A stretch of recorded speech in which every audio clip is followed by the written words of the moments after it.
Hello everybody, welcome back to Wampoville. We got ourselves some lizards. Yeah, we're gonna be doing some lizards tonight. We're gonna be replicating this here coerce game because reasons.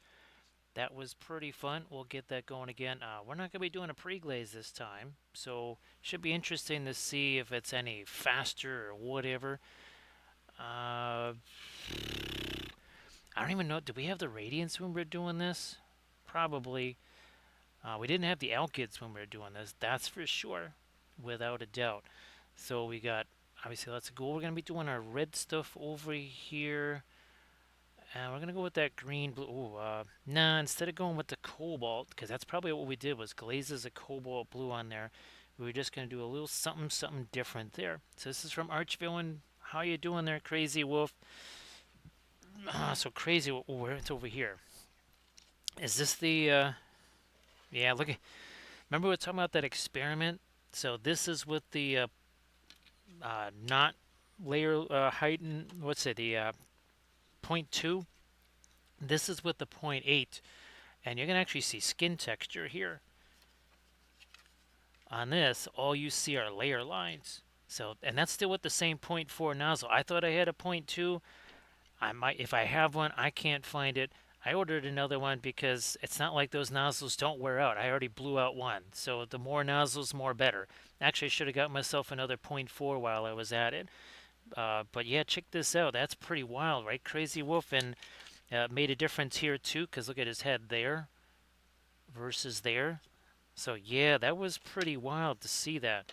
I got to tell you, I wasn't so sure how that was going to turn out, and of course, I don't know if this is completely dry yet, but that is our latest video on the Patreons right there. Yes, indeed.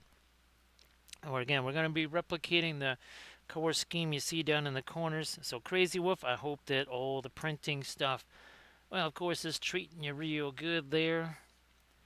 Treating you nice and good. Yeah, well, here, let's just do this. Let's just do this here. All right, let's do this. We're going to get this, do this. No, more of this, because it's all this. It's kind of a cooler green, but that'll work for what we need to do here. That'll work, because we're going to do the glazy stuff. A little different approach on this guy than Crazy Wolf. I think you remember when we last painted these Archvillain Lizzies here. I'm pretty sure you saw those. Yeah, you must have. You must have seen these guys. And I'm pretty sure that this was kind of that experiment with the, it might even been Cobalt Violet. I'm not going to be putting those out there because I want to see what happens with the Alkids. Want to see. Doing you. Oh, hey, remember these? Crazy Wolf? Remember these guys? Remember, well, what's his name? What was his name? Wally the Wars. Oh, he was, oh yeah, he was not a sommelier. He was a craft brewer.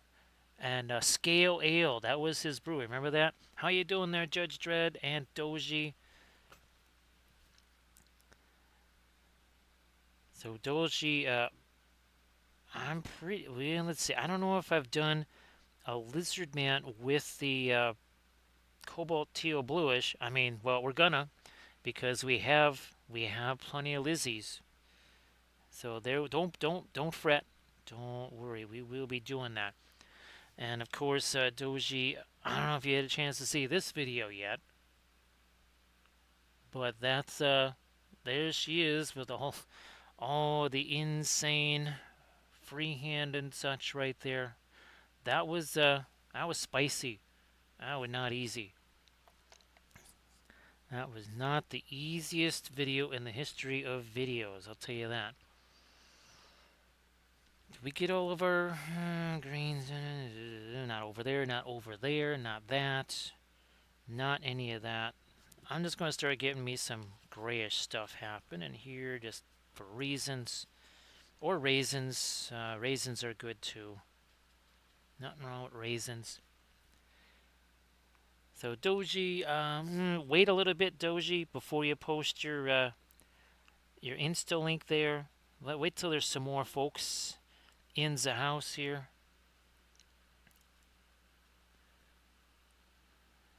Ah, that's good there, Judge Dredd.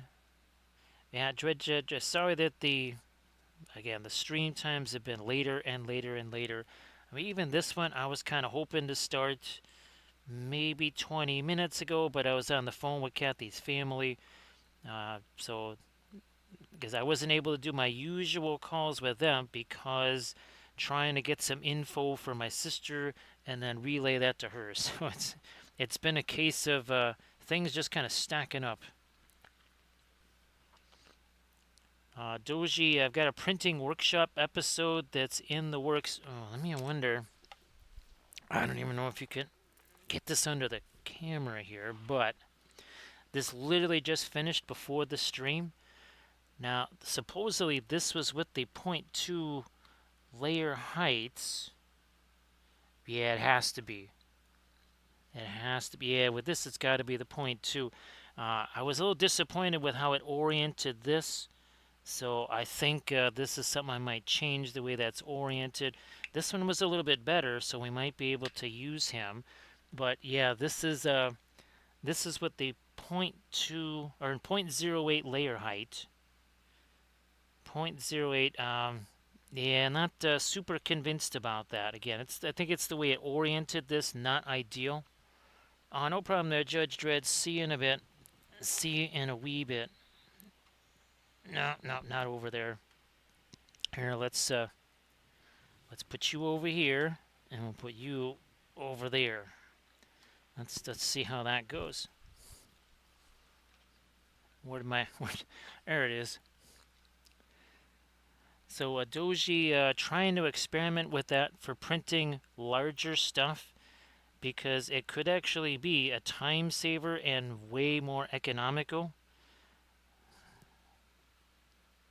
It could actually be a huge money saver. It could also be much more rugged. So things like Oliphants, dragons, like that Smaug. If I can print that on the bamboo with the point 0.2 nozzle and that 0.08 layer height, all of a sudden, well, my dragons just got a whole lot sturdier. Right, Michael? How you doing? Everybody also please give Michael... Hey, Doji, why don't you share your link? Because now there's some more folks in here. And Michael, if you want to share your link too. And of course, everybody please give Michael Paints Minis a follow because Michael paints minis on stream. How's about that, Michael? I mean, that's why you get the big bucks, right? Is for that kind of content right there, that kind of wordsmith. That is it. Oh, I am trying out this for the first time here, Doji. Where'd you go? Here you are. Come on. So basically, this is our quinacridone magenta substitute there. I don't know how it's going to work. We're going to find out. Now, this is the Dio here. This is the Dio Violet. I'm just going to do this. I guess that was all. Oh, that's orange. All right, so we'll be getting our Puro Orange involved. And then we'll get our blue on top of that, like you do. I think that was also some violet down here as well.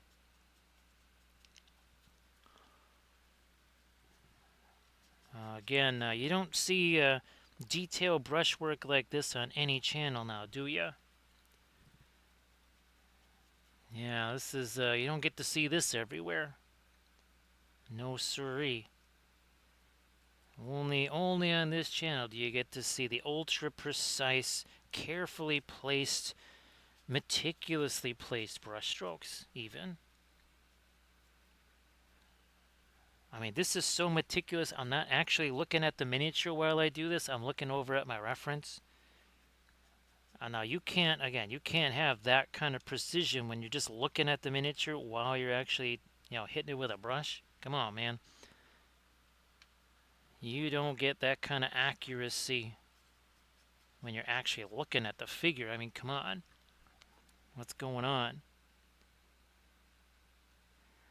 Now, of course, again, like I was saying earlier, we painted the first one with the traditional pre-glaze method here. Well, we're trying it with the elk kit, and we're doing our. Ooh, I thought I had the okay. Okay, so it is red. All right, I thought it was. Just gotta make sure here. Just gonna make sure. All right, let's get the Naphtol Scarlet and the Perline Red. That's what we're using right now.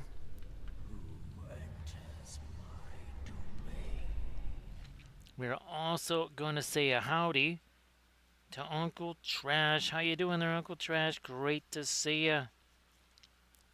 So Uncle Trash, thanks again for that's gonna be fantastic. Yeah, that's gonna be very super. Actually, Uncle Trash, well, what kind of musical score would you say for lizards and for tomb? Oh, obviously for Tomb Kings. I think we got something for them. But what would you say for lizard men? Oh, speaking of which, this is so hey there, Donut King and Blue Eagle. Great to see you. This is the color scheme that we're going to be working towards. We painted this one a couple of years ago on stream. We're trying to kind of a different approach here. That had the old-fashioned pre-glaze. We're doing the newfangled alkyds, and we're doing the darker primer. So Uncle Trash, I don't know if you saw this video yet, but this just got uploaded to the Patreon page. There's a little bit of freehand on here. Again, nothing fancy, just a little something. Just a little something there. Thank you so much, Donut King, for that follow. We have our yeah, I'm not so sure about this. I'm not really used to seeing him as a cat. It's like I've always been a cat. It's like, no, you were just kind of like a regular dude before. It's like, no, no, no, no. It's like, well, you did used to lick yourself before. No, that's just rude. Thank you so much for that follow. I appreciate that, Donut King. What is going to happen on our big... Okay, oh, look at this. It's happening early. Look at a big Gandalf 6 for the Donut King. I like donuts. What? Someone said donuts? He said, no, no, no. That there's no donuts. It's like, well, then what am I doing here? We're showing you these. Oh, hey, good news. I have all of these files now. So before we had, well, the kind of the ones you've been seeing here, but I have all of these Lord of the Cats files now. Here's another one of the Lord of the Cats. So yeah, these are all painted up on stream. Yeah, so this was a 3-part series. Oh, where's my... here we go. This was stuff that we did in part 2, where we were drawing out. You can see how we drew out the freehand there. Now, Grand Oracle, I'm pretty sure you haven't had a chance to see this yet, but this was pretty wild. Check this out. Again, there's our sketching of the freehand for that back of that cloak. That sounds, that's what I'm thinking there, Uncle Trash, for sure, because great minds think alike, right, Uncle Trash? Thank you so much.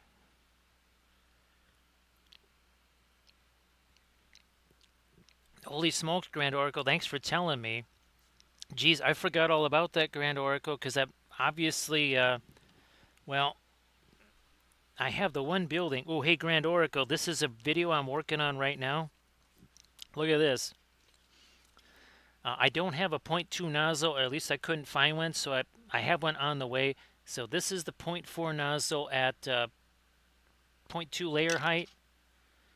Take a look at that at the 0.08. Same 0.4 nozzle. Look at this.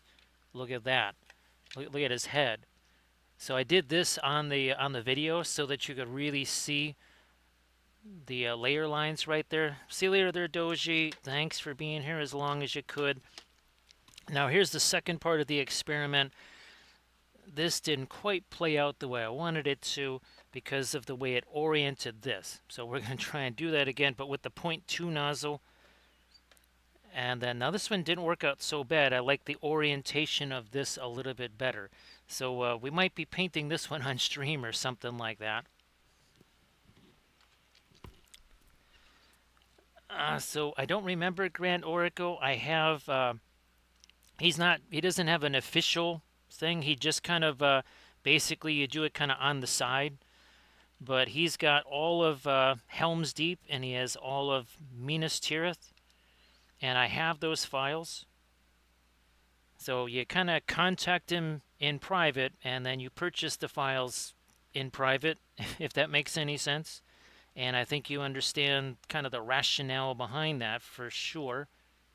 Everybody, please check out the Insta link that Judge Dredd just posted. So Valfera, those are the ones that I just showed on screen. Now, if you didn't see those, if you came in after I put those back, don't worry, Valfera. I'll be bringing them out a couple more, well, several more times during the stream. So that, and again, Valfera, I'm doing a video on those. Thank you so much, Talnith. How you doing? That's 2 months worth. Thank you so much, Talnith. And of course, again, everybody please check out Judge Dredd's link there if you can.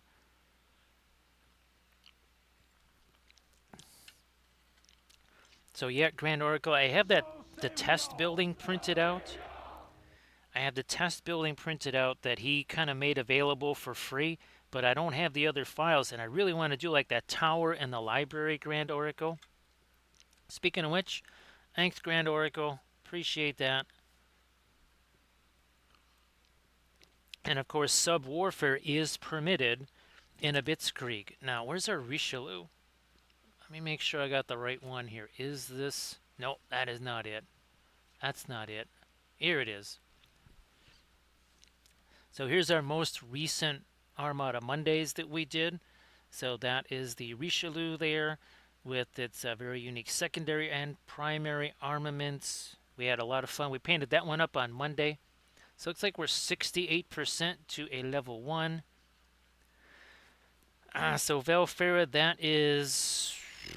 that's the cranberry ginger ale and the screwball. Cranberry ginger ale and the screwball.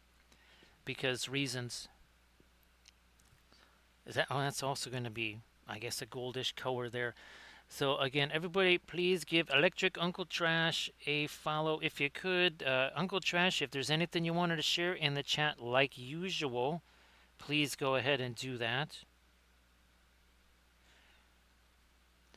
Also, Grand Oracle and Velvet, you might not have heard because you probably came in just afterwards, but I now have all of the cat files here.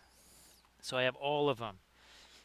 Because Apache Miniature or Apache Studios saw what we did with them, and let's just say we have all the rest of the files. So yes, we will have the complete collection of the Lord of the Kitties.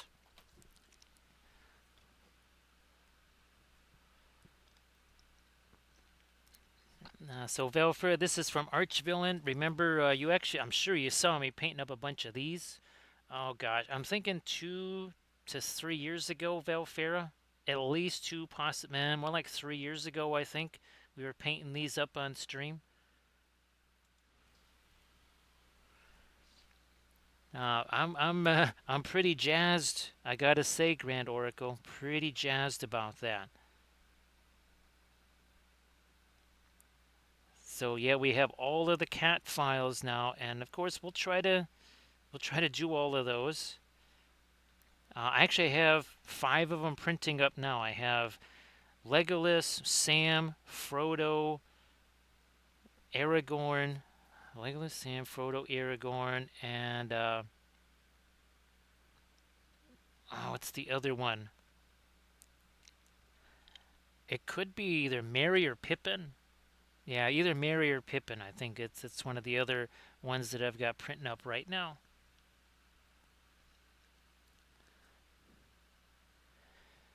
So, well, it's let's see. Okay, we have Blitzkrieg's grand. What would we call a pun war? What do we call a pun war? I'm not sure what we would call that. Getting this my goodness, that is really... That is some dry brushing right there. Oh, by the way, we're painting this with oils, like we always do. Regular oil paints right out of the tube. Oh, look at that Tenebrum gets a sub, and that means, well, a certain choo-choo makes its appearance. You might hear it coming from the distance. Be careful, you don't want to get in its way. You don't want to get in the way of the Linseed Express here. There it is, it's coming right at you, all aboard the Linseed Express. There it goes. There's the Linseed Express. Is it the hype train or is it the hypno train? Yes, you wish to use the oil paints and enjoy all the benefits therein. Yes, you do. Yes, you do. Let me see. I don't think you get a chance to see this yet, Grand Oracle. So this, again, this was our latest video for the Patreon page. Just put this up, well, earlier today. I don't know, about 7 in the morning, something like that. This was a 3-part series, and boy, that was pretty well. It barely fit in those 3 parts. I mean, it was a close run thing, as they say in some parts. So Donut King, yeah, well, hopefully Recoil can join us, and well, and later on, of course, Surface Tension. Because those are also... it's always open mic night here at Club Wappleville. Yes, it's always open mic night. Okay, we are just laying on our colors here, and this is where we are going towards. Oh, here's some other neat stuff from Archvillain that is also of a lizard man nature. If I can find these babies. No, that ain't them. That's not them. There they are. So these are also from Archvillain. Look at that. We painted 4 of those on stream, I think. Needless to say, I want to print those out again and paint those up again.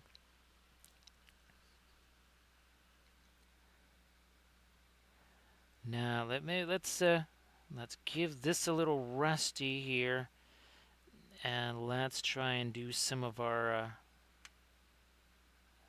blues here. Maybe I was thinking of doing those in more of a glazy fashion. See how that's going to work.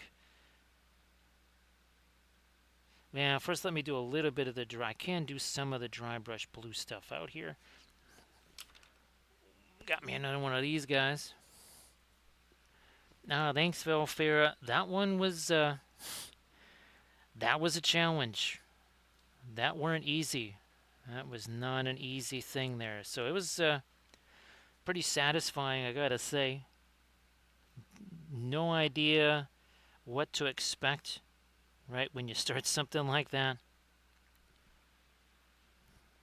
Fine, I'll just throw this at some edge. They're gonna be green. Whatever. It's no big deal. I'm not going to fret about it. Velfera, what I was trying to actually get ready, and you remember this guy too. Remember Wally the Walrus and his craft beer was called Scale Ale? Yeah, the problem is that I've got to do all kinds of fix-up stuff right there.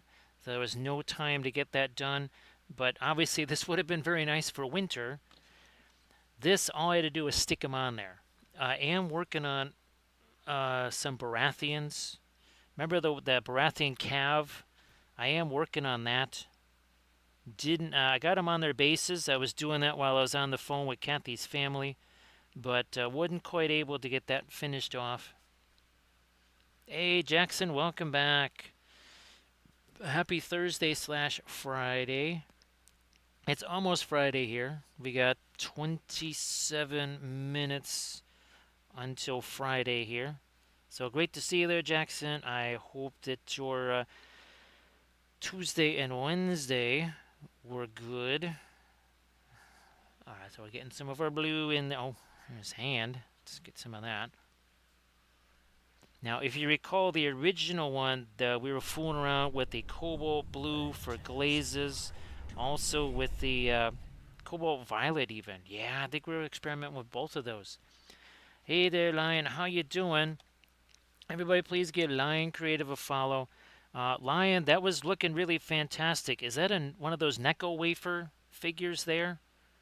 Hey, Cheshire the cat.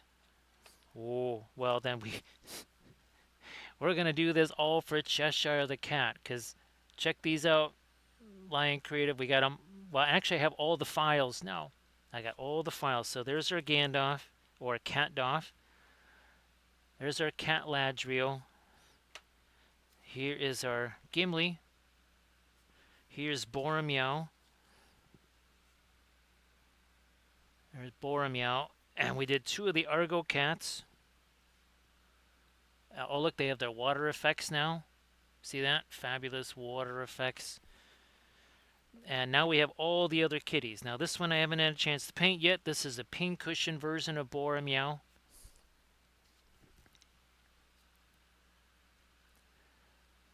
Hello, little hobbits. Spark my ganja. Thank you so much. Appreciate that follow. Well, if in that case, we're going to do this again. Ah, I see you're back. He's like, yeah, I'm back. He's like, boy, I really don't want to tell people what you just did to that litter box. He's like, well, you know, it's the Lambus bread. What can I say? Now, we already had a 6 on our Gandalf 6. Holy smokies, look at that. That is 2 in a row. We had something like 3 of these on one stream. Now we had 2 in a row. So thank you so much for the follow. How you doing there, Blades? So, Lion, if you want to share your stuff in the chat, and same thing there, Blades, if you want to share your stuff in the chat, please go ahead. Everybody give Lion Creative a follow, and also please give Blades81 a follow. So, Blades, you'll be streaming tomorrow, right? Sorry I couldn't join you on the stream yesterday there, Blades. There was a lot of stuff trying to finish and everything, so my apologies for not joining you.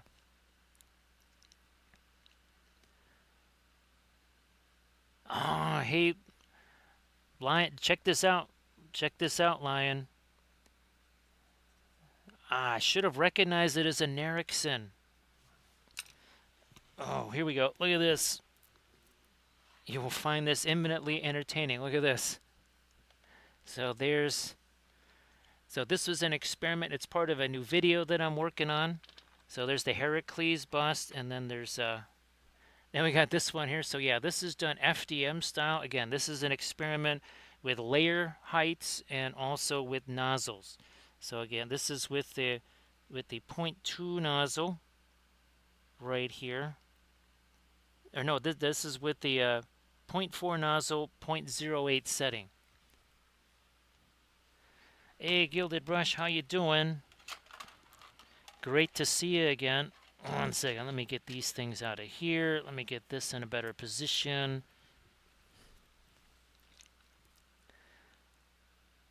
Yeah, actually, I've been printing out tons of Nerixon stuff. Tons of Nerixon stuff. I'll be doing those on videos and on streams. Now, another favorite of ours is Loot Studios. This is another video that it's a video series we posted to the Patreon page. Again, just a little bit of freehand right here. And I know people, they get intimidated by freehand. Well, maybe it's a little less intimidating if you draw it first. Maybe a couple of times. Maybe even paint it. So again, all I had to do was take this pattern here and then transfer it to here. Look at the front side of it here. So we drew it first. All we had to do was transfer it. So we kind of had an idea of what the pattern should look like. Look, I even try to kind of wrap it around the folds here, which is what we did here. So that is another way to make something that, can seem a little bit intimidating. Maybe make it a wee bit easier for you. Oh, wait. Actually, Lion Creative, speaking of freehand, that was looking mighty sensational. Actually, Lion, if you want to share that in the chat, please go ahead. Because, yeah, that was looking really fantastic, your freehand there. And again, everybody please give Lion Creative a follow if you could. That'd be fantastic if you could do that. Also, speaking of sharing, go check out what the Gilded Brush Studio just shared. And again, Uncle Trash, if you want to share something in the chat, please go on ahead and do that. Go on ahead and do that. Uh, okay, fine. I'm going to try and stick this sucker down in here. Again, we're using oil paints, like always. Traditional oil paints right out of the tube. We'll show you in a sec. We like to call them the big four. That would be Richardson, Winsor, Newton, Gamlin, and Williamsburg.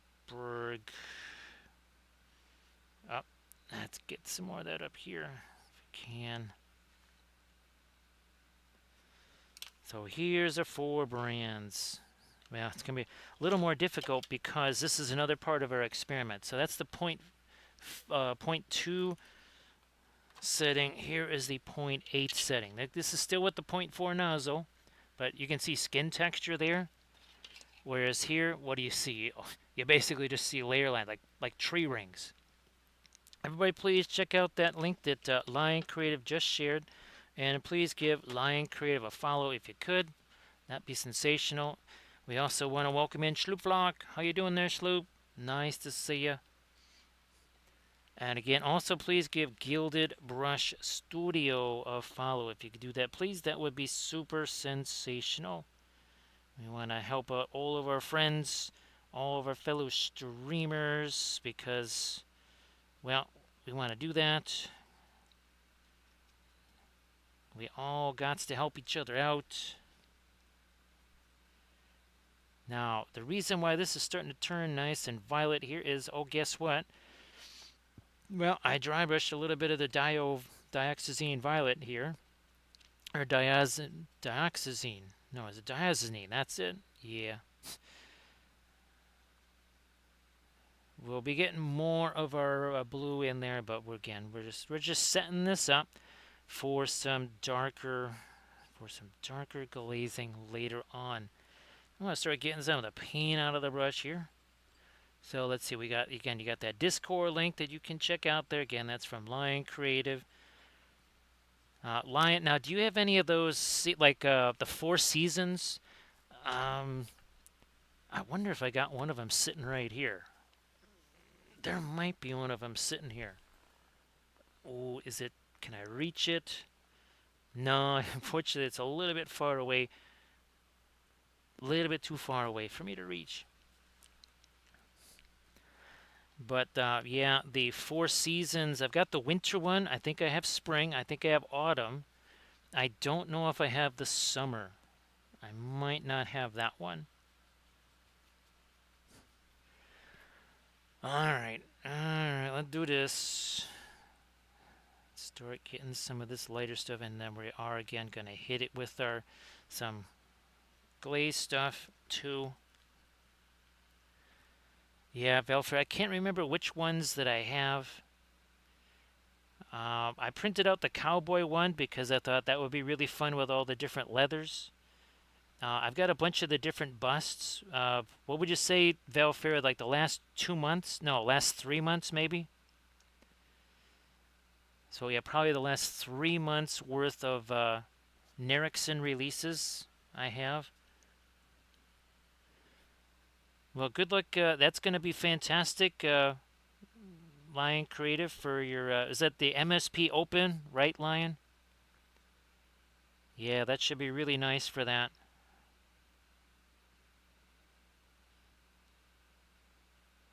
Okay. Let's get this going back around this way here, too. And then we're going to be hitting this with all kinds of glazy stuff here soon.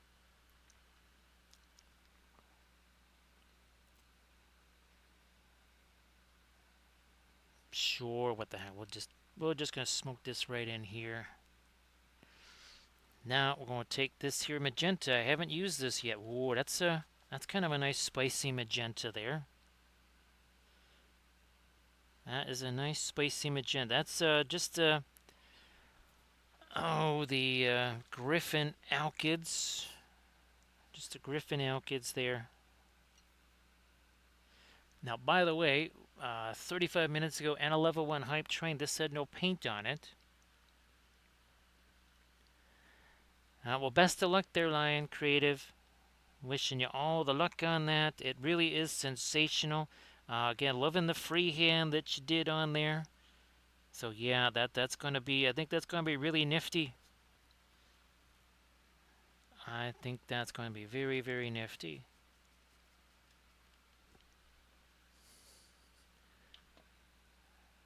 Just trying to get a little bit of some lighter stuff out here that's also not just the same kind of gold-ish color. Again, these are 3D printed from Archvillain. Oh, where's our, oops, not our dwarves. It's this, there we go. And of course the stupid keyboard didn't put my second I in there. That's why it's Archvillain instead of Archvillain miniatures. So yes, there is a spelling mistake there. I did hit the second I, it just never happened. Let's put it this way, it was a bit of a scramble to try and get that stuff ready. Because again, trying to squeeze in that call to Kathy's family before we could start here. Hey there, Nate. How you doing? Hey, Nate. I know you got a bunch of stuff you can share. Yeah, Nate, please go ahead and share some of your stuff there if you don't mind. That would be spectacular. So, Nate, we're using on the FDM side of things, that would be the Bamboo Carbon X1. For the resin side of thing, we got a pair of Anycubic Mono X printers. I also have a third Anycubic printer that I got on clearance a few months ago that's just sitting in reserve. It's never even been taken out of the box yet. I don't even remember which one it was. It's not a Mono X, but it's in that series, in that era. Maybe it's slightly one step newer than the Mono X. Again, it's just for redundancy. Everybody please check out that Instagram that Nate just shared. Yeah, Nate, some of that, again, that's really fantastic what you've been working on. I'm sure you're super happy about some of those results there for sure. Again, everybody check out that link that Nate just posted. Yeah, those are really fantastic. So congrats on all of those.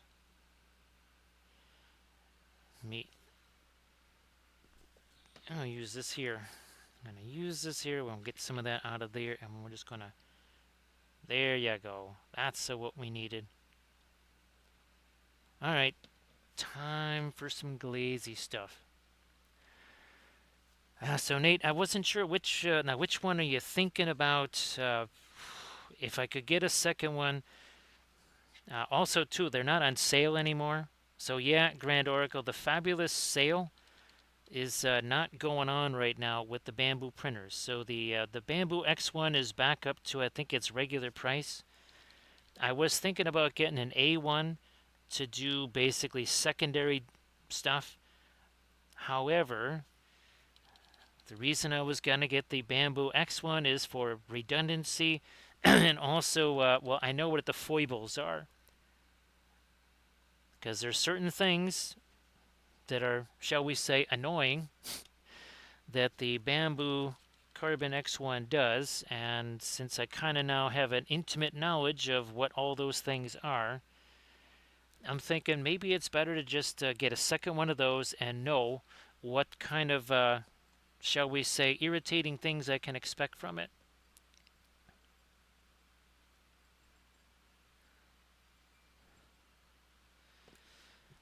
So Valfera is, what's the, is it the X6 or something like that? Now Valfera is does the Mono 4, that probably doesn't do the self-leveling, does it? I'm guessing you probably have to go up to, what, the 6 series to be able to get that? Velfira, believe me, it's almost, what's the word? Preppers, right, Velfira? I mean, we have our, whatchamacallit, we have our solar-powered batteries.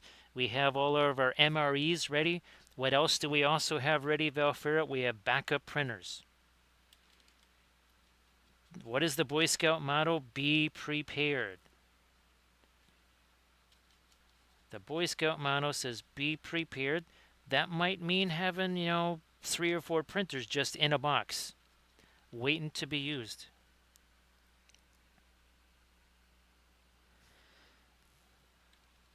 So yes, I'm not opposed to stockpiling printers and just basically leaving them in the box and then going, well, all right, this one doesn't work anymore. We're just going to pull this baby out and start using this one now. I know that's probably not the standard approach of most folks, but that's how we're going to roll here.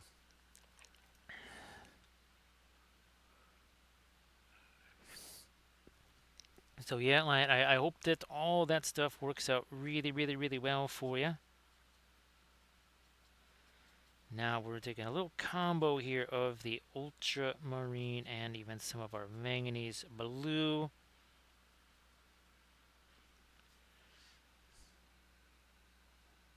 You know what?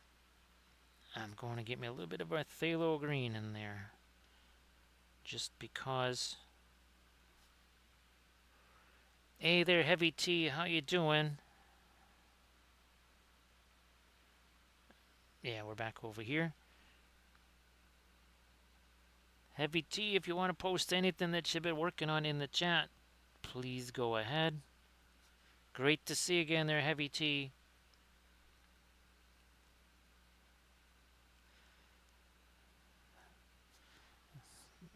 Gonna keep going. Wait a second, let me break that down a little more.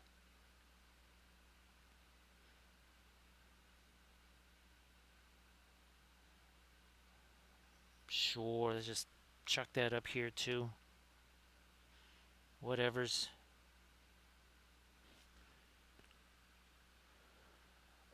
Let me see.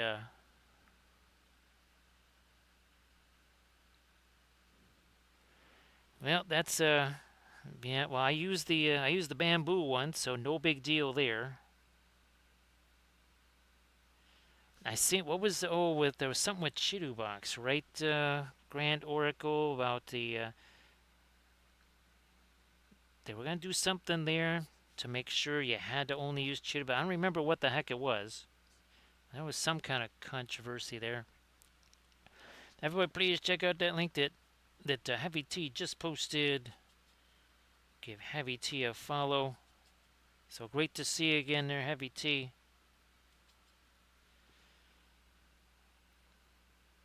I'll chuck this down here.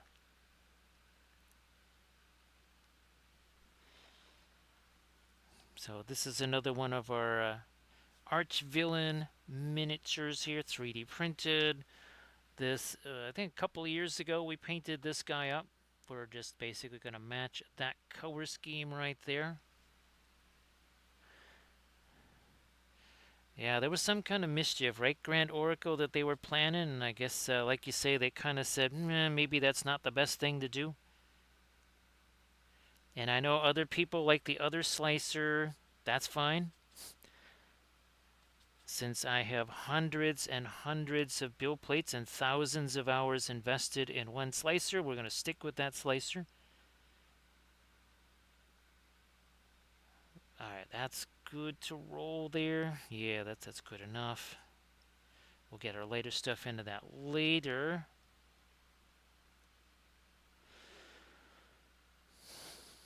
And I wonder, this, sure. You take some of this. Where's the S? There's our S full tom. Start breaking this all down here. Come on, there we go. More. Blammo.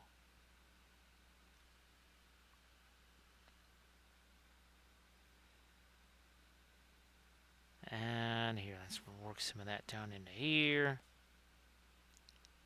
Because reasons. And we'll start working our later values into some of this as well.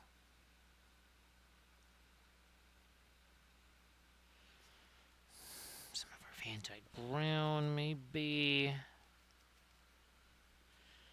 in here.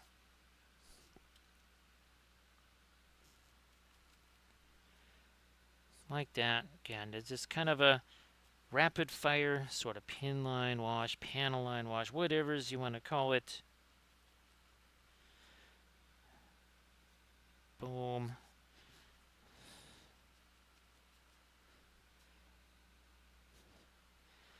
Let's do that here. Come on, get in there. Things must be messy before they can be neat. Because that's how this was. This, look, the same approach as what we are doing here. That is what we used on this one right here. So again, things must be messy before they can be neat. So saith the Book of Wapple. There you go.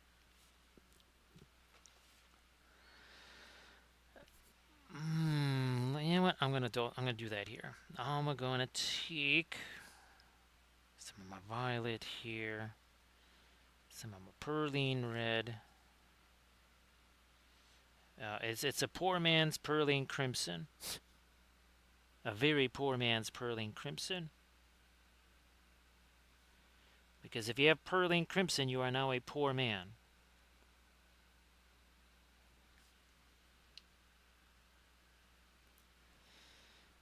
Yeah, we'll keep rolling with that over here.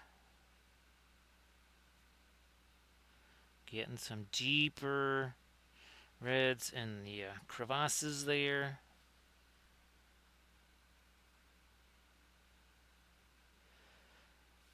Here's another Archvillain miniature. This was my original plan for tonight. This is going to be Wally the Walrus. Again, he is a craft brewer, and his specialty is scale ale. But I got to do the gap filling over here because I printed this out. Jeez, well, when's the last time Grand Oracle and Valfera you saw the semi-translucent resin? Oh, hey, speaking of which, there's going to be yet another, yes indeed, yet another printing workshop video where I focus on, it's this new cleaner that I got. I don't remember where it's from. I don't remember what the name is. But what's funny is it says that it doesn't work with water washable resin. This is how I know that my resin is not water washable, because it never was called that. So this stuff is, it is from Tech Bears, Tecbears, and it's called resin detergent. And that's some brand new stuff that I got, and it actually does seem, it seems to work better than my rubbing alcohol. We are going to be doing yet another printing workshop on that stuff too. So just be ready for that. Yeah, it's going to be another printing workshop video there. Now, I think we're pretty much okay. Yeah, we're going to be letting some of that stuff have a chance to set. Where is... not that, not that, not that. Not that one either. I wonder... Ah, that's where it is. They're hiding over here. So, Sloop, I hope that everything is going very well for you. And, of course, we want to say happy... it's still a happy Thursday here for about a minute and a half. We're going to say a happy... well, it's happy Friday for Rottweiler. How you doing there, Rott? Great to see you. Everybody, please give Rottweiler a follow. And of course, Rottweiler, were you working on some more Smurfs again? I assume. And of course, we all know what the first three letters in assume are, but I'm going to assume that you were working on some more Ultramarines. So again, of course, Rottweiler, if you want to share anything in the chat, you know the deal. You know the deal. So this is something that we actually painted a few years ago. We're doing the same color scheme again. That is what we're going to be doing on this guy. We'll see you later there, Rottweiler. Oh, hey, Rottweiler. You're going to be seeing all the rest of these because now I have all the rest of the files. I got them all. I even have the basing toppers or whatever. Yeah, so we're going to see how that works. So can everybody please give Rottweiler a follow if you could. So have a good night's sleep there, Rottweiler. I guess you and Rico aren't going to be playing some late night Baldur's Gate then. So we're just getting underway here. 51 minutes ago, this had no paint on it. We're again just getting started here. And Rottweiler, here's the finished results there on our 3-part series. So we finished part 3. Oh gosh, sometime in the wee hours of the morning, and then we got it all edited, rendered, and up on the Patreon page. So this is now on the Patreon page there. Again, a little bit of light freehand. So Schloopflock, we have the Siamese, and we'll try to paint him up like a Siamese. I think it's only appropriate. Now, I think I got the. Where's the figure here? I am gonna try to. That's not our Aragorn. Where is our Aragorn? Here he is. So the Aragorn figure looks an awful lot like this. I'm gonna try and print out the same basing bit, obviously large enough for that kitty. I am actually printing out those cats right now. Oh, and of course, Gollum looks like one of these.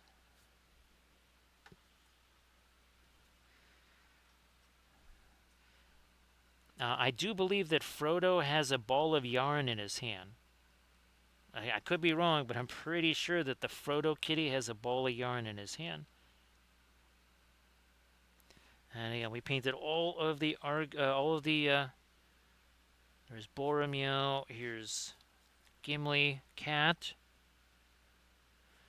and here's our Cat Doff. And we also painted the Argo kitties. Painted both of them. Look, now they have their water effects. Fabulous water effects for them.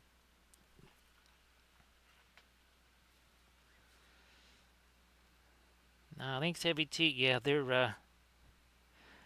they are going to be really fantastic. And again, now I have all the files. We'll try to get those going here, and I'm going to try and do some videos on them too, because, well, again, now that I have all the files, why not? I'm going to mix you with some of that manganese blue there. Now let me start getting some of the lighter stuff here, maybe on some of our gold surfaces. Let's start doing some of that. Let's start doing some of that. Fast matte white, little Indian yellow, like you do. Let's just get started here. Breaking this down. We'll have to certainly make sure we get some of our green in there too, for some reflection, for some contrasty stuff.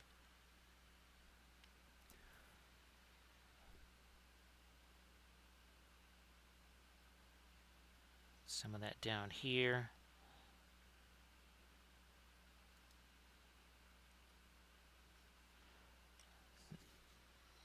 There's my Indian yellow.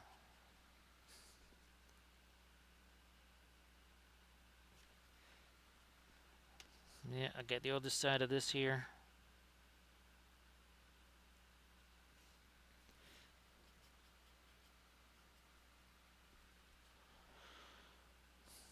Try and do what we can. even though we have an awful lot of our glaze stuff active here. We'll just kind of work around that a little.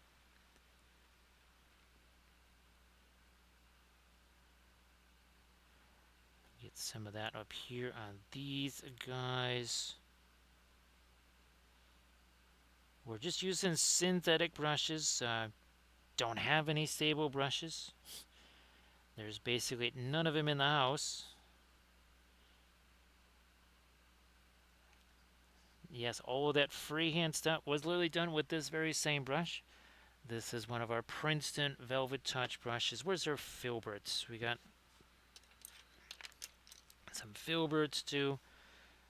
So again, there's the Princeton brushes, typically on Dick Blick in that $5 to $5.30 range in there. Speaking of which, when it gets to be 1-something o'clock or so in the morning, I am going to skedaddle off downstairs and see how our cats are printing out, just to make sure. Just to make sure there's no mischief going on.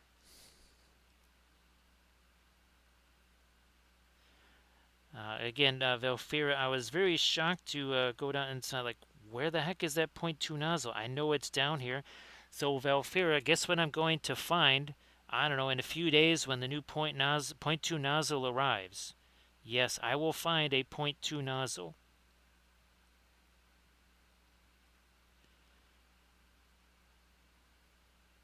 Also, these bases right here that I printed out,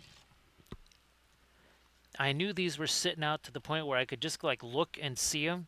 Oh, they were exactly where I thought they were, just not in that part of the house. Yeah, they were sitting right there where I could see them, except that was down in the basement, not up here in the streaming room.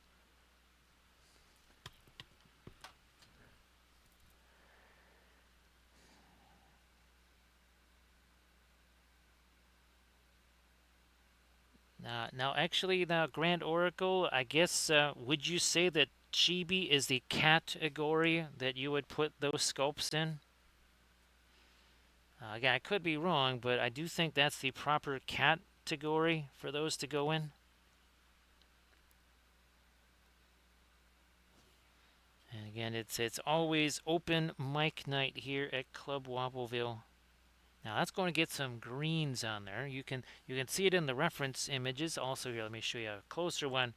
So see, there's a lot of greens in that on the metals there.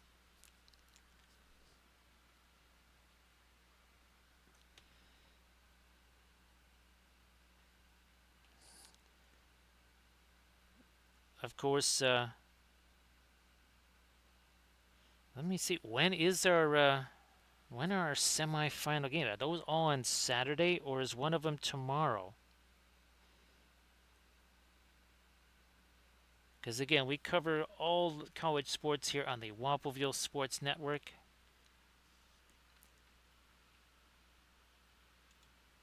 Yes, indeed.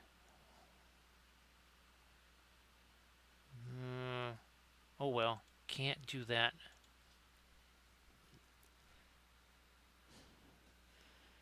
I could swear one of the games is Friday, one of the games is Saturday. I do believe we've got a playoff game. Not coming up tomorrow, but or actually, is there one tomorrow? I think there might actually be a playoff game tomorrow. Well, there's also college playoff games. That's the playoffs we're interested in. Oh, what did I do with here? Let me get my reference back up here. Ah, those are blue. Okay, so let's just say we won't mess around with those then when it comes to the gem on there, but we are going to lighten this stuff up around it. So you can see we're starting to get some activity here.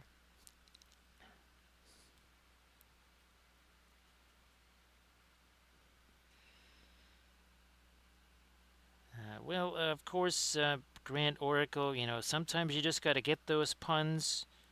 You got to get those puns out of your system. Sometimes you just have to scratch that itch, right, Grand Oracle? So we're starting to get some of that in there. Let's start to do some lighter stuffs on these here. Again, these are 3D printed from Archvillain Miniatures. This release goes back quite a ways. Usually when they're doing something like this, typically there's at least 3 releases, or at least 2 releases, usually 3. Here's some more fabulous stuff from this same release. Where's my Mato Riders? I gotta print me out some more of these because these were super. Oh, oh look, there he is. There's Wally the Walrus. And remember, we did this guy, and that one. We did a bunch of the bears. We did a bunch of those. Where is? Ah, there they are. There's the Macho Riders. We painted up all of those on stream. Those were super fun.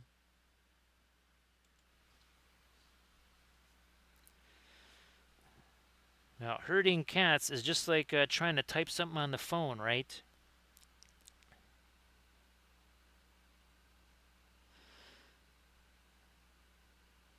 So yeah, those Mato Riders, I think I painted 3 of them on stream, and one of them was a tutorial video on the Patreon page.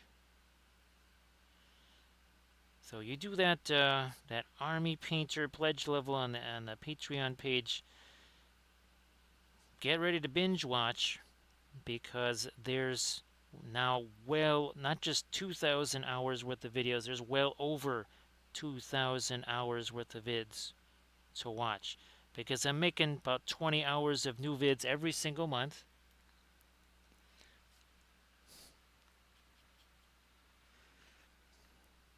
Again, I just put up the latest video earlier today, and I've already about halfway done with the next video. We have another series to conclude this coming, well, probably Sunday. I'm going to film the last episode of this series. Speaking of, again, just a little touch of freehand right there. That is one of our Eldar vehicles there. And I think I got the turret. At least I'm referring to it as the turret right there. So again, we're going to be doing part 3 on that series. That'll conclude.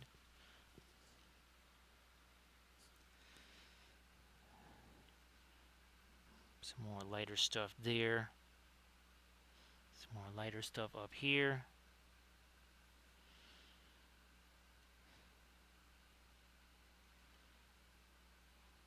And actually, someone was they spent a whole bunch of time setting up a massive Discord area. I'm going to try and use that in lieu of the website. I'm going to try and use this Discord thing to post things like all those color charts, images of painted stuff, other announcements. So you'll probably be getting messages or whatever, or seeing that link being posted at least, again, so that folks can hopefully have a chance to be able to see some of the stuff that I do on those painting vids. Again, like the color charts. I would really like for folks to be able to have access to those. So instead of trying to like pause the screen on one of the vids, this way you'd actually just have the picture. You could even download it yourself or whatever. Oh, 1 second there, Jackson. Now, I'll try and get both pieces on screen for you. I might zoom out so that you can see both pieces. 1 sec here, because I think we're zoomed in pretty close. You won't be able to see both of them at once. How far are we zoomed in here? Okay, let's go like this. There you go. This was a color scheme that I actually did many years ago on a non 3D printed Eldar vehicle, and I thought, it'd be kind of fun to try this again with the oil paints, right? And needless to say, it was infinitely easier with the oil paints, orders of magnitude easier, orders of magnitude faster. Thanks, Jackson. Where's our? Here we go. I thought it'd be fun because we also have been doing a lot of these, right? So I thought we took basically the same technique that we did on these Necron bases, and then we actually then put it on that figure. I also have several more, as in several more files, Eldar files. Ooh, this is going to be fun. I want to see what happens with this magenta here.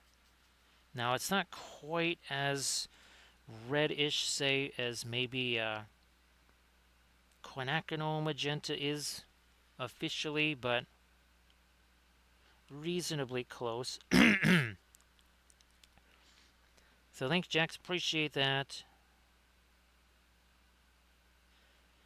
I will be doing some more vehicles in that color scheme. I also have a bunch of Dark Eldar vehicles that I'll be printing out, and those will be getting this color scheme. We'll be doing them in videos and also on stream. There you go. So that color scheme. And of course, that's going to be a heck of a lot easier in oils than it was in acrylics back in the day. So that was a little side project back in 2013. That was my Eldar army right there, Dark Eldar army. So you will be seeing some of those. Because reasons or raisins, either way, I'm comfortable with either one.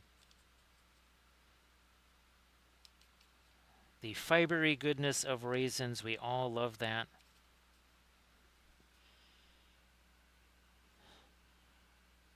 Get some of this magenta down in there.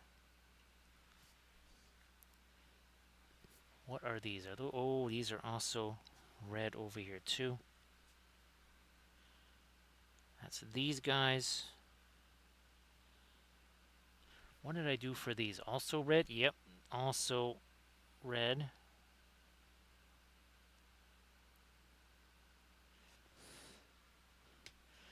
This here. What did I thought? These are also red, so we'll get that going in here.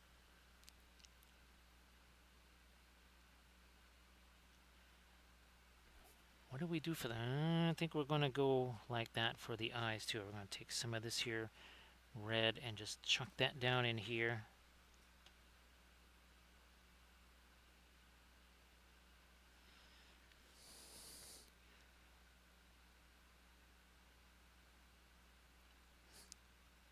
There we are. And of course, Lizardmen were the very first army that I ever did back in 2007, 8-ish there. Those engines of the god completely scratch sculpted, and all the other Lizzies basically either massively converted or scratch sculpted. You can see there's a Mage Priest sitting on a palanquin right there. And this is another little piece we did. That's Sticky Wicket there. Or no, that's a Baby Bobble. Here's Sticky Wicket. There's also a little painting we did of him back in Games Day. And all that terrain is also on the Patreon page. We are going to be redoing this Temple of Blood here because I'm going to use updated materials and techniques that I did not have available years ago. Do I have my Carnosaur here? Let me see if I can get my Carnosaur. There we go. There's our Carnosaur. That's also part of that army. Lots of conversion there. That's not how the Carnosaur is. Thanks, Heavy T. Appreciate that. Yeah, that is not how the Carnosaur is done. Now, see how this is not so shiny anymore? That means that we can grab our green here and start doing a little something something with that. Maybe a little bit more of that phthalo. Let's try this here.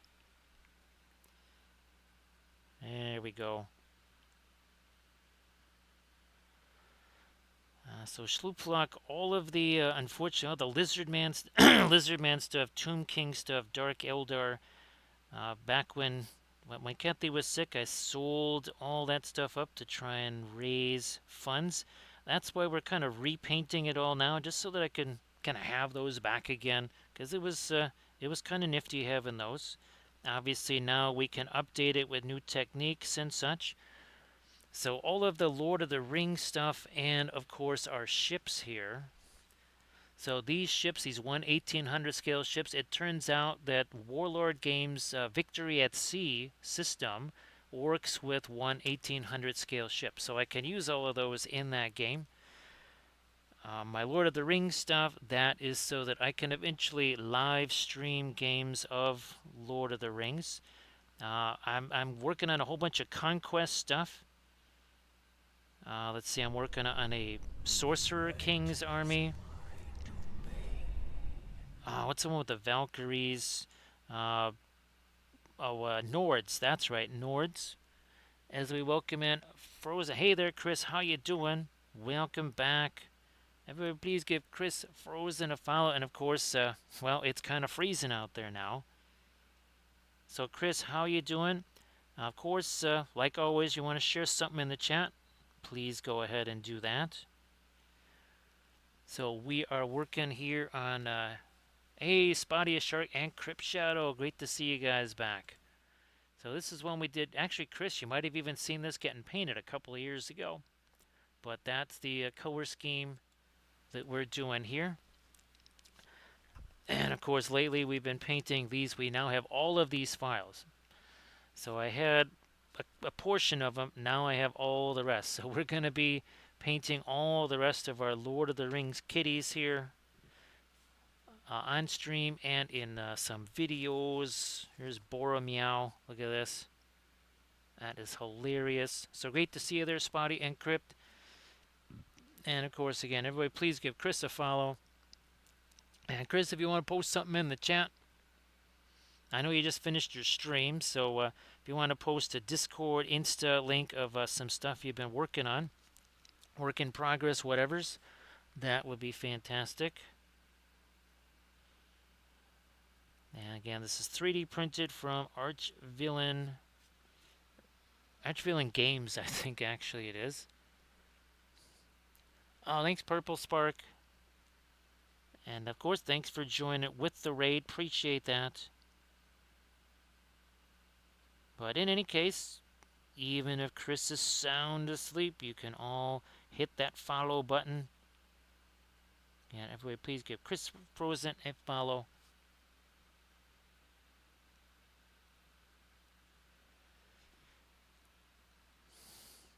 Well, hopefully it wasn't. Hopefully it was. What would you say? Pleasantly surprised by what he saw there, Crypt Shadow.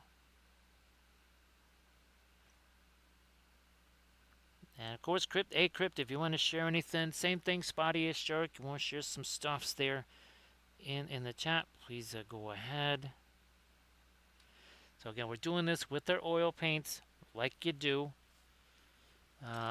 And Crypt Shadow, remember we've been showing this last few streams.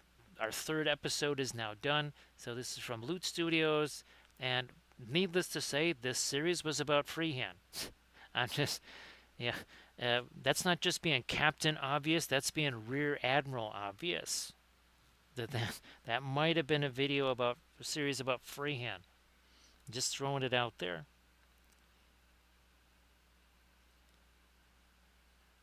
And now, what was our latest? Is this our latest? Oh, here it is. Our latest ship. No, that's not it. This is it. Yep. So we did this one on Monday. So that is that's the Richelieu there. First of our Marina Nationale. We'll be doing Dunkirk on our next. I think actually I've got that right here. So this is what we're going to be painting on our next Armada Monday stream. So thank you so much, Purple Spark. Appreciate you being here. Have yourself a very restful sleep. And of course, well, it's a happy Friday here now. Even here, it's a happy Friday. So we could be painting Wally the Walrus, also from Archvillain, or I've got, again, a set of Baratheons that some more Cav that I've been trying to prep. Basically, all I gotta do is get my texture paste on there and then prime them, and then they're ready to go. Now, we were talking about the green. We're going to start putting some of the greens in our metals here.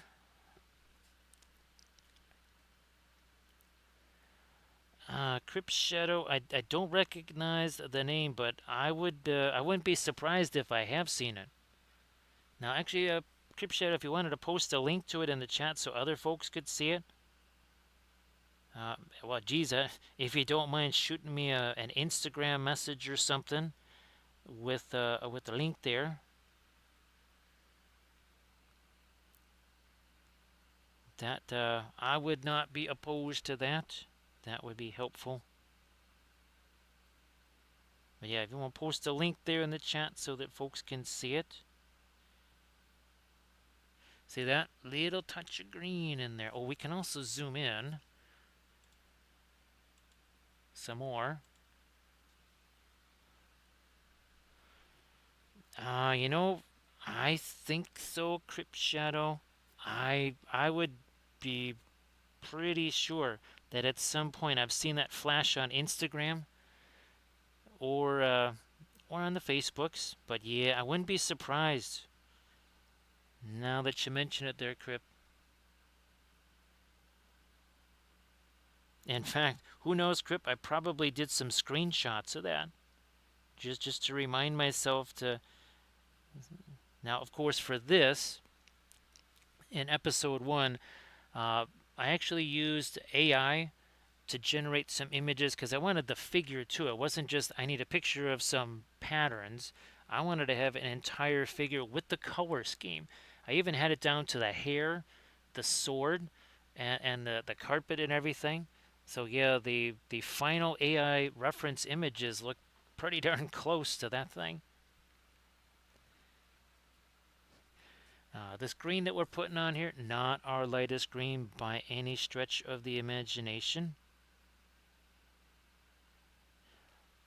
1 hour, 17 minutes, and 59 seconds ago, this had no paint on it. It was just, it was primer. There was nothing on here. Speaking of our green, I'm going to get me some of that up here. Yep, that's what we're doing. Look at this. So a little bit of green on our golds because reasons. Now here should really be more along the lines of red, should it not? That's what it's going to be reflecting. Metal surfaces reflect their surroundings. Otherwise, they could be cloth or skin or something soft, not metal. They need to be reflecting stuff. It's really, really critical. Now, we did do a different approach with this one from the original one that whenever I did a couple years ago. Remember, we have the party skinks. Yes, the party skinks. With all of their wild colors.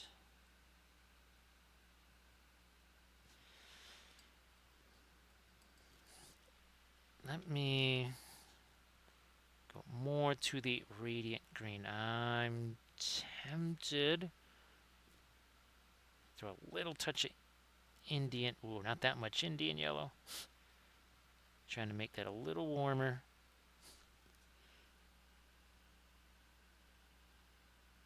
You know what? Let me see if this fast matte white is good enough. There's enough of it there. I'll have to get me some more fast matte white out there anyways. Come on. There we go. So Crypt Shadow, the AI was super helpful for creating color schemes for all of our Arnor armies. And if you remember, this army painting scheme for our Galadrim elves, also AI generated. So also to our werewargs. Oh, here we go. So remember, we painted a few of these on stream. Well, there were the AI references. And this is, again, it was another series that we did. Because I know for some folks it's really hard for them to kind of conjecture what a color scheme might really look like, especially on their miniatures. That is potentially a way for folks to be able to unlock that creative whatever.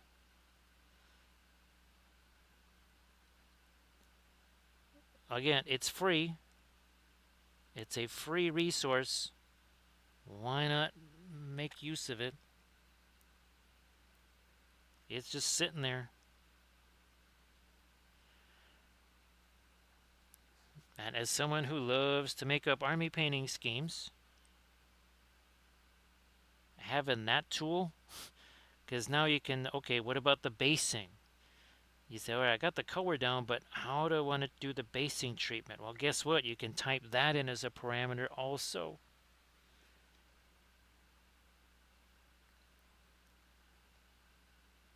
And then it's almost like that's like somebody painted the miniature for you, took a photo of it, and said, here, paint it like this. Somehow I'm thinking that might make life a little bit easier for folks. So this way, again, it kind of takes the guesswork out of trying to make a color scheme. And maybe you feel a whole lot more comfortable doing the painting process instead of, again, trying to guess, well, I think this might work, maybe that's going to work. This way you kind of go, all right, well, look, I'm looking at it. So yeah, Crypt Shadow, at least 4 different armies so far. And again, plus that figure that you saw, that not Morgan Le Fay, that's the Guinevere. Same concept there. Oh, I even did it with these Necron ships. Yep, I did it with the Necron ships there too.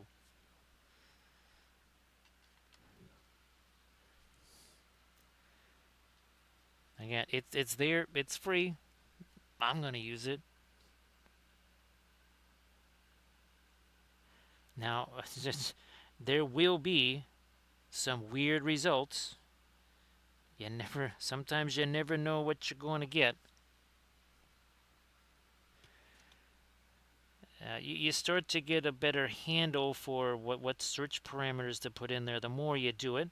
Actually, well, even our Wapelius Spellbrush juggling the flaming chainsaws, that was done in AI. All of my baseball jerseys with their logos on them and such, that was also, those logos were generated in AI because I had about 5 minutes to create them.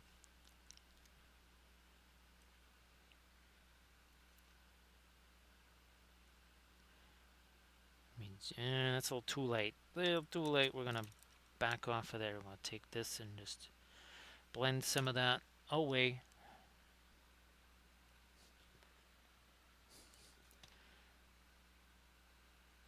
Yeah, we're 84 minutes in. This was just some dark brown primer that looked a whole bunch.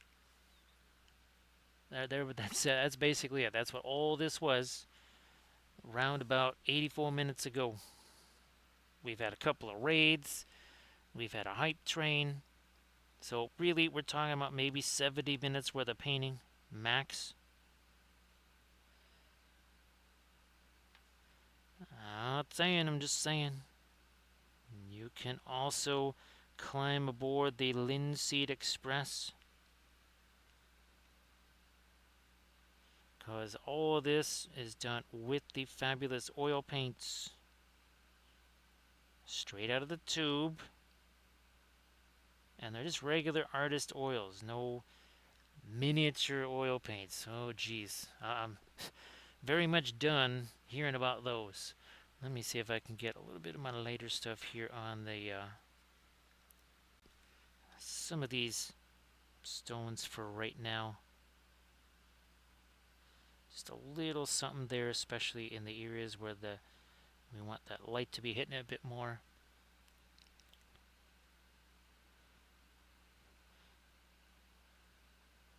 Our big four brands, as we call them here: Richardson, Williamsburg, Gamlin, and Windsor Newton.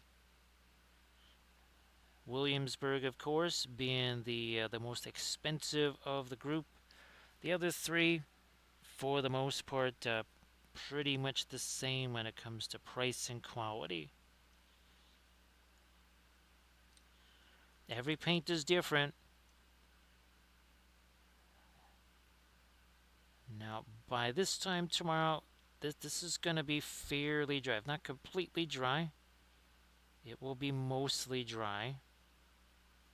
And so we're talking 24 hours. That's kind of how you start realizing that you got a better handle for the oils when you're not sitting there a week later and it's still wet.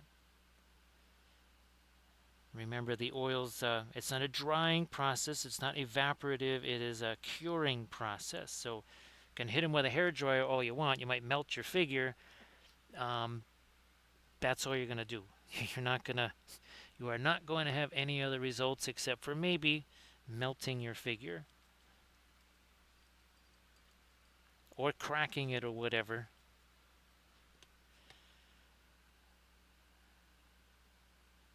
Because it's all about the linseed oil that's in there. And of course, we don't use a ton of nasty paint thinner. We use a tiny, tiny bit of high quality odorless thinner.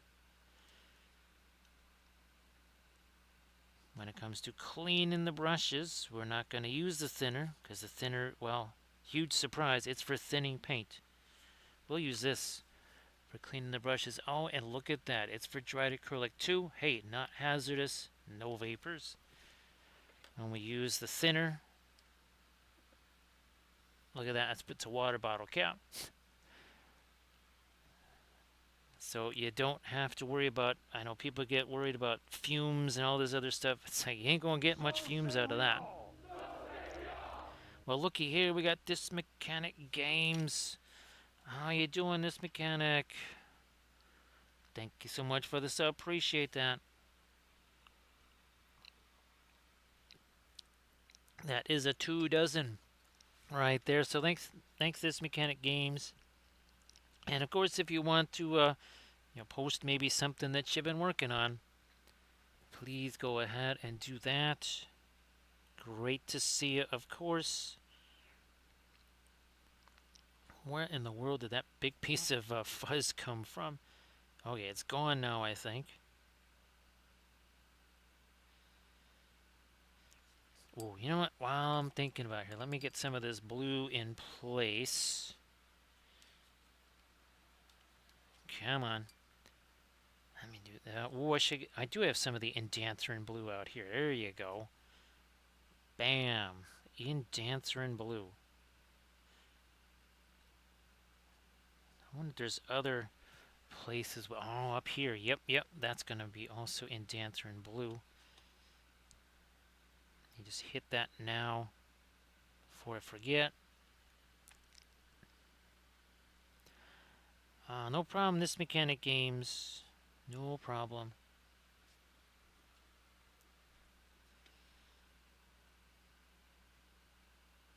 Yeah, we're just making these are blue. Is there anything else? Alright, I'm going to start doing me some darker darker stuff in some recesses here. Not up there.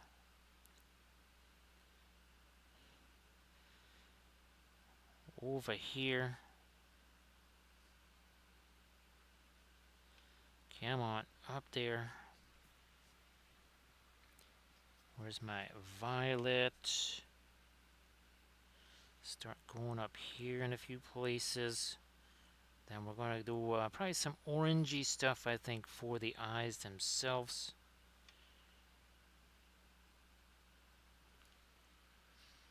Uncle Trash has returned. So again, Uncle Trash, thank you so much. Appreciate everything.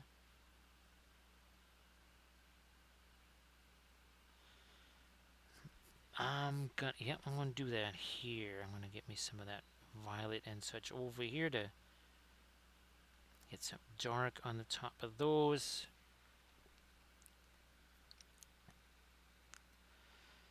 Constant little, starting in the middle, working our way out from the middle. Start in the center, work towards dark, work towards the light. Oh, yeah, that's definitely darken you down a bit there. So we already have that dark on that side.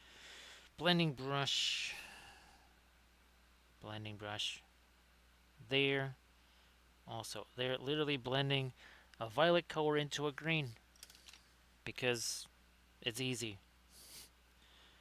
We do it that way because it's easy. Easy is good. Easy's nice. We like easy. Rest of life doesn't really like easy very much. We have to generate easy where we can. I'm going to throw some orange here. Let me get this pure orange on the eyes just to mark that.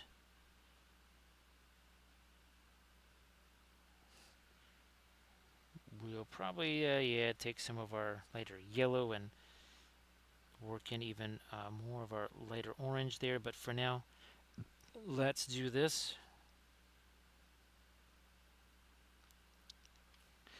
So again, that all starting to look very different than it did just an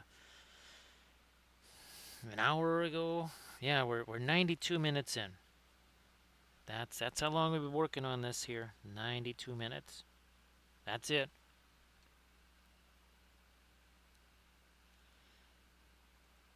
There was no zenithal, there was no nothing. There was just some dark brown primer. And that is it.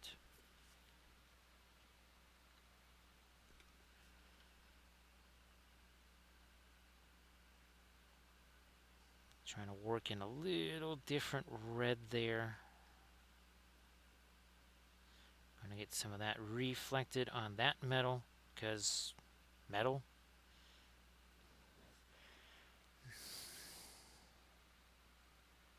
Where's my pure red? Or that's pure orange. Some of my red. I might just have to get some more of my fast matte white out here. Let me see what this is going to do here. Because I need that red to be a little bit less orange. A little less orange. Come on. There. So everybody please check out that Instagram post that the Lion Creative just shared. And everybody please give the Lion Creative a follow. And have yourself a good night there, Lion Creative. Thanks for the raid. And again, best of luck with getting the entry done. I'm sure it's going to be super fabulous, and folks are really, really going to love it. Yes, they are, Lion Creative. It's, again, the freehand stuff looking tremendous. And, of course, everybody please give Lion Creative a follow that way when they're working on it again to try and get that thing done for ReaperCon. You'll be able to see that fabulous Nerixin figure. I'm going to start getting some of my lighter red onto this stuff as well.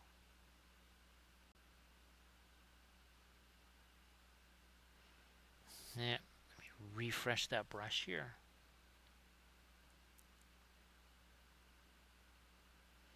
We'll refresh this. And then all the little circles here. Basically, a lighter yellow. We'll start working that in there. I just wanted to get more of this lighter red in place before we start doing that. Makes sense. I can still go lighter than this red. However, I think I want to see what those lighter yellows look like first. Because if this gets too light, there's nowhere I can go with that yellow. I can only make that so light. Best to see this first and go, okay, that's kind of a light middle tone. That means it gives me a little more space to work with to lighten up these reds. Speaking of which, I guess I've made the later stuff up here on, well, this headdress or whatever that our Mage Priest is wearing. We're just going to call him Mage Priest Bobo. That's what all of our Mage Priests are called. Fear his laser beam eyes. Never look into his laser beam eyes. Let me again get some of that fast matte white out here. That's some of our Gamlin fast matte white.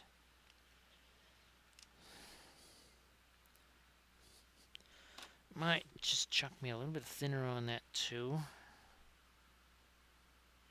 Get that broken down.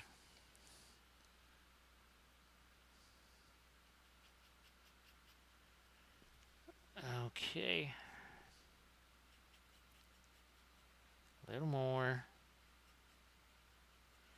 Well, that's about as light as I can go for that red.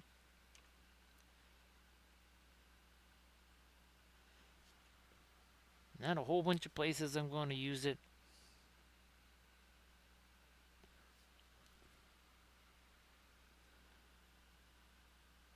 I want to get down into the stuff over here, but again, like I talked about with the figure that has all the freehand on it, the idea is if you can get to all of this structural work here, right? Not all the snazzy stuff, but the structural work, you get through that real quick. Well, now you have a whole lot more time to spend on the fancy stuff, like freehand and whatever else, instead of spending hours and hours and hours before you ever even really think about doing anything with the freehand. Yeah, you don't want to be doing that. You want to be able to get right into that freehand and be able to kind of max out your time there.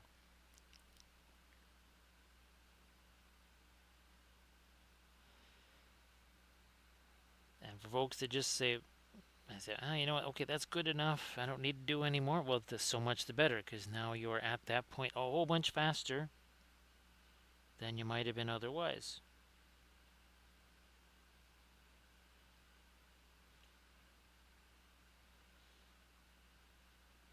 Let me just let that mix with what's on there. This again is why the oils take less time, because I can basically just say, you know what, I got a bunch of color on there already.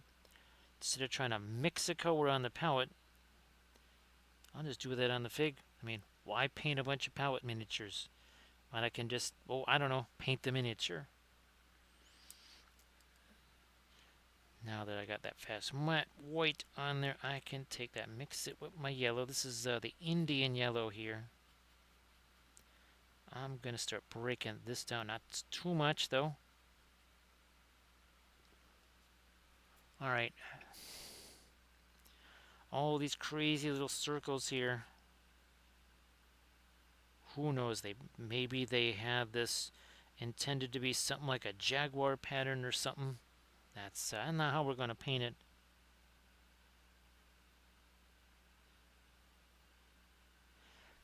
So all of a sudden, those reds that look so light don't look quite so light anymore. But if I kept making them lighter and lighter and lighter, Well, this yellow that I'm putting on there, it's going to be basically the same brightness level, and that's going to be really from a visual standpoint, that's going to be confusing. When you make something kind of challenging to look at, people are less likely to look at it. I know that artists seem to, I know they like to have art that is maybe visually jarring just because they want to, it's a statement, it's an impact, whatever, which is great. You just necessarily can't expect people to look at it that long because it's difficult to look at. If you're painting miniatures, especially for, say, a contest, do you really want to make it where the judge is like, oof, okay, that might look interesting, but man, I don't want to be looking at that too long. It hurts my eyes.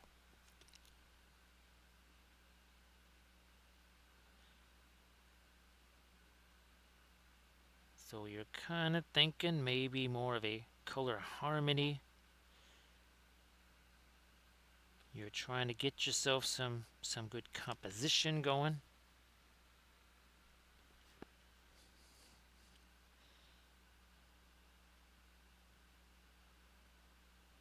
Because again, if we're this far along, 1 hour 41 minutes in, so let's say you're going to spend 10 hours on this for a contest or something. You've set up a really nice framework here in your first couple hours. Now you got the other 8 hours to do whatever refinements and fancy things that you might want to do.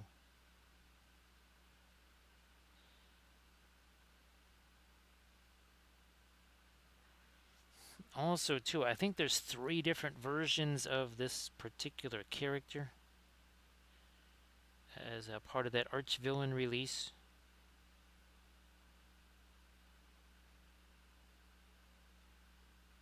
Come on, here we are. What's going on over here?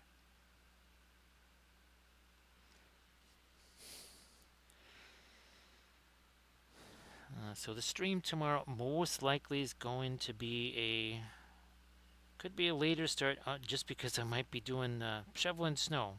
I'm just throwing that out there. Be ready for that.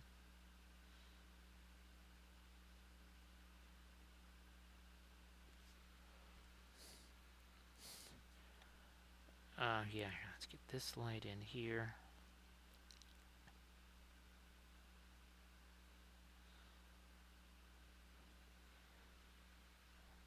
And you get these guys 3D printed from Archvillain Games. I know it's been a little while since we've seen some Archvillain stuff. I have a bunch of their stuff printed. It's been months now since I last printed some Archvillain things.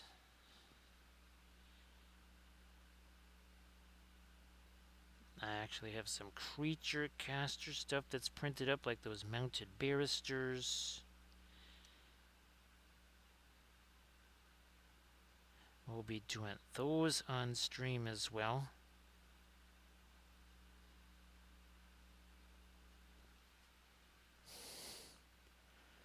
Is there, and I'm just going to back over here and get these crazy little circle things here, whatever they are. You can see how we've got our brush here, right? Caress the brush, do not crush the brush. When you get a death grip on that brush, first of all, it's going to be really hard to reach into all these, well, hard to reach areas. And of course, with the oil paint, it really does like a lighter touch on the brush instead of a real heavy kind of, again, this sort. I've literally seen people holding the brush like that. It seems kind of painful, especially if you're doing that for a while. There are times where I wonder why the brush doesn't just simply snap in half. That's literally how hard they seem to be grabbing that thing. Now let me do a little bit more of my... Again, that's almost like using the brush as an eraser there.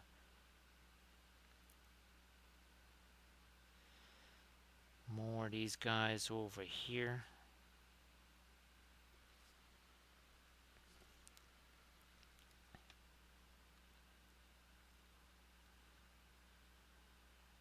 Come on, all the way down and around.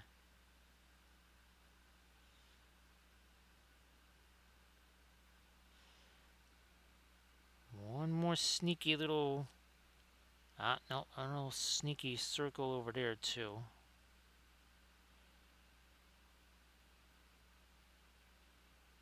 Hinting at a little bit of gold in there.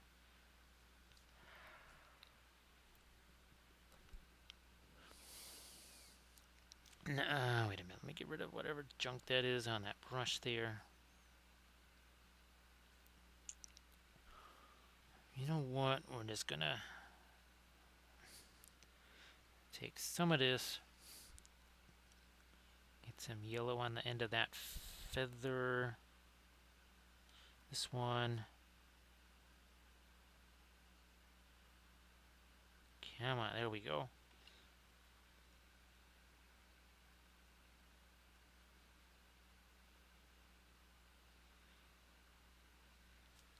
I'm gonna... Let me see what happens when we take our... Do we have some fast matte white here? We do. And we chuck that in with some of the Indanthrine blue. Too late.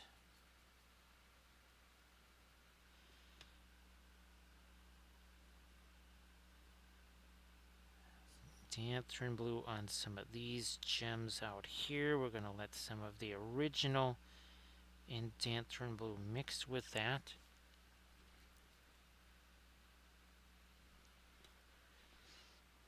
So Grip Shadow again, thanks for being here. Appreciate that.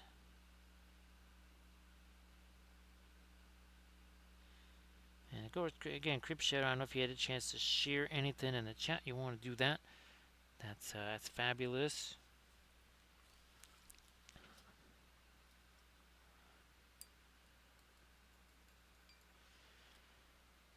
Perline. Or no, the pure orange. We're gonna mix that with some of this. Let's make sure we still have some of our yellow in here to keep that from getting too peachy. See if I can get some a little more of the light here on that eye.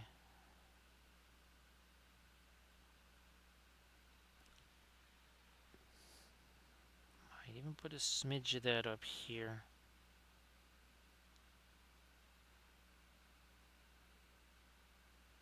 We'll lighten up the edge of those some more.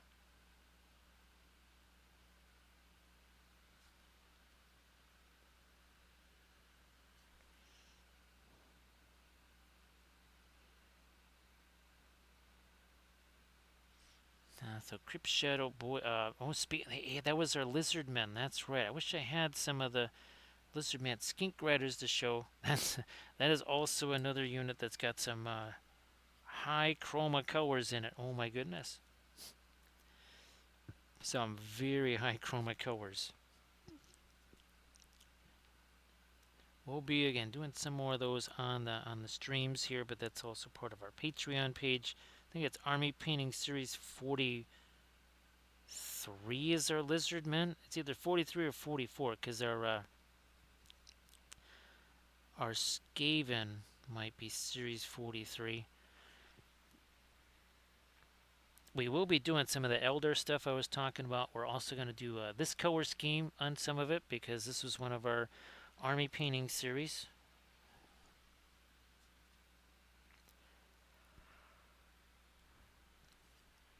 I'm going to try and get a little bit of this orange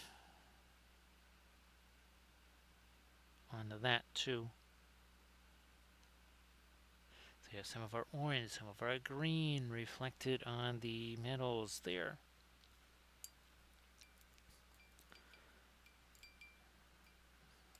Let me see if we can try and get some of our maybe lightest light on the metals.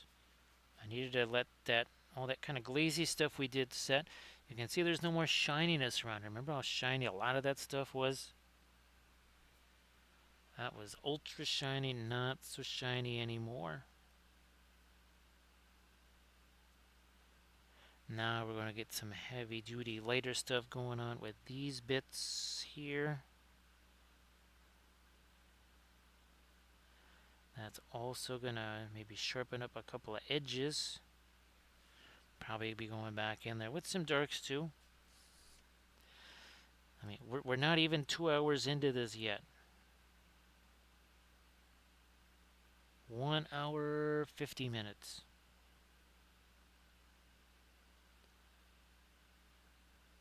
Again, there is time.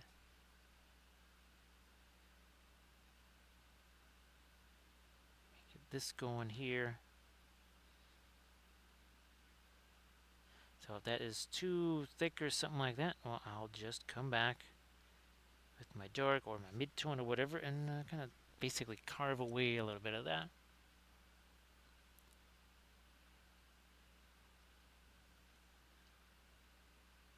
Trying to find a little bit of light along that edge there.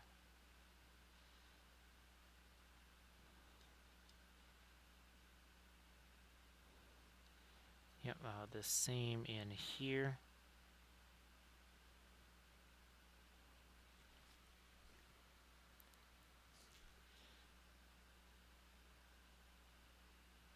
Come on. A little bit more light in there. Now let's get some of that on here. Also up there too as we welcome in Gladius. How you doing there, Gladius? Fantastic to see you again.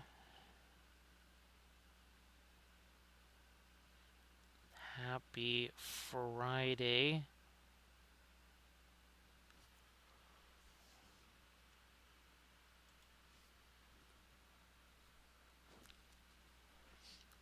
We're doing,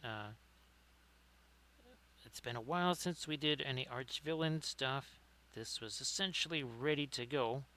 So I thought, well, okay, I need something that's just ready to go right now.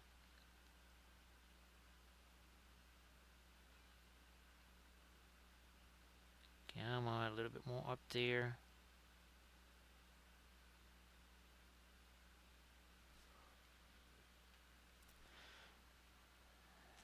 Oh, Striking Scorpions, that's the one with the wings. I was trying to remember that the other day. So Gladys, if you wanted to share anything on those guys in the chat, please go ahead.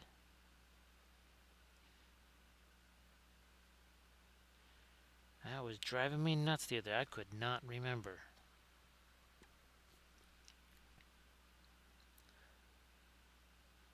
Ah, we need some up there.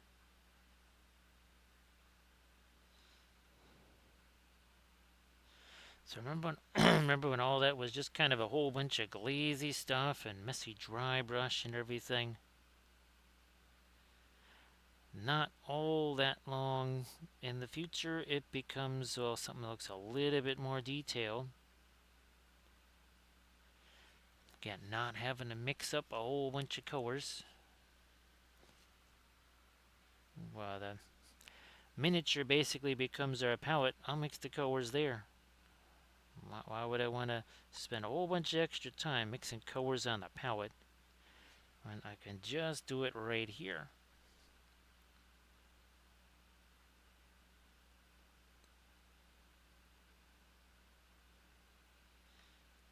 You know what? I'm going to try and find me some more of that light down here as well.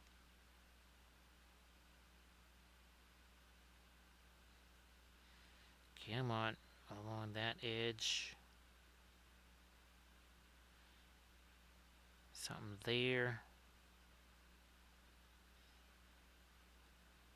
On that top edge. I'm going to start doing some stuff here on our cloak. Maybe we should start doing that now after I do the lighter stuff up here on the headdress. Then we'll start getting back down to all this stuff over here.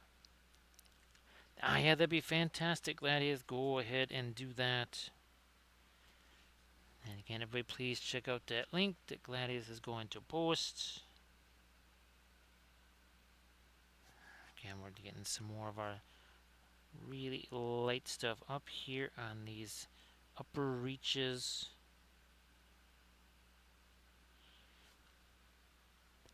Hey there, Hank, how you doing? Happy Friday. Well, that's a little lighter than what we wanted. How's about we take some of that away?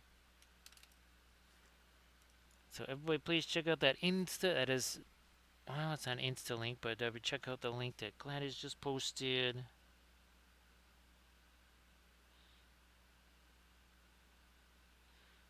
Try and lighten you up a little here.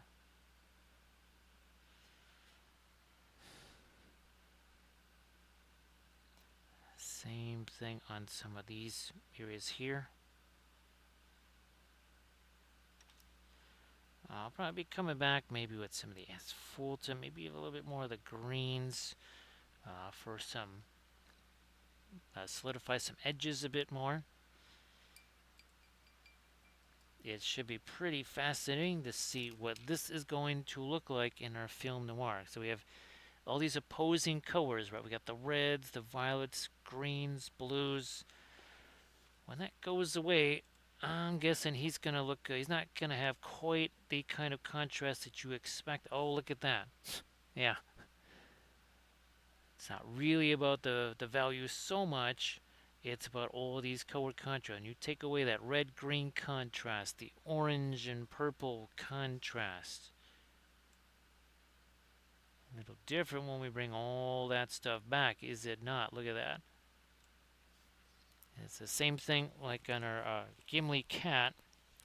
When we do that, basically it turns off all the object source lighting. It's like you can't see it anymore. Hey there, Thranduil, how you doing? So Thranduil, well, you probably haven't had a chance to catch the newest video, which is this. Again, that's part 3 of a 3-part series. Again, with just a little bit of quick freehand on there.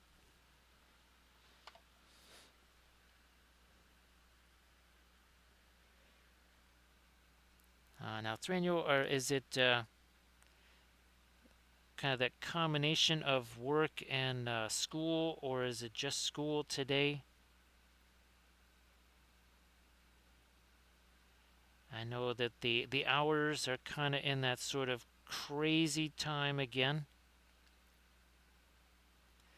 So again, I'm going to hit this with the blending brush first before I march back into that with our even lighter colors. I'm just kind of smooshing some of that together. We're going to have ourselves a pair of raids because that's going to be Catmaster and Kaylee, or Kaylee and Catmaster. Everybody please give Kaylee and Catmaster a follow if you could. That'd be sensational. So Catmaster, I hope that the new digs treat you very well. We're painting up somebody that we did, oh gosh, a couple years ago at least. There's the color scheme that we're basically looking to kind of replicate here. So Catmaster, I have all the rest of the cat files here. So we're going to be adding to our Cat Ladriel and Cat Doff. Look at him right there. Where's our Boromir?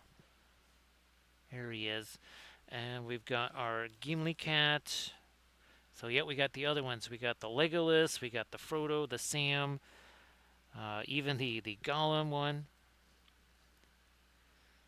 So everybody again, please give Kaylee and Cap a follow. And again, of course, Catmaster, you want to share anything in the chat, please go ahead and do that. 1 hour 59 minutes ago, this had no paint on it at all. It was, as we like to call it, a blank canvas miniature. There was no paint on there.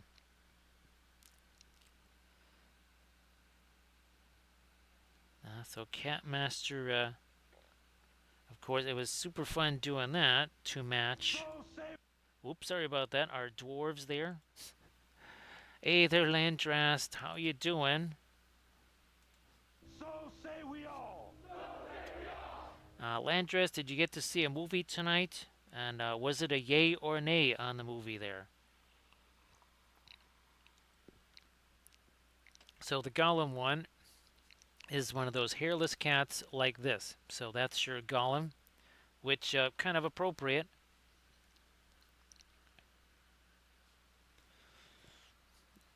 Now, Thranuel, I know that that's a difficult project there. I hope that it all goes well. It doesn't take too long.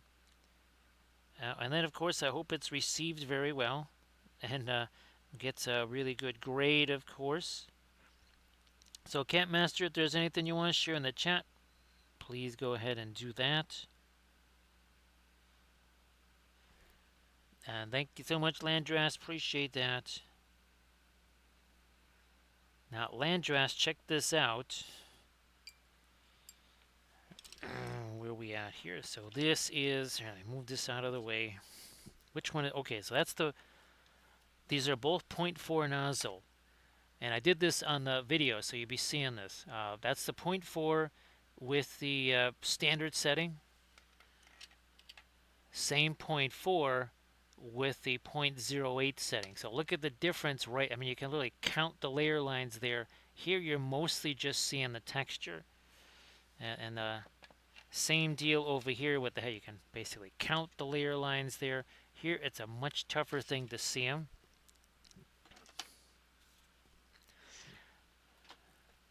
No problem, Cap. It doesn't have to be a brand new thing. It doesn't have to be totally new. Now, this is the thing I was waiting on, Landrust. Oh, in Landrust, apparently I don't have a 0.2 nozzle. I thought I did. It's on the way here now, because you can never have too many nozzles, right? So this is with the 0.4, but the 0.8 setting. So again, we did some plinths there. The reason those are still on the build plate is I'm going to take those off literally on the video itself.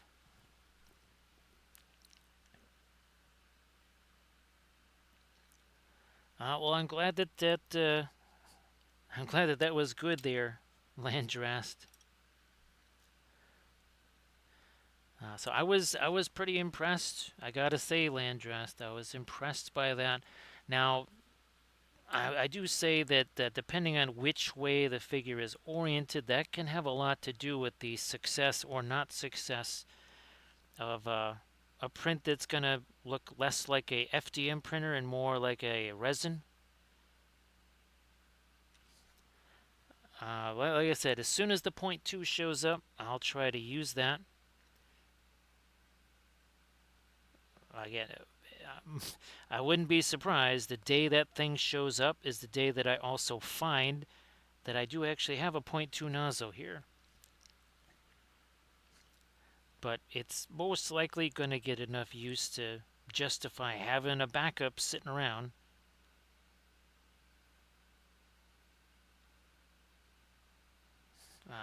To me, I think you can't really have too many nozzles.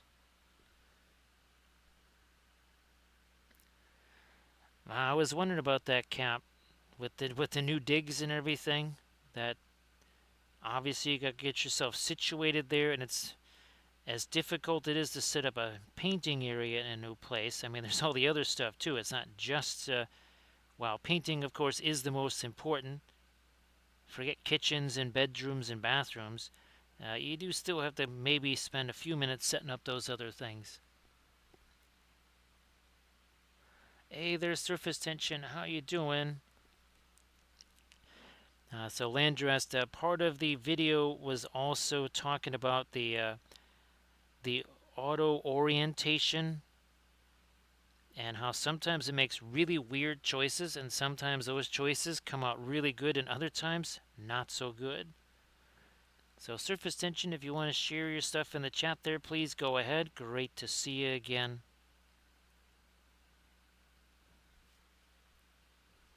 So surface tension, I was just telling folks that now I have all of the Lord of the Cats files from Apache Studios. I've got 5 of them printing out right now. I've got the Aragorn, I think either Merry Pippin, I've got the Legolas, I've got the Sam, and the Frodo printing.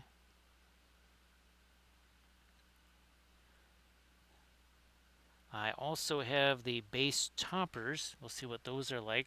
Everybody check out that link there that Surface Tension just shared.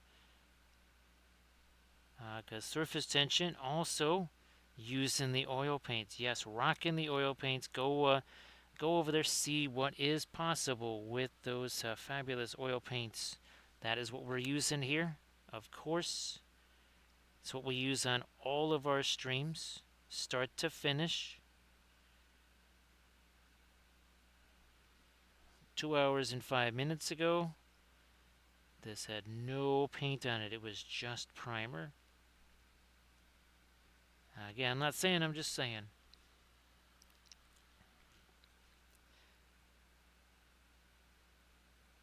We're just going to chuck this on there. Wait a little bit. We'll take our blending brush and we'll sweep that now. Let's get back over here.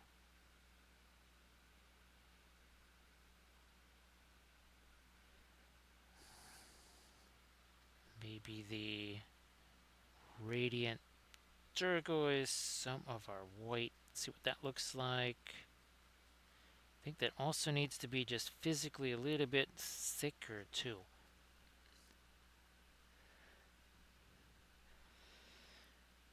Surface tension, well, these cats are just one of those type of subjects that really lend for some fabulous punnage, don't they?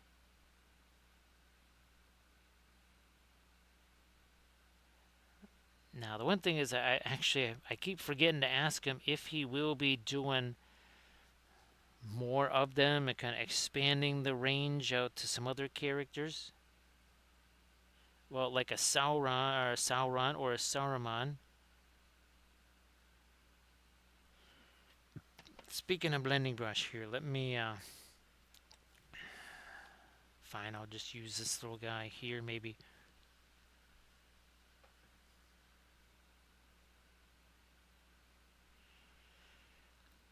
He might make them as rats, Gladius,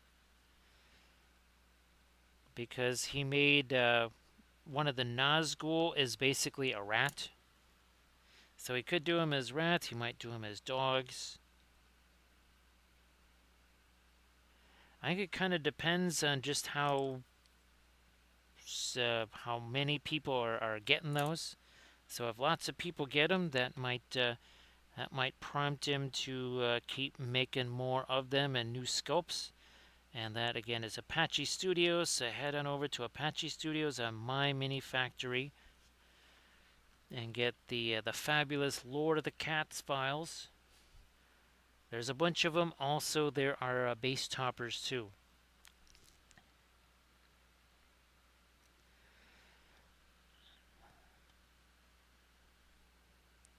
So yeah, surface tension. I mean, there's plenty of orcs in Dog Guldur. You could see some dogs there, right? There's lots of bones. Yeah, just trying to throw in get some light down here too. Sure. And this is not our lightest light on the blues here either. We're going lighter.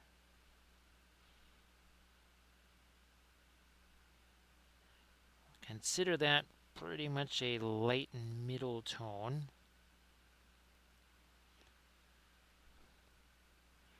Let's get some of that working over here.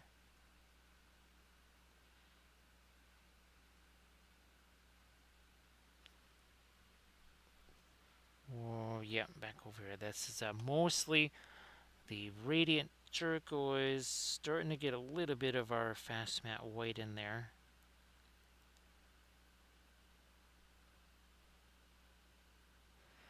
I was tempted to get some of the radiant, say, magenta out here, but we have that alkyd magenta. that we're trying to experiment with. We'll kind of keep working with that. Also, our Alkyd Violet.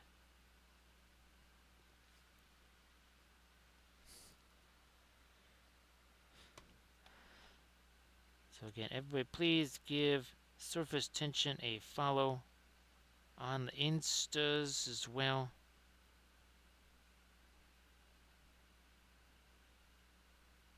No. There we go. Nice to see you there, Neshlan. Happy Friday. Great to see you.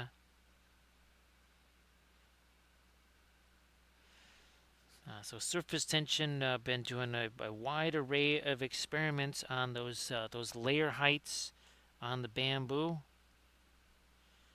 More of those are on the way when we finally do get the actual 0.2 nozzle, which is not.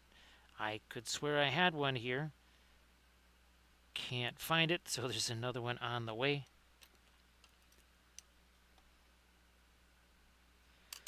And again, this just went up on the Patreon page. A little quick exercise in some freehand. It was a 3-episode arc, and I just finished episode 3, and that went up on the Patreon page this morning. I'm glad that your kits arrived. They're revless and, well, reasonably intact. Sometimes that's like the best that you can ask, is that they're mostly intact. Intact enough to be usable.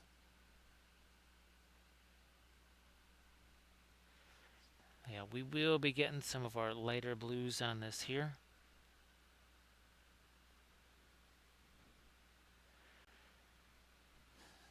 So I used the only real change was the 0.08 setting as opposed to the standard 0.2. So the 0.08 is like the ultra fine, and the 0.02 is kind of a standard. Now the nozzle that you have to physically change out. You have to unload the filament and then physically change the nozzle. Now I got the complete hot end, so I literally would just take the one out, the entire thing, stick the other one in there.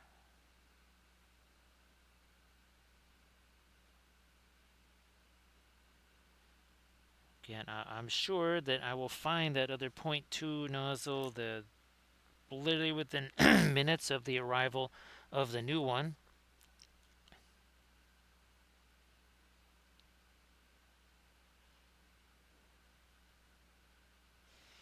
Let me, I'll use you as a blending brush here.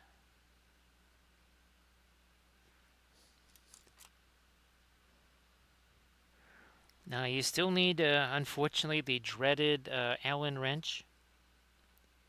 I think there's 2 screws that you still have to undo with the dreaded Allen wrench, and it's a small one. Of course, that's why I got the hot end, because there's just those few screws. Otherwise, there would be more screws you'd have to undo. Then there's also basically 3 of the 3 cables that you have to disconnect.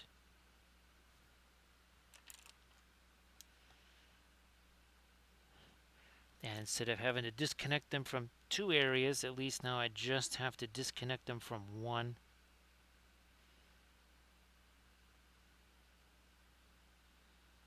Because disconnecting is, well, maybe not too bad, but trying to get those back on again without bending all those little pins, that is another story entirely. So this is for the bamboo carbon X1.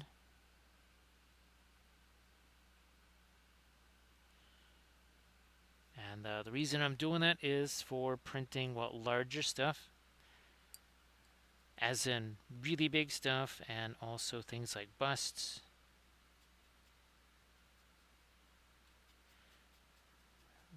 Now this is that's probably as light as I want to go with this.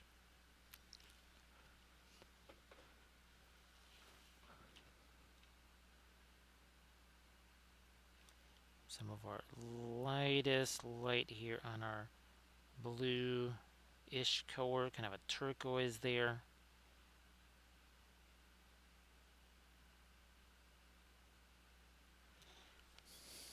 And then we're going to get some of our lighter violet slash magenta also in there. I think I'll go more with the magenta.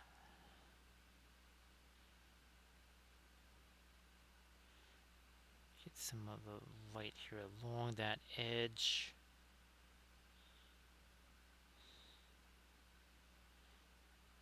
This one too.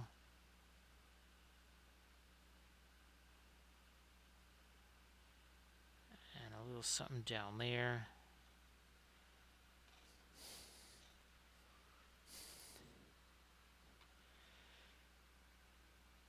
Bit more into here. So 2 hours 15 minutes ago, this guy had no paint on him at all.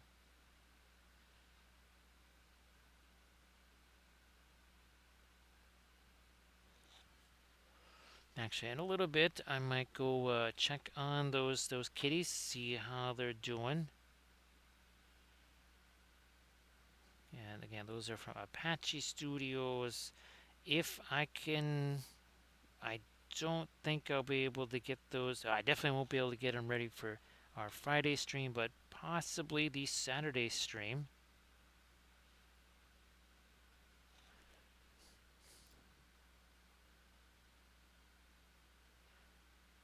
Either that, or we have a whole bunch of them ready for next week.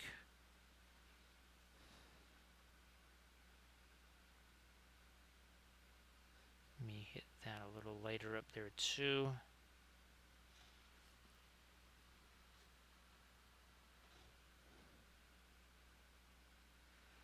Come on, there we are.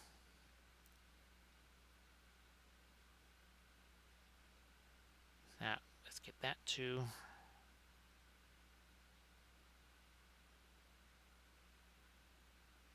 And this.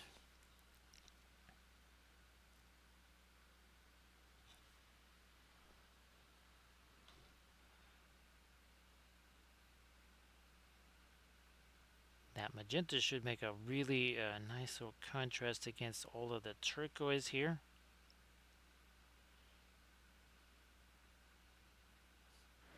And then up here, obviously, we got to start doing some stuff and all that. We will maybe still, especially here on this red, probably go a little lighter on that too. I never really did get a chance to finish all of the lighter stuff on our gold. So I'm going to take my fast matte white. We're just going to pull that down over here.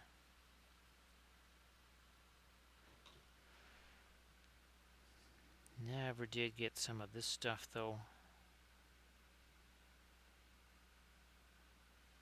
And then there's our Danthrin blue. We didn't, well, we were trying to wait for that to set up just a little bit first.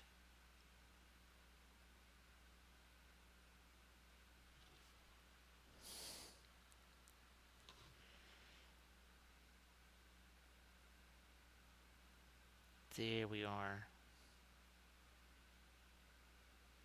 Trying to also set up some more of our Tomb King stuff for painting on streams. As we welcome in the bearded Celt. How you doing there, Celt? Happy Friday. Thank you so much for the raid. Appreciate that. Everybody, please give Bearded Celt a follow if you could. That would be sensational. So, Bearded Celt, we're working on another one of our Archvillain Lizardman figures. We're basically doing this color scheme right here that we did a couple of years ago, because fun times. Again, everybody, please give Bearded Celt a follow. So, Celt, I think this is it right here, right? Nope, this one. So this was our Armada Monday. We did Richelieu. We're going to be doing Dunkirk on next Monday stream. So that's the start of our Marina Nationale.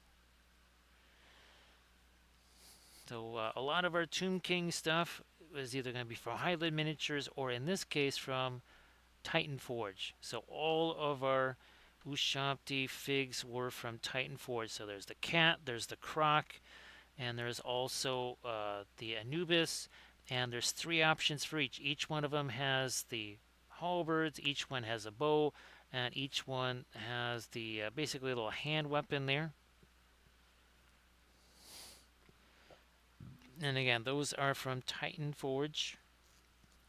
The chariots look like this.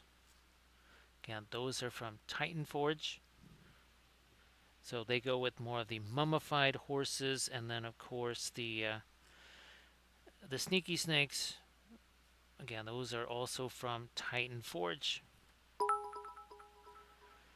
Hey there, Nerifel. So Nerifel, sorry that the oranges are being a bit of a problem there.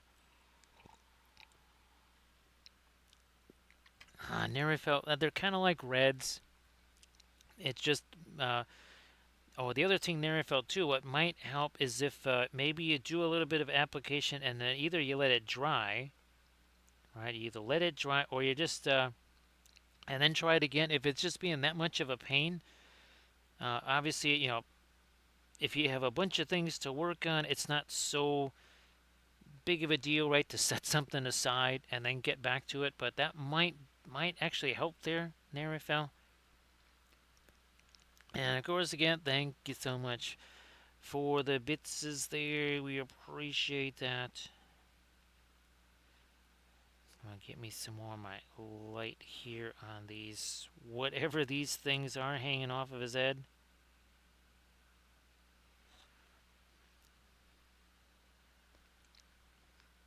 So Celia there, Nerifeld, thank you so much. And Nerifeld, there will be more cats, so Prinkles is not going to be very happy. Right, Nerifeld? Yeah, Prinkles is going to be just a wee bit upset. More cats in the house? Yeah, just let's put it this way. You're going to be surprised to find litter box things not in the litter box anymore. That's cat vengeance, right, Nerifel? That is kitty vengeance right there. I'm gonna try and get me a couple little lighter things going on with these little weird circle things here, whatever the heck they are.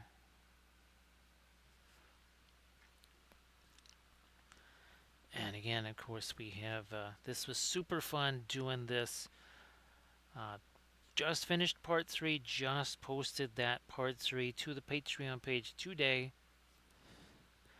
That is a 3D printed figure from Loot Studios, right? Yeah, Loot Studios. And of course, Bearded Celt, if you want to share something in the chat, like always, please go ahead.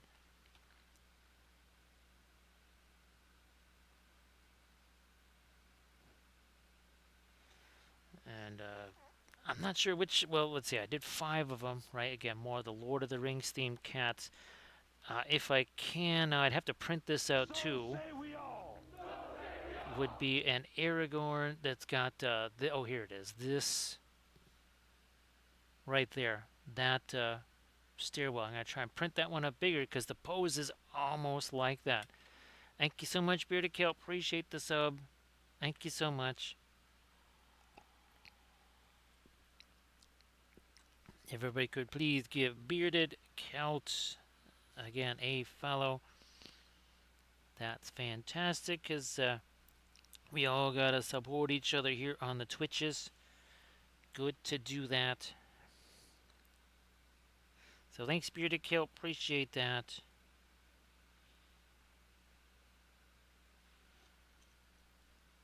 And let's. What were some of the other Archvillain lizards like these guys here? Where's those Mato Riders? Nope, that's the.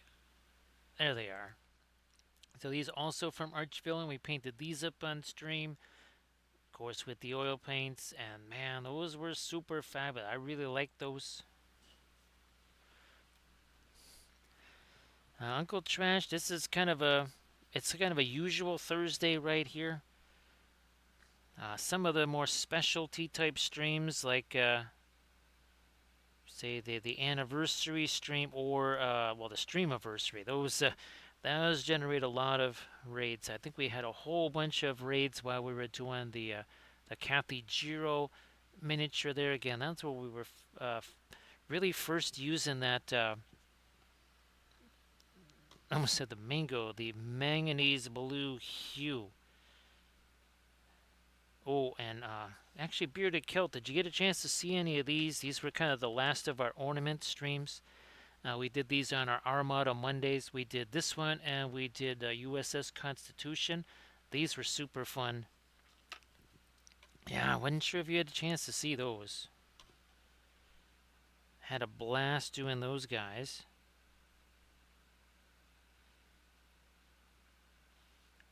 And I think it'll be fun to do some more of those again.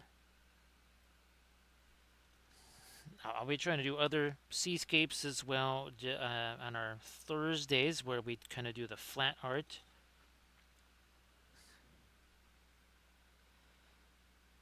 Thanks, Cap. Appreciate that. And again, everybody, please give Capmaster a follow.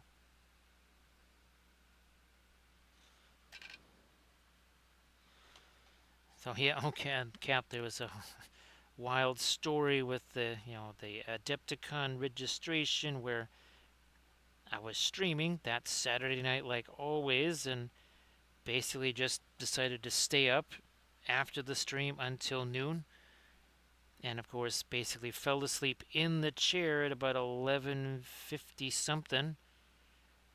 At 12:09, fell out of the chair. Basically, that woke me up, and much to my surprise, the website had basically been kind of frozen until 12:09. I cannot confirm nor deny that I had something to do with that. But yeah, that was pretty wild to find out. I was wondering why there was. I was like, why does it seem like so much stuff is available?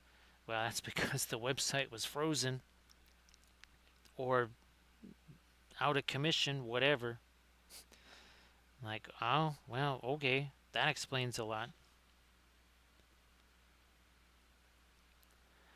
So see you later, Bearded Cal. Thank you so much for the raid. Appreciate that. And have yourself a fantastic night's sleep there, Bearded Celt. Again, appreciate everything. Yeah, these little crazy circles here, getting some light on them. Not everywhere, as you can see. Just where I think some kind of highlight might end up. Starts to separate them from that red. We're going to be getting some more light on that red as well.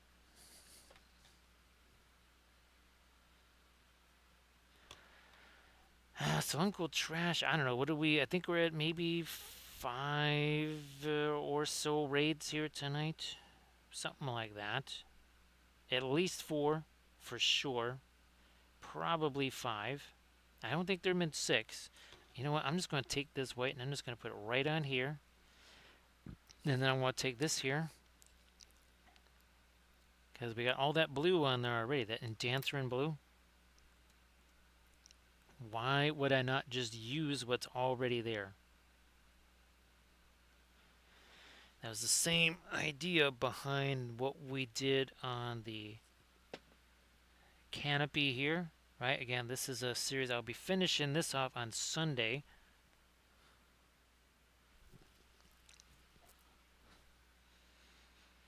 So that'll be our the video I'm filming on Sunday, finishing that up. That'll also be part 3. I've been doing more and more of those multi-part series, basically larger stuff. My Vehicles Workshop series, pretty much all of them are usually 3 episodes long. Was this the first Vehicles Workshop? See, the first or second Vehicles Workshop that I did. Needless to say, freehand was a big portion of that particular series. Where's me magenta? You're sitting over here, aren't you? There you are. So this is it's not. Let's see. I think it's a little bit more violet than say quinacridone magenta, but it is an alkyd. No, that's pretty darn close to quinacridone magenta. You say, okay, why the alkyd? Well, magenta is one of those slow drying colors, and this really kind of throws that all on its head. Because again, we're using oil paints here start to finish. 2 hours, 30 minutes ago, this had absolutely no paint on it. It was just basically a dark brown primer and not a whole bunch else.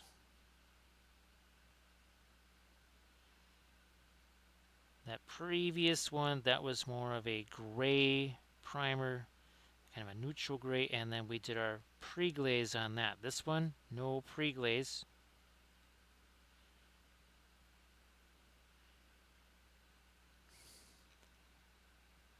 So that really changed it. Look at that. Now you can really see the difference between that and our blue. It's not a value difference, it's just a color difference. We'll be getting lighter on this as well. I'm just starting to make this little bit of a color switch again from the more violet to something that's got a bit more of the magenta in it. Let's do that over here. Down here on the end of this, again, letting that just kind of mix with what's already there.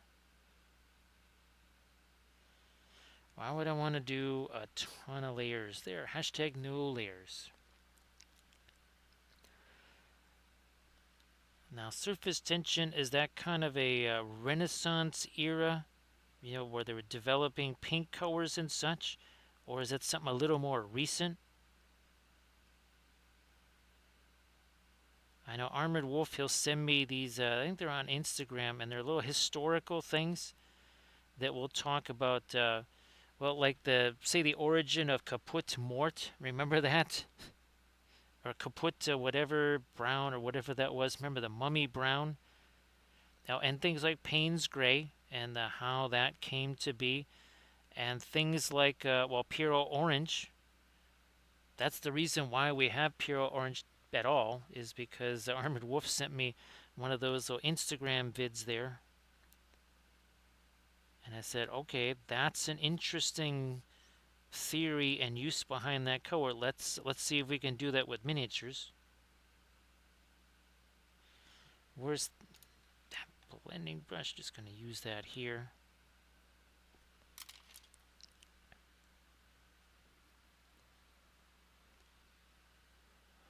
Yeah, the Caput Mortem. Thanks, Uncle Trash. Which I forget what the modern version is. Obviously, the modern version does not have any mummies in there, because lots of children would be very upset if that were the case. Now this is another case here where I can just kind of take my blending brush and mix that violet with this magenta that we're starting to put in here.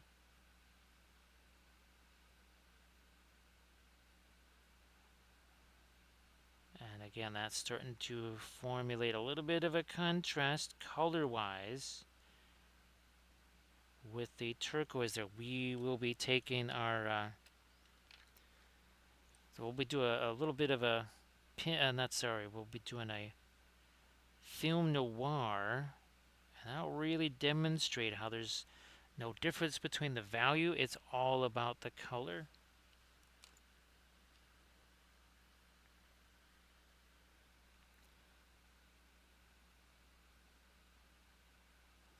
Yeah, I don't remember what's in the more modern version of that Uncle Trash. I'd have to watch that video again. But there is an Instagram, I think it is an Instagram page where they kind of feature, well, they feature something like an alizarin crimson, and they talk about the origin behind it. And then they kind of then talk about its properties. You know, maybe some of the things that it does well, some of the stuff it doesn't do so well.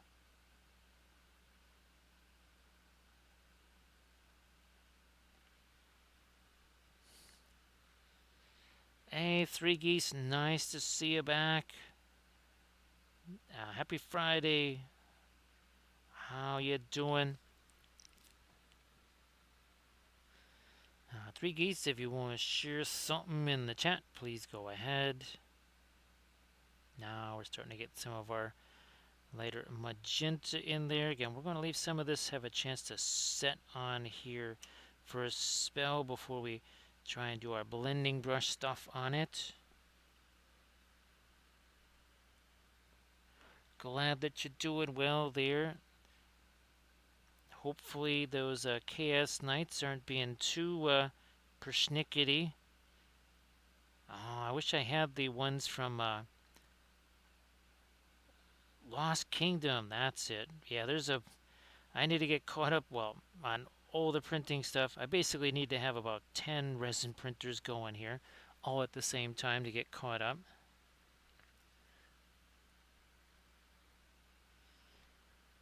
So Three Geese, if you can send me, if you don't mind sending me the pictures via Insta or something like that, then I could check those out.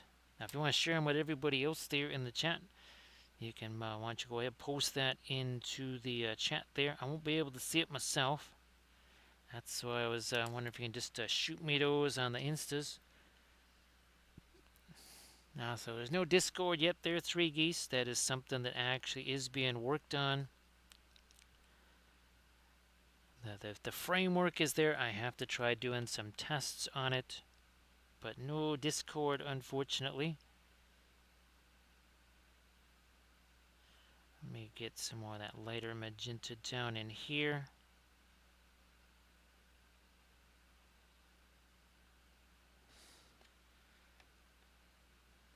Blending brush into that again.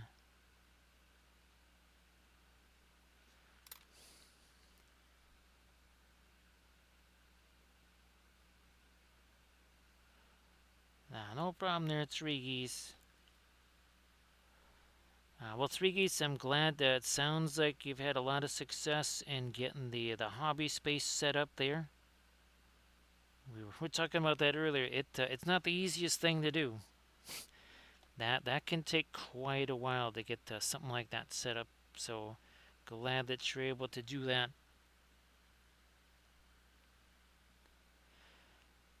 Surface tension. I actually brought out one of the Guahir, one of the eagles, just in case we had some cat doff appearances. Now surface tension. I'm just imagining if somebody does one with Shadowfax. It's like, well, I was thinking Gandalfax. It's like, I will end you.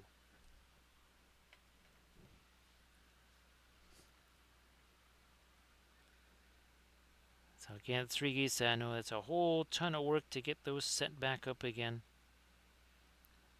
I mean, here, put the streaming/filming area. Basically, what I did was I changed the desk. It took the better part of 10 days to get that to be working the way it needed to for streaming and filming. It's really something that unless somebody does streaming themselves, it's really hard for them to grasp just how crazy that can be. Hello, little hobbits. Spark my ganja. Thank you so much, Snafu. Snafu Gaming becomes the latest little hobbit, which does mean we get to have a little appearance here by our cat dog. It's like, bird schmurd, what are you talking about? You might be bigger, but I have a beak, and I got bigger claws than you do. He's like, yeah, but can't you see that I'm doing the fur thing, right? Yeah, I'm showing my hackles here, so that's like totally intimidating to you, right? It's like, do I look intimidated by you? I'm so glad I brought that. So glad I brought that up there. Now, we've had two of these in a row. I'm not jinxing nothing, but on our Gandalf 6, we have had two of these in a row. Ooh, we came very close to a third. Look at that. So thank you so much, Snafu Gaming. Appreciate that.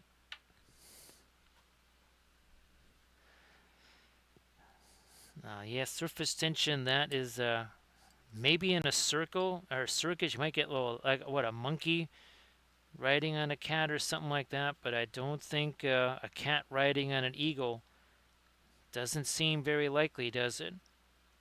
So this is definitely different than a quinacridone magenta here. Oh, wait a minute. There we are. So this again is one of the griffins. Uh, I figured, well, ooh, let me look at this. Let me see. So 122 blue 15. Ooh, it's going to be difficult to get out of here. 1 second. No, I'm going to have to move you over here. Where's that? Uh-oh. Well, that's pretty darn... Okay, that's the difference. So there's a little bit of blue in this one, whereas this one is just the quinacridone. All right, so... Well, hey, I was closer than I thought. Yay me.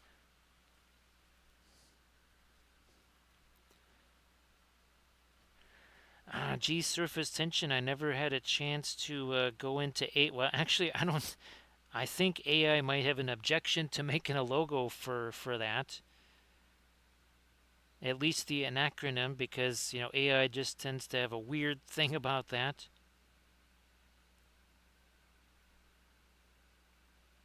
I'm gonna try and get me some more of that magenta down into here. I gotta get some more stuff on his eyes too. Now, surface tension. It's been a little while since we had Guahir make an appearance. He was really looking pretty. He was looking kind of angry, wasn't he? That was not a happy bird. Well, oh, what? Oh, Angry Birds. That's right. Not sure if that game is still a thing, but I'm sure Guahir is definitely. He is an angry bird. Getting some more of our lighter magentas now on this area here.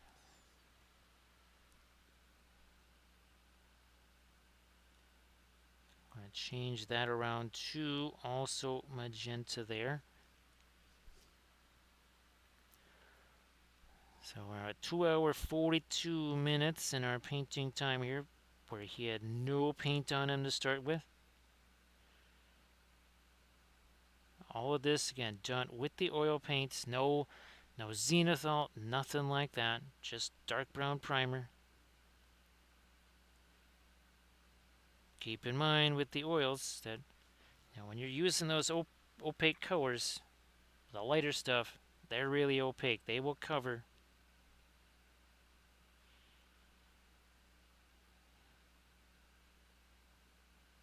All right, starting to get some of our lighter magentas now in the garments here.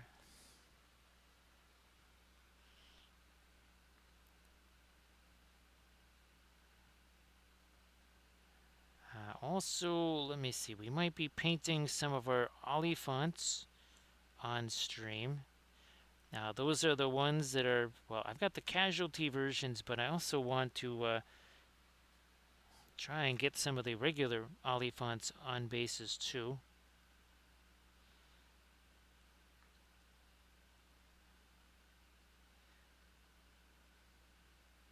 Let's do this here. Come on, a little more there. So see you later there, Surface Tension. Thanks as always for joining us. Have a great Friday. We'll see you on Saturday. Because, yep, it'll be Saturday for you.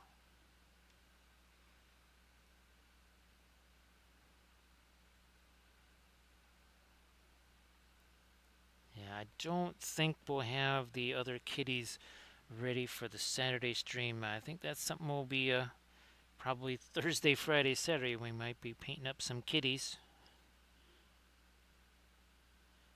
I do believe that our Friday, Saturday stream, it's going to be cavalry of some type. It'll either be Game of Thrones or Song of Ice and Fire Baratheons, or it will be some of those creature caster where they mounted barristers. I'm leaning towards the Baratheon stuff because that is almost entirely prepped. I just literally have to throw some texture paste on the bases and prime them. So I think that's what we're going to be rolling with.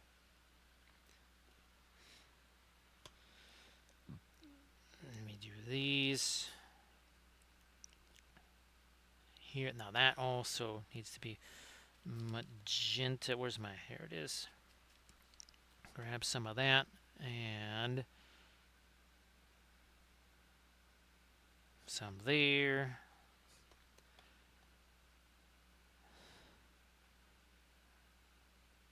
That happened quick. That changed real fast. Didn't want to change it some more.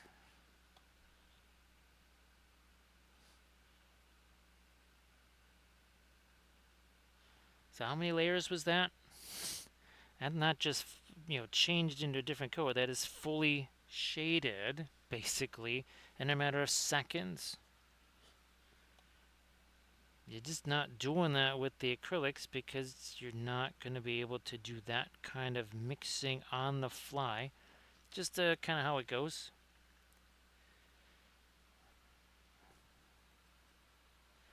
Boy, Rivless, I don't think I've seen any 1/700 scale sailing ship. I think the HMS Victory that I have is more like a 1/400 scale or something like that. All the 1/700s I have, let's see, I've got, well, two versions of the West Virginia. I've got Scharnhorst, Shinano, King George V. Can't remember if there's any other ones that I have. Those are the ones that I know for sure.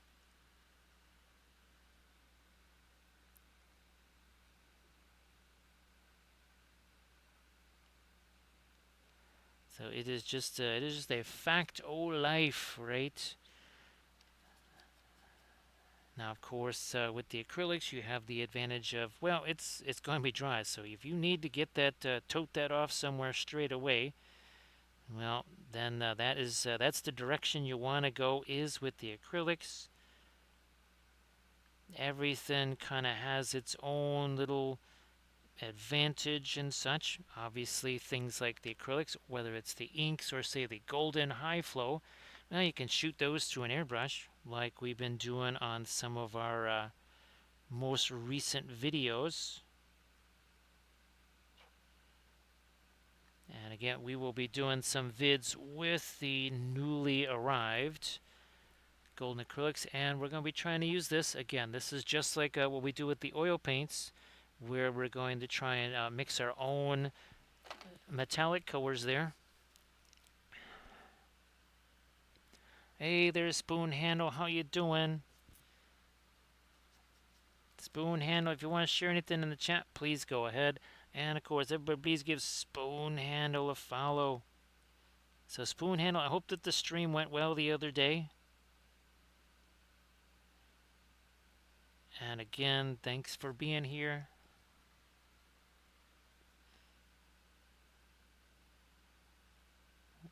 So Spoon Handle, I don't know if you had a chance to see it. There's a nice little, again, difference between our blues there. So this is that episode 3 of our little freehand series on this Loot Studios figure, this Guinevere fig. Now, I do have the bust of this printed out. I don't know how much of this you see, but you definitely get this. I think you get enough of the cloak to where we can try and we'll get some of our fabulous freehand on that too. So everybody check out that Instagram link that Spoon Handle just posted. And then again, please give Spoon Handle a follow. Actually, Spoon Handle, where you're going to be doing any streaming tonight later on. again, thank you so much for being here. Appreciate that. Ah, Saint Celestine. Now, a spoon handle, is it the regular GW Celestine or is it one of the nifty 3D printable versions? I could swear I just got another STO Celestine somewhere. Don't know where it's at, but okay, so it's the GW one. I think the only other Celestine that I've done from G is like the old classic metal one. Yeah, I don't think that I have. I think it's been redone in plastic now, right? Spoon handle. There we go. Now we got some of our magenta. And there we're going to get some magenta lighter stuff going in here. Like that.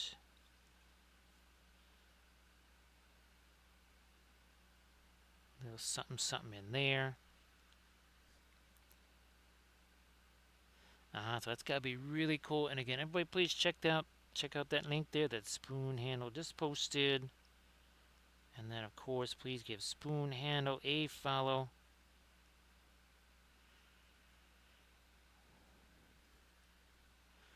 We're gonna, you know what, we're gonna spread a little more of this here magenta onto his face here, thanks. We'll do that.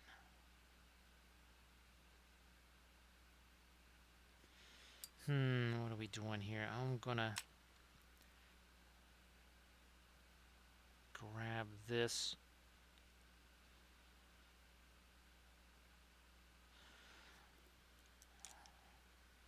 So I don't know if you're still around there, Cap. Again, thanks for the raid. Appreciate that. And again, congratulations on the new digs. And I know that's a ton of work. I'm just really glad that that kind of worked out, though. Now I'm going to try and get me some more crisp edges here, if we can.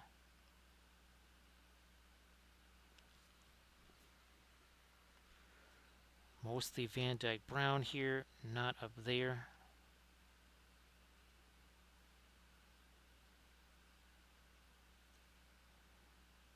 Sharpen up some of these edges as well.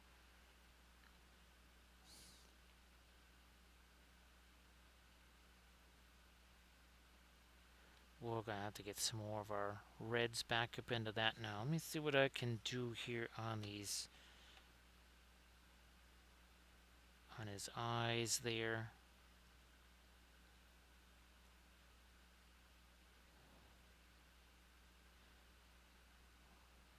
No, let me take a little bit of that edge away.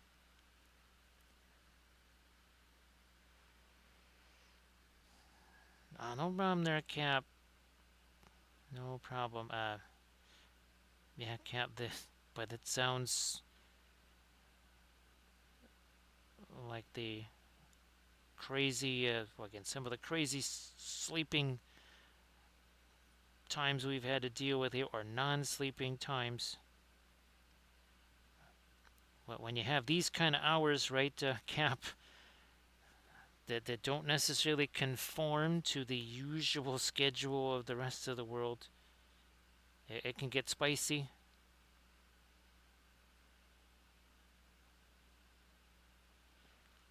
That's why we try to especially support all of our late night streamers, because there are not that many of us, right, Cap? Few and far between.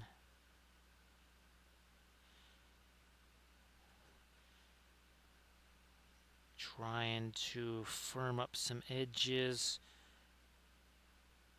out there. Now on this stuff too, let me get a little bit of the, there we go, that's some of our brown ochre in there.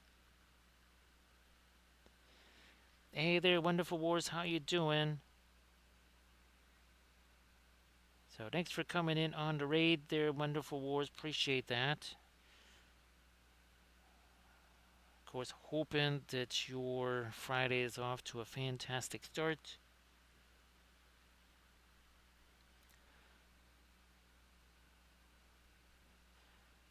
Yeah, Catmaster, well, I know I've had to start resorting to, shall we say, swapping out the cranberry slash blackberry ginger ale for things like Mountain Dew in that mix to avoid sleep streaming, because well, that was getting to be quite the epidemic of literally falling asleep while streaming. That is a situation where you say, should I be more worried that nobody noticed, or that it happened that many times? So Wonderful Wars, very very happy because there's a whole bunch of STL files that I was able to secure today that I think are gonna be some really fun follow-up streams to our series of Lord of the Rings kitties. Got those printing up right now. Actually, Catmaster wasn't that long ago. I did it 3 times on the same stream. There would basically be a stripe across the miniature, and I would basically wake up not quite understanding what it was I was saying. I think the record is 4. Now, that occasion was a little bit different. That is when Kathy discovered the Alka-Seltzer plus cold medicine. Little hobbits, spark my ganja. And that is when we learned that that causes extreme fatigue. Not just regular fatigue like, say, a NyQuil, but extreme fatigue. Thank you so much, Gilly. Appreciate that. So you're the regular guy. It's like, what do you mean? I'm just getting off the gray. It's like, well, there's a version of you that looks a whole lot more like a cat. Now, which one of us is on the pipeweed?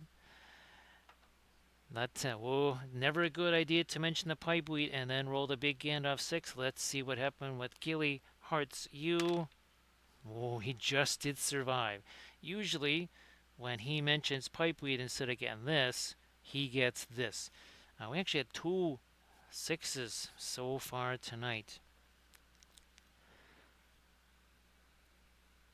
So yeah, we don't do the snoring here. So and again, it just got me thinking. Like, wait a minute, if I can stream in my sleep, that means I should be able to do other stuff like film videos, edit videos. Just think of all the work that you could get done if you could literally work while you're sleeping. I could be live streaming games of MESBG while I'm asleep. This would be fantastic. That would be so incredibly refreshed. Actually, Spoon Handle, you're going to get to see one of my alternate versions of Celestine here.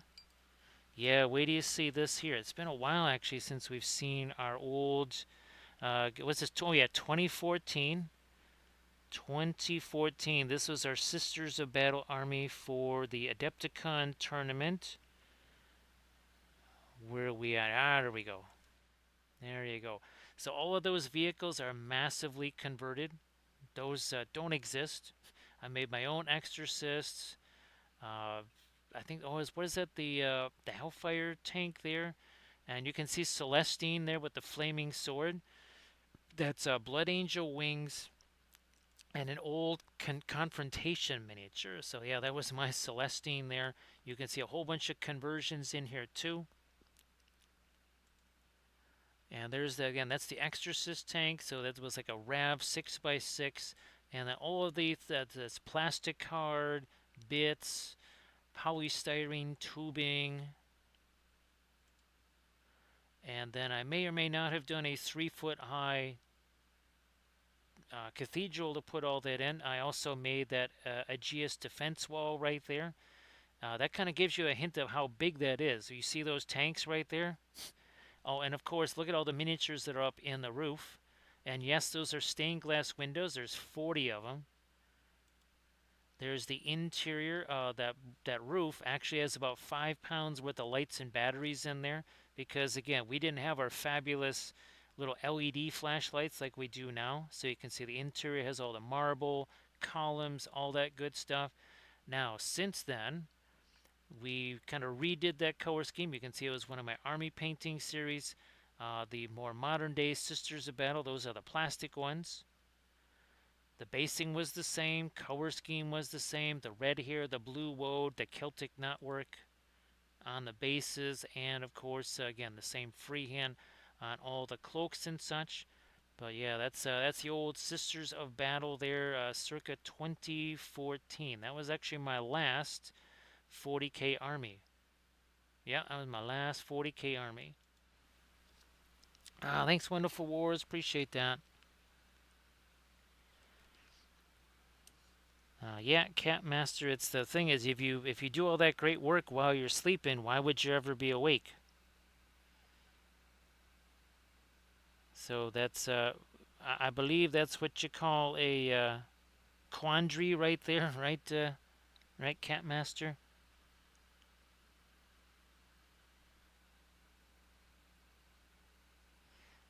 So yeah, Uncle Trash. Again, that's not really the way we would like the things for things to go. Again, hence the reason why we started to add, say, the Mountain Dew refreshment there to our rum ration.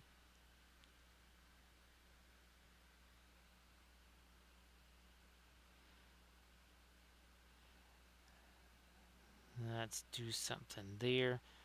Now, again, I am hoping that we'll be able to live stream those games of MESBG.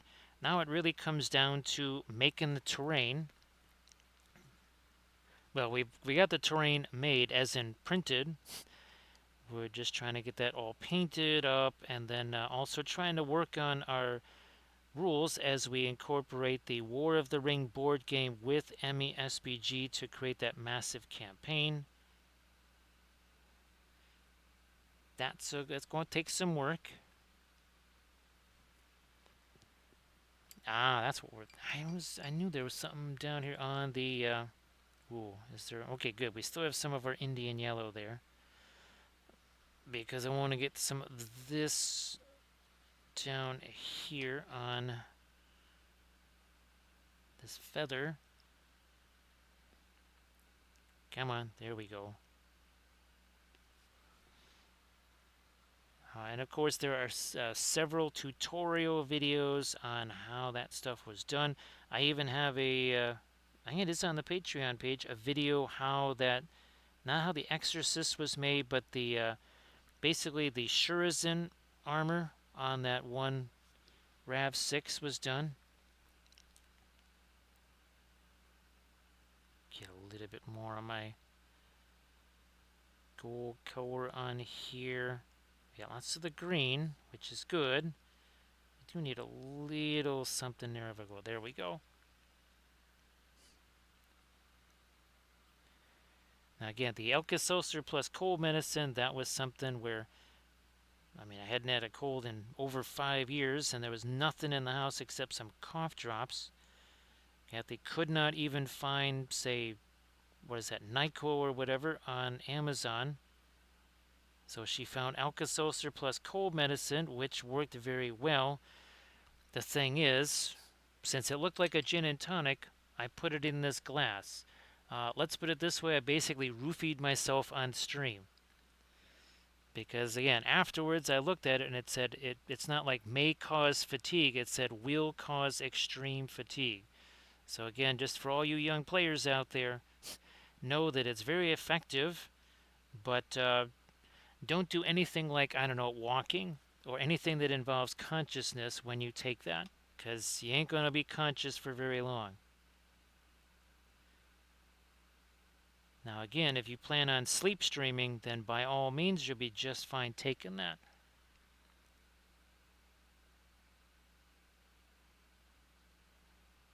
it does stand to reason that sleep streaming would be a little bit less effective than the regular variety.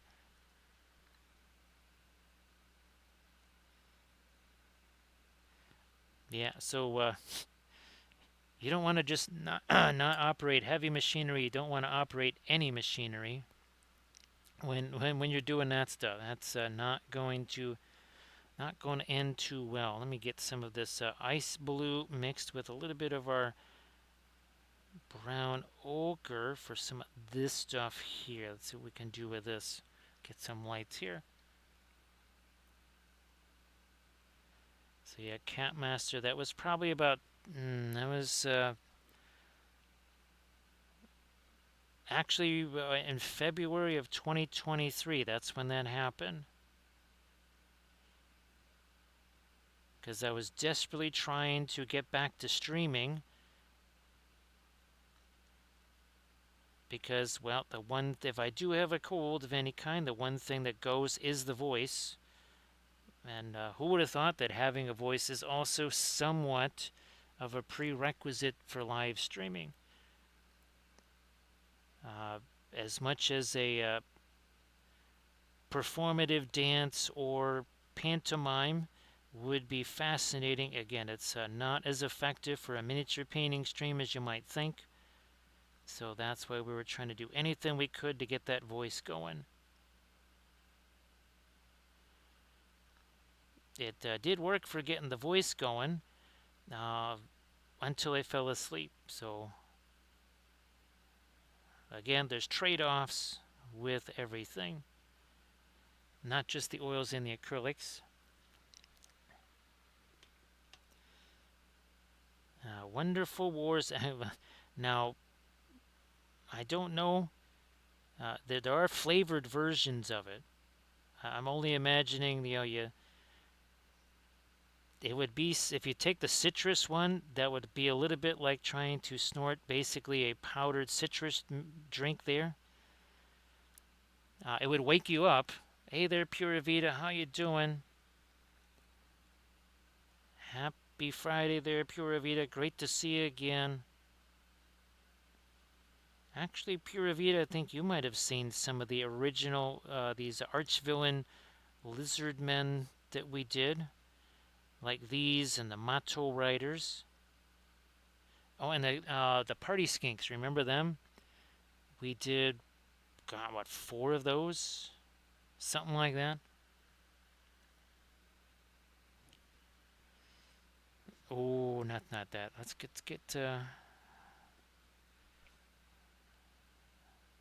that's what we need there. Some of that green. As that there is going to contrast with that red a whole bunch more than just, well, some yellow.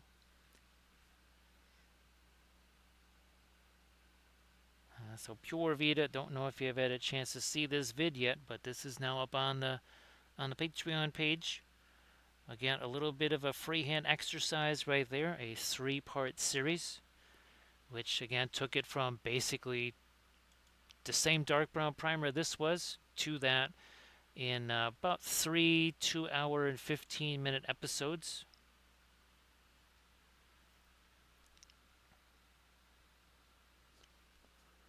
Thanks, Pure Vita. Appreciate that. Again, hopefully you're doing super well. And Pure Vita, good news. We have more of those Lord of the Rings cat files. Yep, Patchy Studios, kind enough to set me up with the ones that were missing. So figure this coming week, probably it could be our Thursday, Friday, Saturday stream. Could be a whole bunch of kitties again. We're going to need multiple litter boxes here. Yeah, Pura Vida, it was super fun because on the video series I show how I took the AI and literally created a custom reference for that particular project. Actually, several custom references. I think it was something like about 6 of them. Now I got my really, really light green that's going to happen here. So yeah, Pura Vida. Right now I'm printing the Aragorn, the Legolas, Sam, Frodo, and I do believe Merry. It's either Merry or Pippin. There's also the Gollum version, which of course looks like a like one of our hairless kitties. Here he is. So it looks like one of these guys here.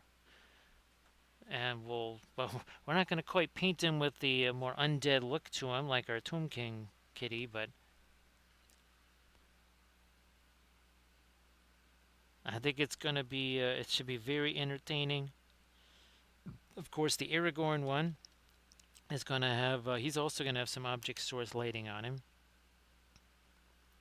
He's got the whole torches, so we'll set him up like he's at Amon Sur. All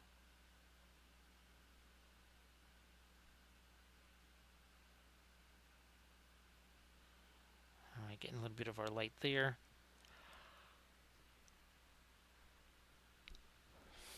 And let me see if I can put some more of this over here on the belly.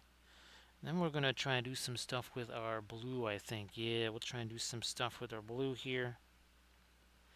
Maybe take the ultramarine.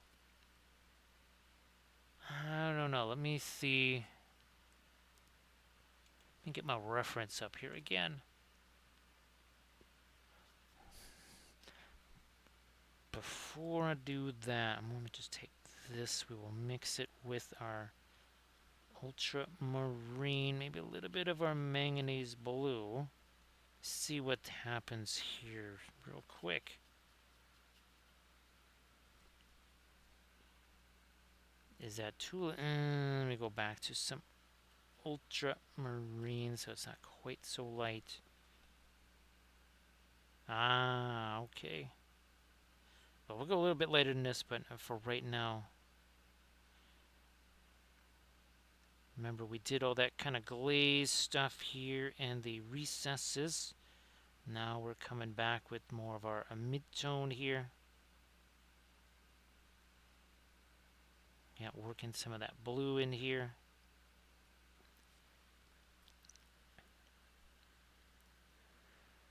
Wonderful Wars, I wonder, are they still metal? Because I do have some of the older Bushido metal figures. Someone gave me, I want to say about a dozen of those or so. Maybe 10, 12 of them. Still haven't had a chance to prep those up. Again, sorry about the voice there.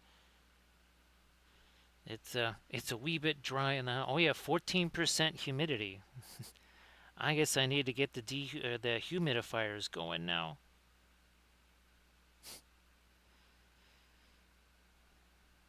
No wonder. So they do go. They went to resin there. So see you in a bit there, Pura Vida. Thanks for hanging out as long as you could. Appreciate that. So everybody check out the Insta link there that Capmaster just shared. Of course, please give Capmaster a follow. So again, everybody check out that link there.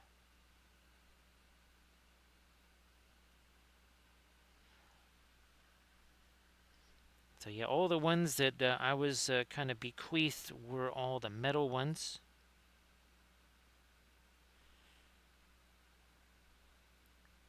an Erickson. I've got a few figures that, well, they're larger scale figs, but they're definitely something that would fit in the Bushido universe. Glad that you were able to get those going, Cap. And again, I hope that was fun painting those up on stream. I'm sure it was.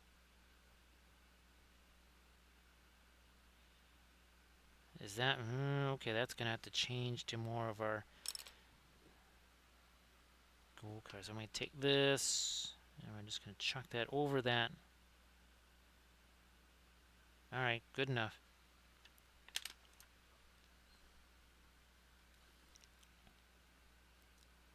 Good enough. Some of our blue in there. So we get 3 hours, 14 minutes ago. This got where there's it was basically that color of dark brown primer. The entire thing. That's all it was.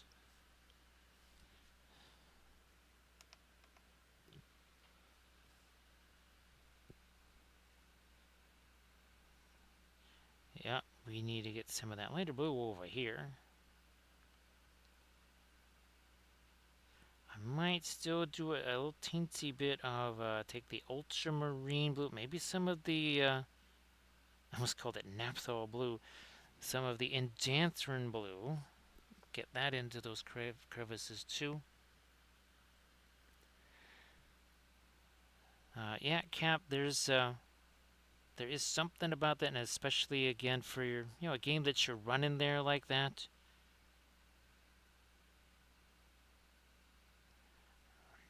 Some of the very first miniatures that Kathy and I ever painted that weren't Blood Bowl figs were D&D things for a campaign that she got my friends actually to play in.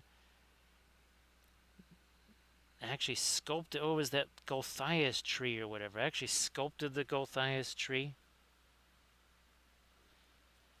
And we had the little twig blights, and we actually made, it was a three-dimensional version of whatever that final area was, instead of just drawing it out on a piece of paper. And people physically couldn't actually see the twig blights because it was a physical space. So they actually were physically hiding in areas.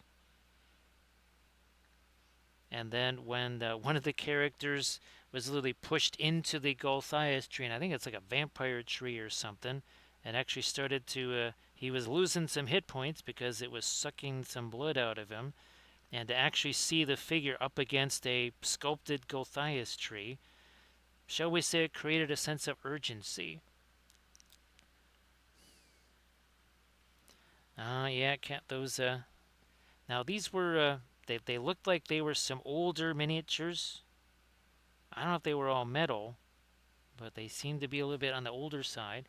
So 3 geese. I'm glad that you're able to get another guy constructed. I really have to get my. What are they from again? Oh, from Lost Kingdoms. I have to get those Chaos Knights. I need to make a little presentation for them. Maybe do a chat point reward to be able to show those off.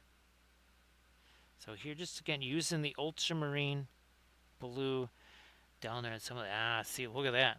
Look at that. That's really starting to have some heft in the shadow areas there. Very nice.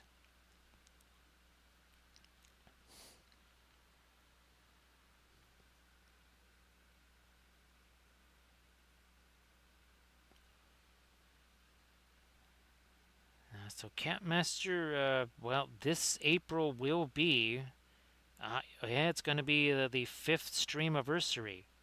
Yep, streamiversary number 5 coming up this April.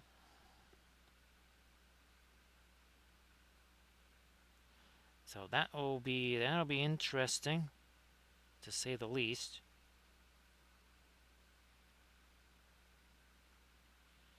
I'm gonna darken you up a little bit here too. Hey there, Mini Maddies, how you doing? Everybody, please give Mini Maddies a follow.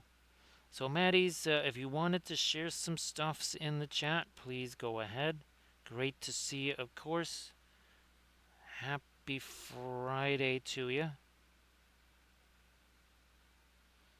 Ooh, you know what? I'm going to sneak you up there as well.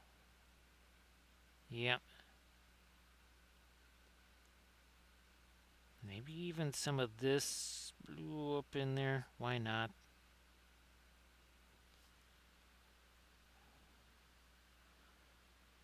That's now Mini Maddies. Have you seen the new? What the heck is the new faction? I think it's speaking of like Bushido. Oh yeah, you might like this. You might like this. That I think it's kind of a Japanese themed faction, right, Mini Maddies? Now that was supposed to be something that we might be painting on stream before that. I don't know. I have not. I'm gonna have to shoot them a message. I think tomorrow, just to say, hey guys, it's gonna be February soon. But hopefully that is something maybe we might be painting on stream in the lead up to Adepticon. Alright, you know what? Okay, good. I still have some of my fast mat white here. I'm going to have to get some new stuff out there, but let me at least drop this on there. Like so. Few more. Ah, yeah, this metal over here. We need to do something else on that.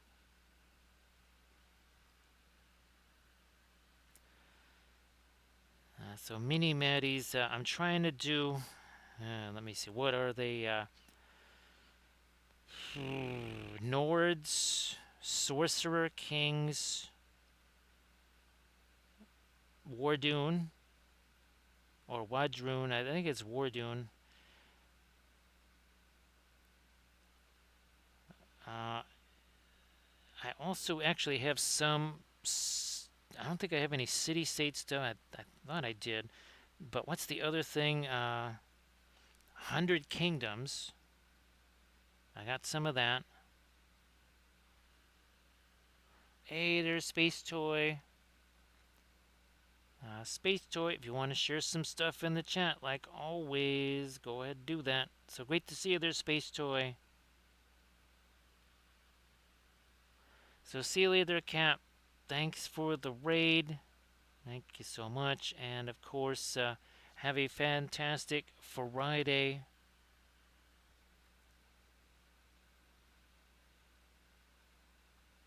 Mini Maddies, I think it would be, it definitely would be, because I could just count them, the ones I don't have, on both hands with no fingers. At least that's kind of how it's gonna feel.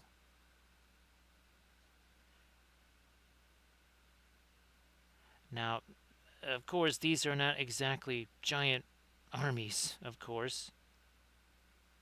Now, I used to have them right next to me, but I have the one really giant figure there, not the Oliphant, but the other, like the tiger guy from the Sorcerer Kings. I've got him. Thanks, Space Toy. Appreciate that. Yeah, Space Toy. We originally did this one a couple years ago on a stream, and I thought, well, let's do him again. There he is. We tried basically a different technique on him, still using the oil paints. And again, Space Toy. Well, I think either tomorrow. Let's see. No, but probably Saturday we'll be posting this to the Instagrams here. We're gonna get that all photographed and such. And now we have again the rest of the Lord of the Cats files. We're printing up 5 more, and now I think there's probably another 5 characters to go, because there's Merry and Pippin together, kind of dancing on the pub table. Then there's just regular Pippin, and then let me see. I got to print out the Golem one, who's basically again like one of those hairless cats. Then there is the Rat Ghoul. So he's a Nazgul on a horse, but he's a rat. Thanks, Space Toy. Appreciate that. And again, everybody, please check out the fantastic work that Space Toy posted. A little bit of that not quinacridone magenta. It's like schmanacridone magenta. So we, again, during the course of those episodes, we spent one episode, we were basically doing this, where we were sketching it all out. You can even see there's the hand there, there's some of the folds and some of the undulations in the cloth. That's fantastic. There's Space Toy. I know that was a bit of a bothersome thing for us. So I'm glad that you're able to get painting again.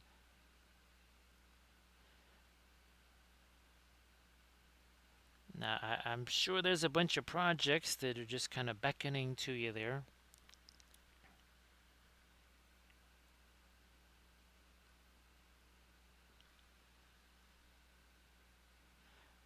Little more light on the bottom of that. Again, just getting our lighter versions of our magenta in here. Hey there, Ashoshu. So, Ashushu, thank you so much for the raid. Everybody, please give Ashushu a follow. Thank you so much. And of course, I know you just finished your stream, but if you want to post anything, Insta, Discord link, whatever, in the chat, that'd be fabulous. We are painting this guy with our oil paints. These are regular oil paints right out of the tube. We are matching a color scheme that we did a couple years ago, right there. Now we use our oil paints for all kinds of things, whether that's small thing or bigger things like terrain. Back to small things again, those 1/1800 scale ships there. So again, we do a lot of different things with them, all kinds of different stuff. So thank you so much. And again, we were just showing off. This is another thing. Again, using the oil paints. Very handy for doing things like the freehand and of course the skin on the face and such. And here's our, here, let's bring these guys out so that we can kind of show off what our brands are. We'll get these out here. There's 4 of them. Used to just be the big 3. Now we have the big 4. So there you go. So you got your Williamsburg, you got Windsor Newton, Gallant, and Richardson.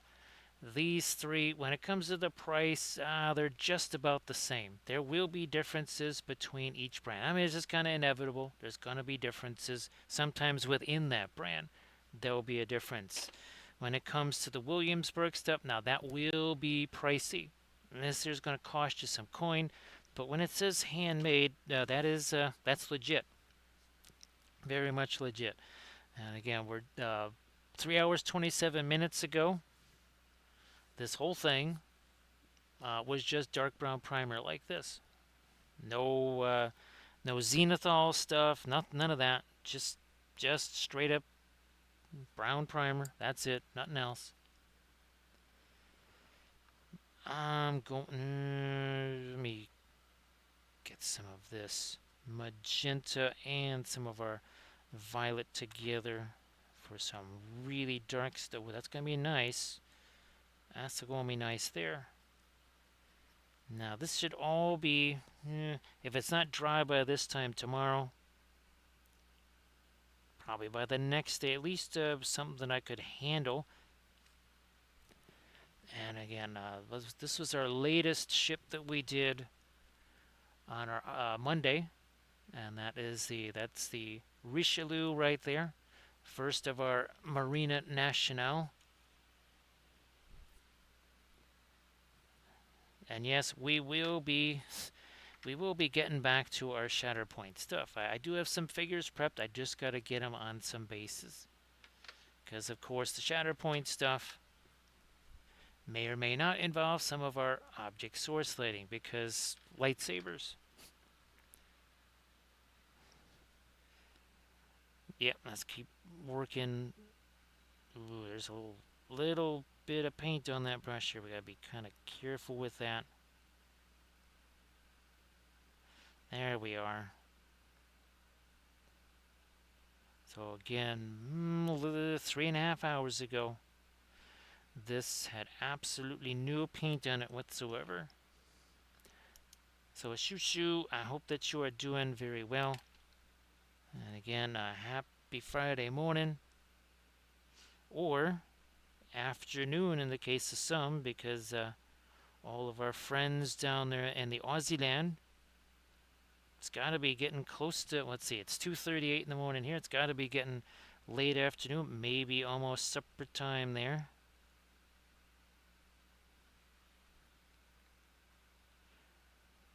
Doing the same up there, just trying to, yep, get by a little bit of our shape. And of course, we've had all kinds of fun with our Lord of the Rings themed cats that we've been doing here on the stream, and we got a whole bunch more coming.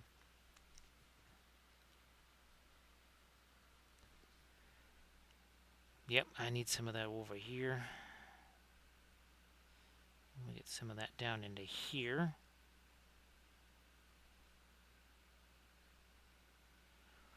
Now, if you want to see some of those guys, actually, I just put the cat doll figure on the YouTube channel, kind of a shortened version of him. Also, all of my episodes here on the Twitch channel are saved as highlights, so it's kind of like a commercial-free YouTube channel. So you can go back and watch those. Can't make a playlist on Twitch, but I do have all the thumbnails. So just look through the thumbnails, see something that you like, and you can watch that. Ooh, never did get my Dark Wolf here. Also, down in there, around some of these crazy little circles here. Get some more dark down into the crevice there.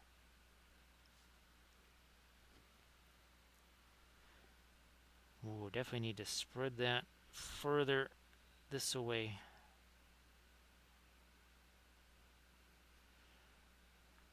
This is the opposite. I need to start getting some lighter stuff in here. We have a whole bunch of mid-tones. We got a bunch of dark. We need to start making some lighter stuff here on this red fabric. What are we doing up here? Do we? Yep. I'm just gonna roll some of that kind of magenta purple in there. Essentially a mix of the dioxazine violet and quinacridone magenta. Ooh, better get some dark over here.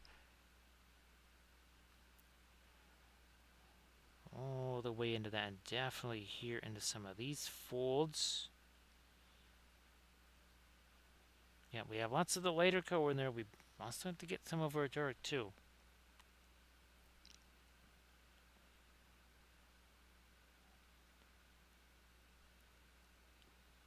Some of it down here.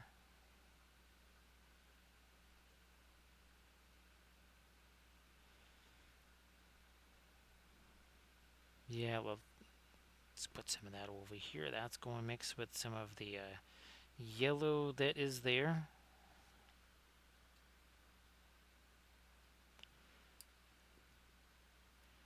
I'm looking at these eyes here. Let me. Ooh, you know what? Oh, I see.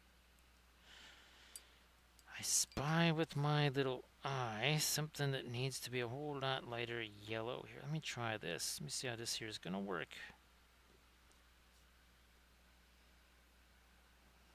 You are going to go right underneath here.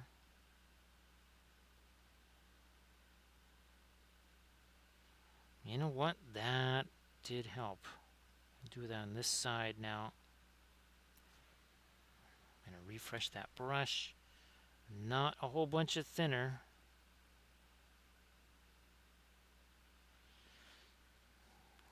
I think we're good there now. What about...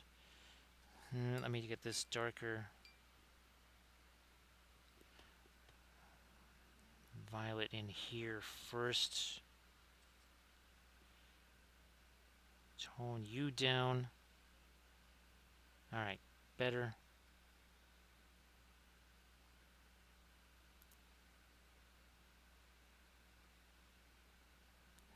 Alright, let me redo this.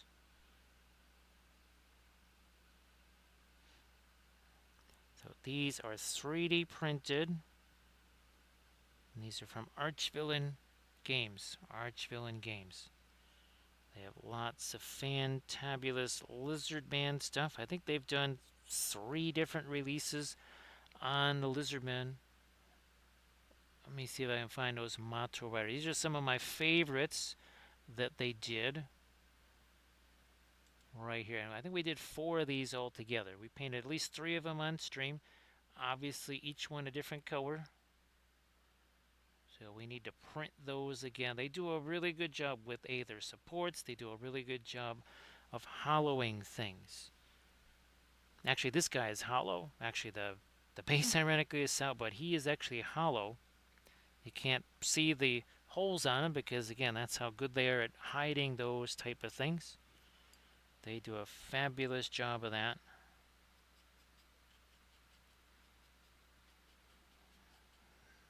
I'm going to try and get some super light red going here on this bit of fabric here. Let's do that. Maybe some right there. Yeah, we need some up here. Now that I've got the yellow and all the little circles and such, now I can start to do this, and I have a better idea of just how light I can go. And as you can see, hashtag no layers, right? Because I can just mix with what's already sitting there. Don't need to do 10, 12 layers of slightly progressively lighter paint. I can just kind of go strong to the hoop. None of this weak stuff in the lane. Go strong. Gonna get some of our, again, that's a kind of a pinkish color, but not a magenta. All right, let's not do a magenta there. So this has a little hint of some yellow / orange in it. Now these guys here, this is where I really need to bring out some of the lighter tones here. Let's do this. Of course, we've pretty much left that stuff alone for, geez, at least an hour. Maybe 2 hours at least. Good thing we did. It makes it a lot easier to work on. We say it all the time with the oils. First, less is more. And more, way too much. Also best to just put some color on there and then you leave it. Ideally, it's best to be working on several figures at once. We showed you those dwarves. Well, we painted, what, 9 of those in a 10.5-hour stream. I think our record would be the 15 goblins that we painted in a 12-hour stream. You can actually see them right here. That would be these guys. Poof. Yeah, there's all those goblins again painted on one stream with the object source slitting, with the non-metallic metal, and all the bases.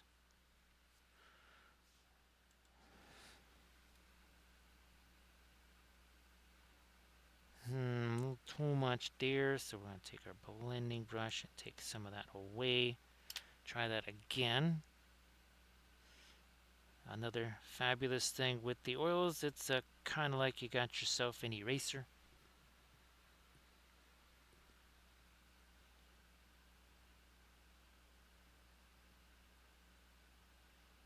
Should we go? We will go a little lighter on this too.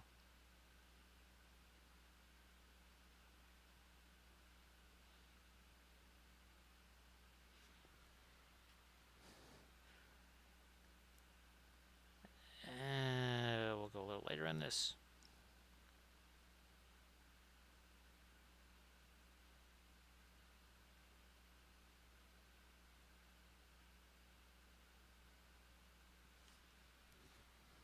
More of that lighter red in that area. We're almost there on this bit of fabric. I'm not sure how much later we can really go. This might be about as light as we can go here. Get that on our metal surface there. At least we're kind of calling that metal. Then there's straw, whatever that stuff is. Don't know what it actually is. Whatever it's supposed to be.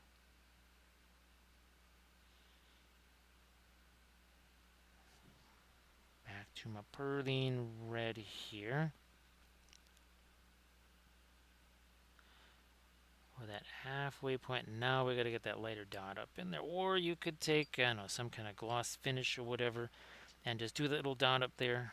Ooh, you know what? Let me get some fast matte white, because we kind of used there. Let me move this Olifant here.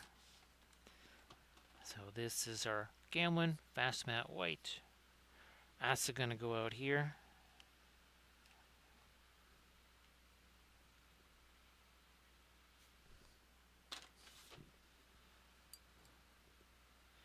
We will start breaking that down. A little bit of a thinner. Again, we basically have a tiny little water bottle cap of thinner. That's all there is. There's no giant vat of it or whatever. It's a super high quality thinner, which means we're not going to have any smell or whatever. We also don't use the thinner to clean the brush. We use brush cleaner to clean the brush. Novel concept, I know. And look, it even works for acrylic paints. Also, it's not hazardous and no vapor. So again, for folks that are maybe a little nervous about that, well, there you go. There's a solution for you. Works pretty well, I have to say. Works pretty well. Not terribly expensive stuff. There's our little light there. Our little light there. Now I'm going to refresh. And we're going to try and do one of these on his eyes here. Also on some of these things. No, not quite. There's a piece of fuzz on that brush. Trying to get rid of the piece of fuzz first.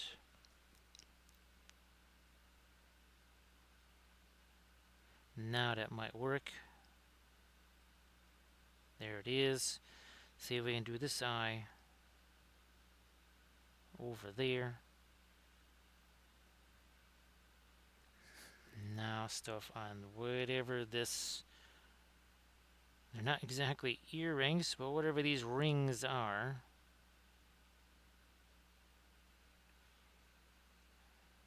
Light these up too. Also sharpen that edge.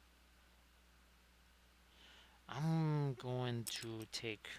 Yeah, we'll do this. Let's get this stuff out of here.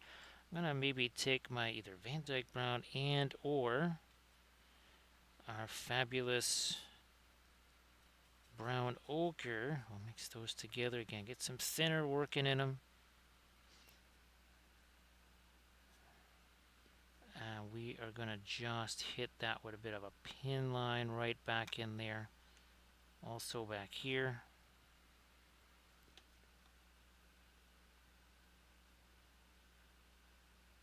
Alright. Leave it like so.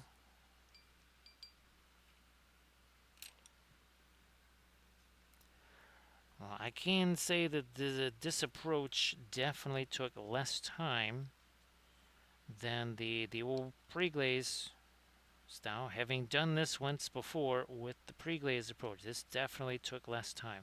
I know there was a point where we were debating, really, is there any difference? Is it really an identifiable difference? Oh, it is. This method is much faster than the pre-glaze method, because you're not wiping away the paint. Other advantage is that you don't need to know or need any staining colors. So this quinacridone magenta, that is not a staining color. Doesn't matter because we aren't trying to wipe it away.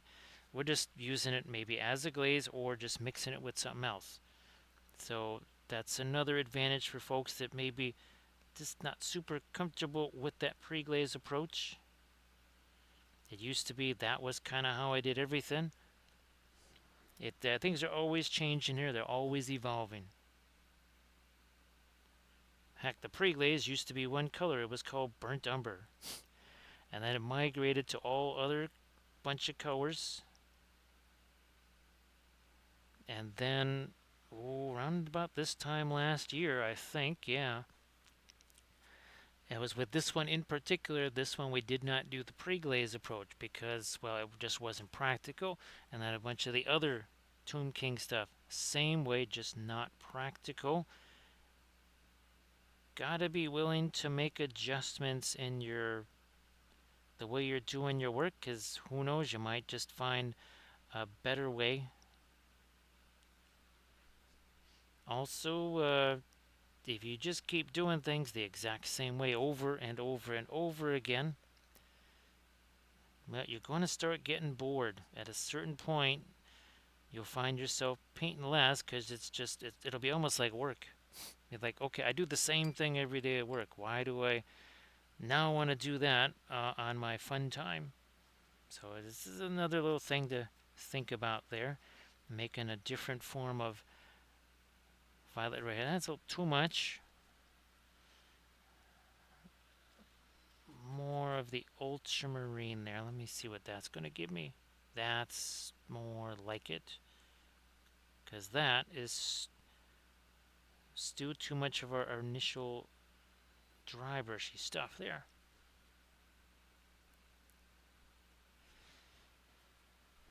Again, it has a touch of the magenta in it, not a bunch. We also have a whole lot of the radiant turquoise in the lighter areas. Might throw a little bit on my lighter, well, some of that radiant turquoise down on that bit right there. More of this again. It's got some of the ultramarine blue in it.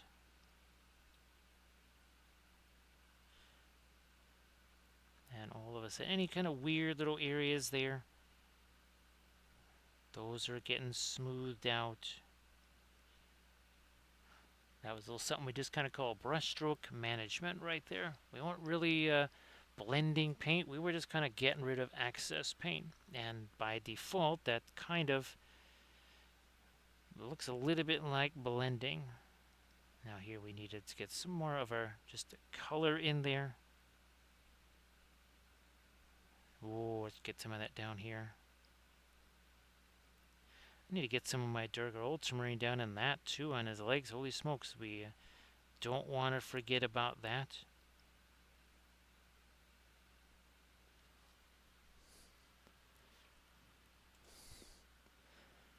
Before I forget, let's do that.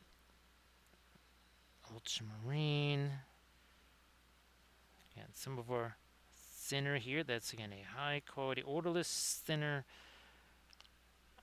That is Speedball is the kind of the primary brand, and Mona Lisa is sort of the sub brand. And I just get that.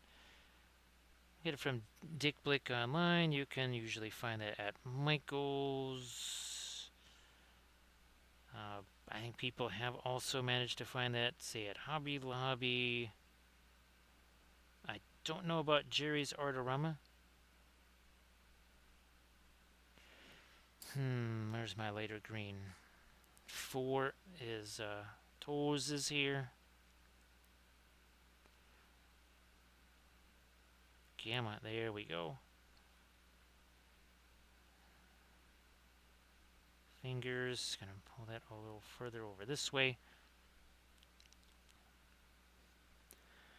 Now up here, let me get my disc brush. I'll take this darker stuff here. Nope, that's too dark. Ah, there we go.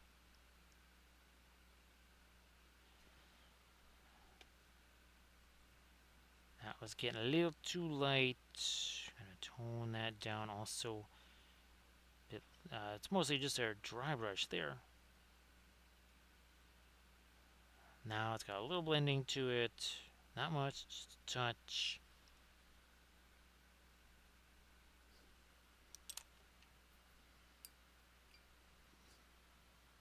Back to our ultramarine, almost kind of glazy thing going on in here.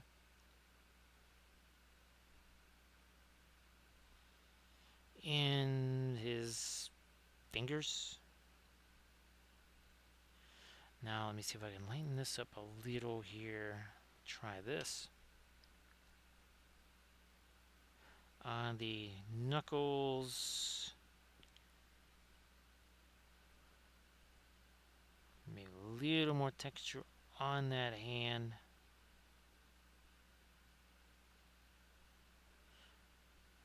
Some more there.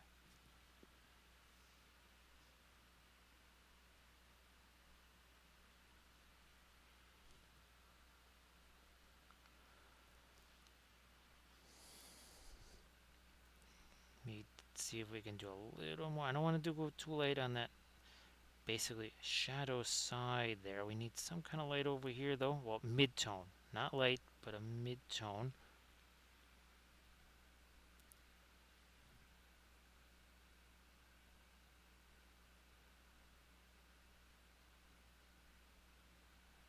I think we kind of got that on this arm. The other arm, not quite so much.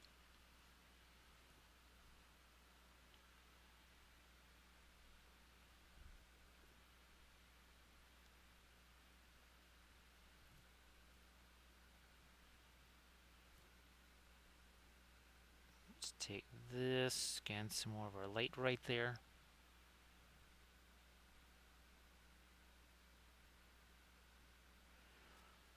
It's got a little bit of our ultramarine blue, some of the, a little bit of the radiant turquoise in there.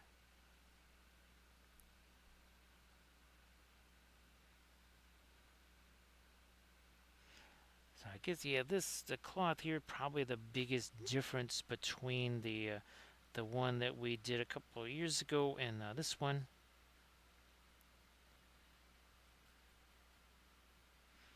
Going back again to the here. It's got a little bit of the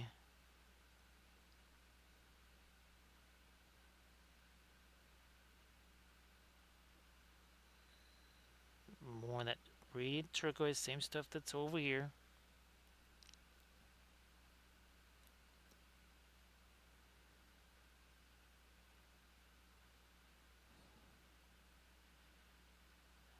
Okay.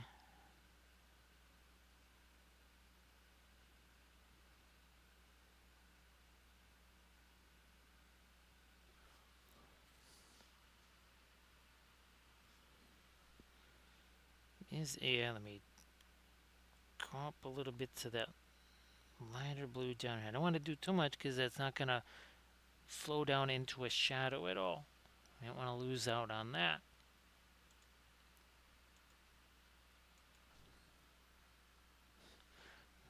By no means our light is light. We try to make sure we had plenty of shadow here to begin with. Now I could use some lighter stuff over here on the on his leg here, just to try and accentuate some of that texture that's already there.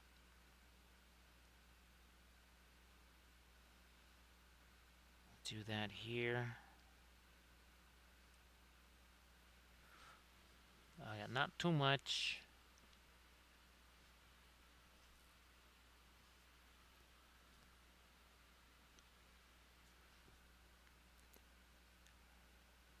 The Archvillain stuff tends to have a really nifty skin texture.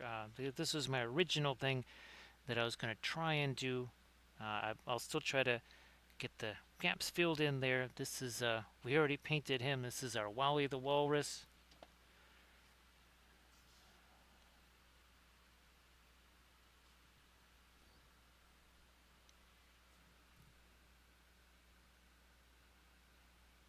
He's a master brewer. His micro brew is a scale ale.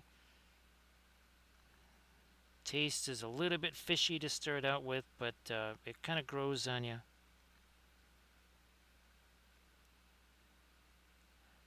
Touch more of the light here on the hands, on the fingers. Now that I'm going to try and get some more of my that's going to be our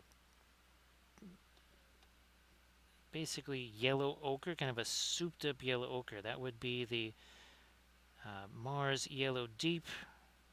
Mixing out a little bit of our radiant green.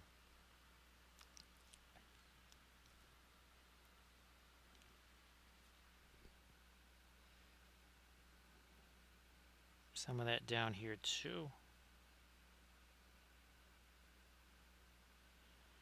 And again, 3 hours 55 minutes ago,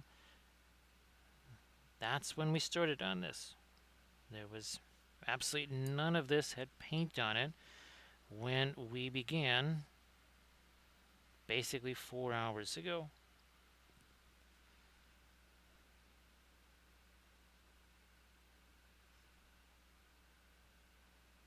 And again, no zenithal priming or anything like that. It was just a dark brown primer. That's all. Keeping it simple.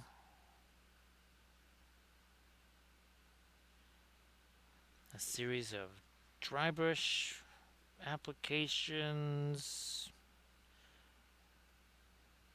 Then some glaze slash pinline wash type applications.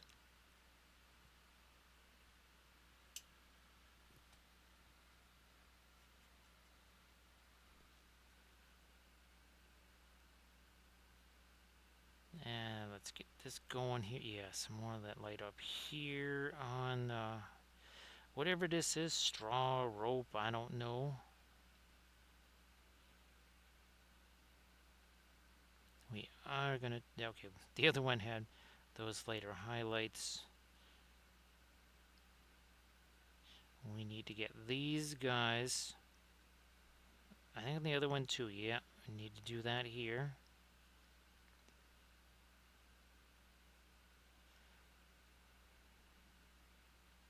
I know we talk about this all the time where, oh, okay, if you want this for a contest or something like that, well, you can just spend many more hours doing more refinement on it. But, you know, if you can get to here in 4 hours, well, then you have way more time for refinement, and you've already kind of started getting into some of the refinement anyway as it is.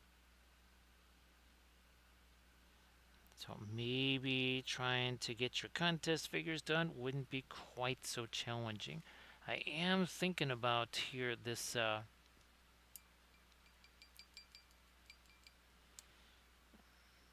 let me just use this brush here. I'm thinking about getting some of my phthalo green, which I do have some of that out here. Phthalo green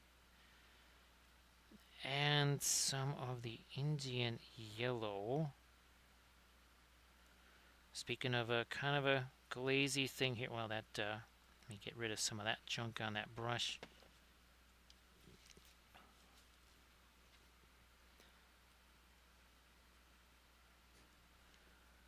And that is going to go in here.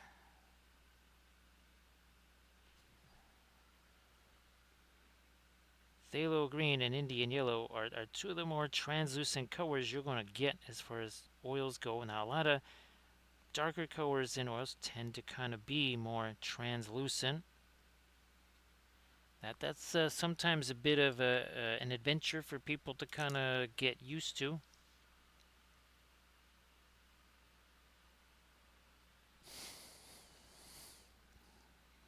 I know that most people they're kind of used to the acrylics, where light colors don't necessarily cover so well, and they rely on the dark colors for that. But it's kind of the opposite of how the oils work.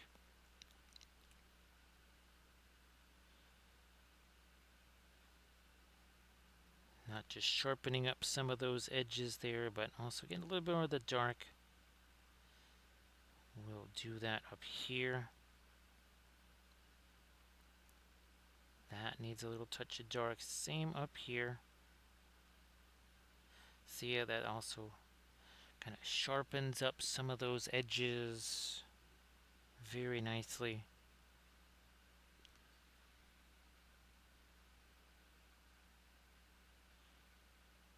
Again, doing that here.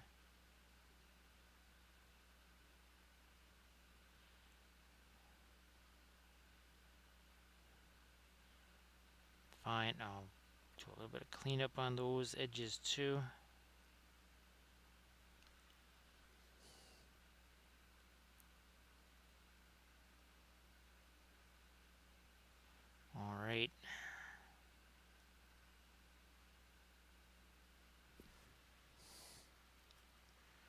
It's going to kind of get this darker brown, a little bit of the Van Dyke brown. This is another area again, a little bit of cleanup in there.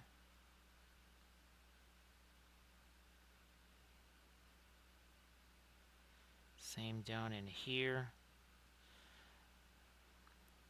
And these are also getting a little bit of the line of dark up there.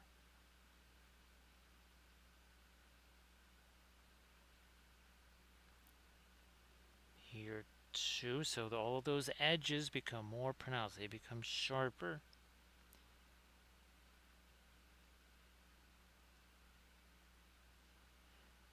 Same over there.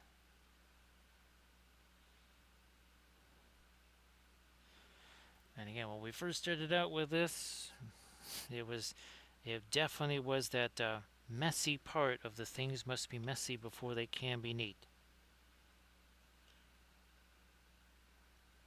Suppose you could say that they require maybe a little bit of patience, because I know people that are used to painting just one little part of the figure at a time. Part of it is understandable. They want to see tangible progress at the end of their work session. And they say, well, I got the face painted or this part of the cloak painted. I can see what I did.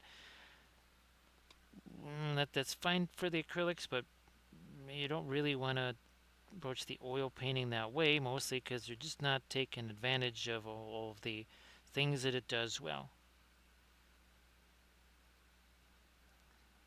There's plenty of times where we let the oils dry after a session. I mean, this was a 3-episode arc. Believe me, it was dry in between each session on purpose, because there were times where I needed to either set my hand somewhere, right? So if I'm working on that crown and all of this is wet and I stick my hand in there, that's a no bueno thing. Either Hangerhead, how you doing? So Hangerhead, what we're trying to do here is kind of reclaim some sharper edges. Of course, again, you want any kind of metal surfaces to be hard, and one way to show that they're hard is to again have those sharper edges. So like here, okay, so along that, little bit of a sharper edge right there. Same over here. So that edge looks a little sharper now than it did, and that's why it's going to look more like metal than, say, things like the cloth where everything's soft, or the skin. Same deal there. Actually, I can get me a little bit of this darker ultramarine into the skin. Let me grab some of this. There you go. There's some of that darker ultramarine in there. Maybe even around these guys. And again, this is another place where if it's you don't have those sharper edges, you're just not going to have that.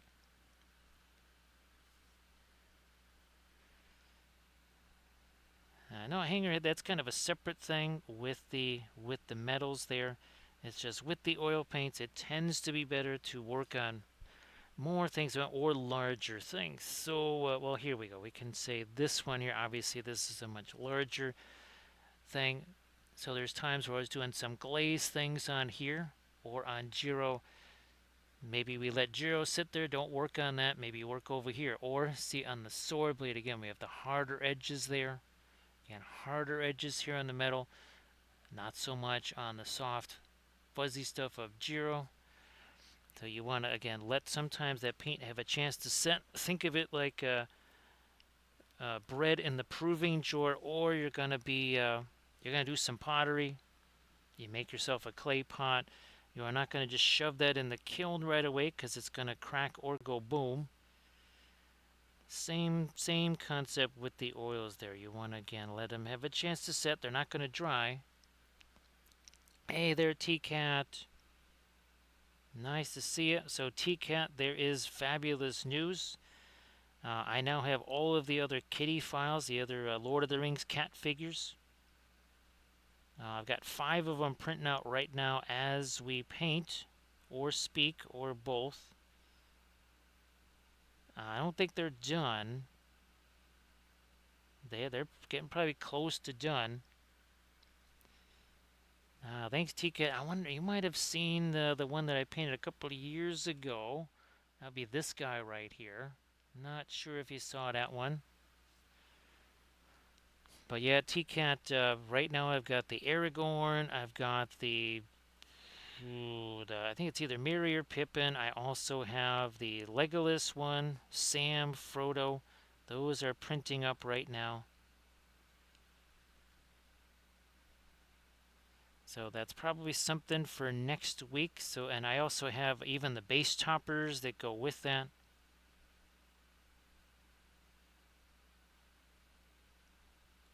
So again, even here we have a contrast of the sharp edge there, and then this just kind of fades into a softer blend there. So we have that combination of hard edge, soft edge. It really does kind of set that apart.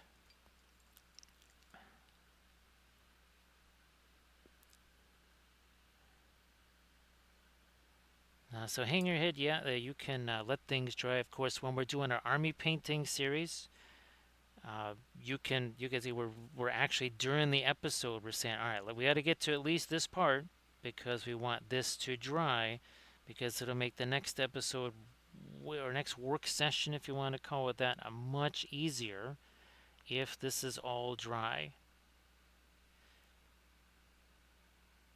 Because if the whole thing is dry, and that was the case on this one here, especially on the hair, because the hair was dry, I could actually mix things like the let's see, the perline red and something like the asphaltum, and do some really nifty glazes on there, and almost like traditional glazes, which you don't really usually get to do because the oils are all, well, they're all wet.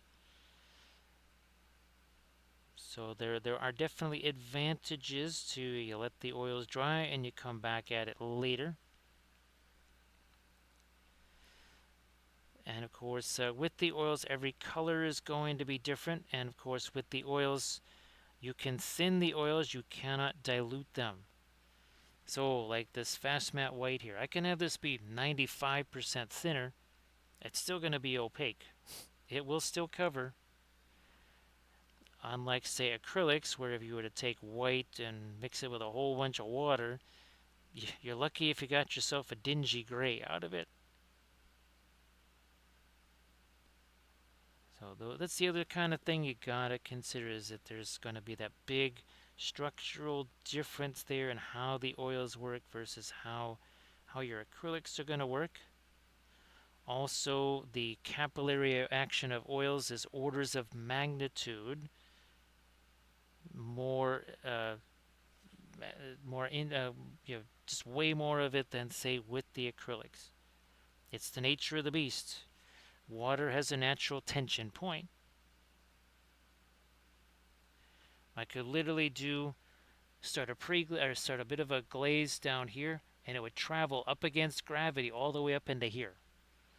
That is never going to happen with the acrylics, because if you take a drop of water, you can literally balance that drop of water on the edge of a glass. You are never doing that with oils.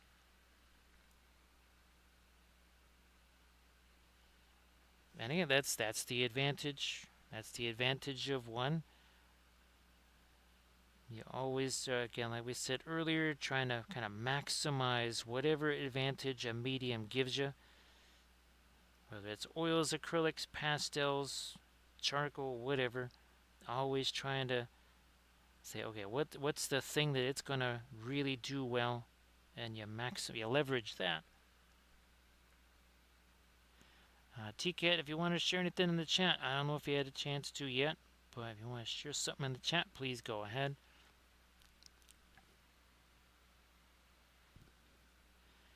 Where are we at here? That's another. We need to. There's some edge cleanup we need to do right over in there too. Let me try to get a little smidgeola lighter here on some of these things. His fingers. These fingers, maybe.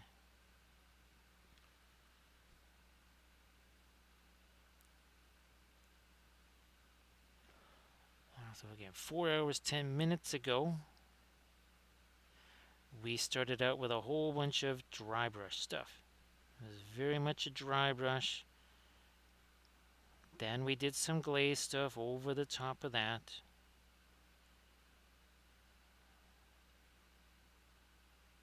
Of course, with the oils thick over thin and vice versa. Since the paint is not dry, unless you will let it sit there and dry, if you have paint that's of the same consistency, they tend to not want to stick on top of each other. You make a little difference. All of a sudden, something maybe has 10-15% more thinner in it, that is more likely to stick on a layer that has less thinner, and the other way around. TCAT, that is definitely something I want to be doing soon, is getting some chow. Everybody please check out that Instagram link that TCAT just posted. Everybody please give TCAT a follow as well.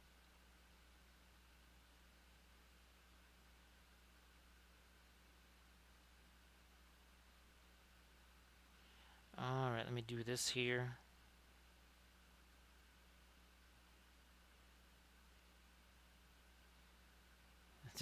This piece of fuzz off of here. And again, this miniature here, as of about probably, I don't know, 9 o'clock this evening, didn't even have primer on it. I think I was actually priming this while I was on the phone with Kathy's mom.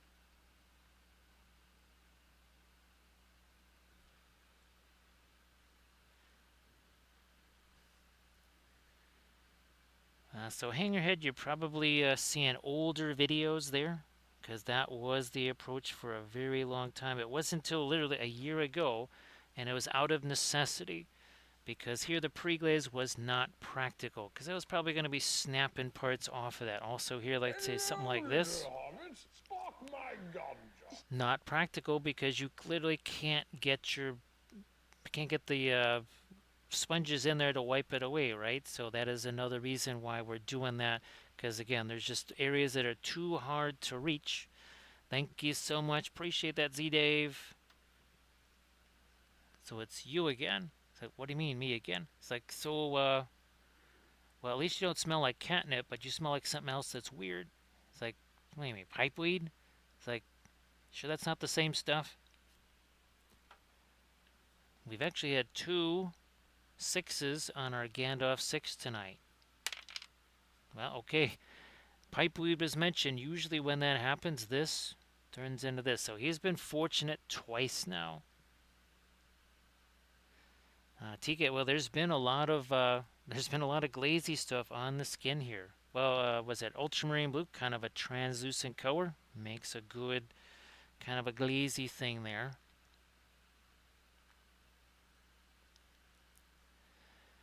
So Hangerhead, it's just like this was going to be way easier because, again, getting the any kind of sponges down in there, well, that would have been a bit of a challenge, right? So again, it just makes it easier when you have deep recesses like this.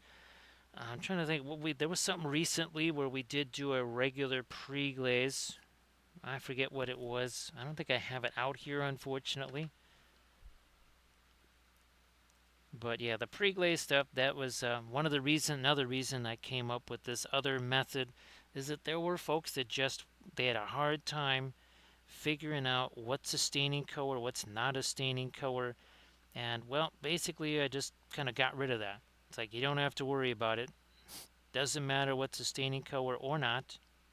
Oh, it was some of our color theory and oils videos, that's right. Oh, that's right. That's when we were shocked to discover that this basically almost has the same staining properties as indigo. Now, of course, that's the Williamsburg version, not the Winsor Newton version. So TCAT, the other thing I've been experimenting with is layer heights on the FDM printer. So printing at 0.08 instead of the usual 0.2. very interesting results, I gotta say. So yeah, Hangerhead, I don't know if you saw the recent video that I just did on the Patreon page. It was one of our color theory and oils episodes, probably just a few weeks ago actually, where we compared the Gamlin Payne's Gray to the Winsor Newton and Williamsburg Payne's Gray.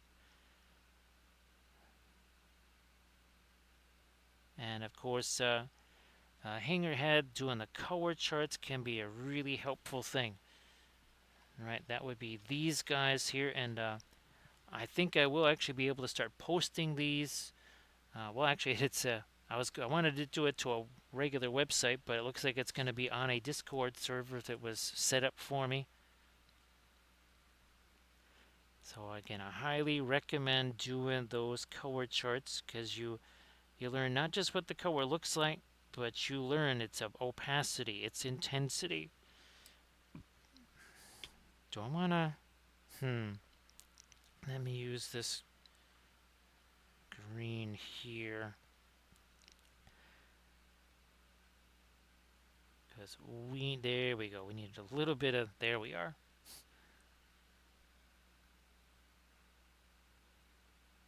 There you go. I'm gonna go a little lighter with this green here.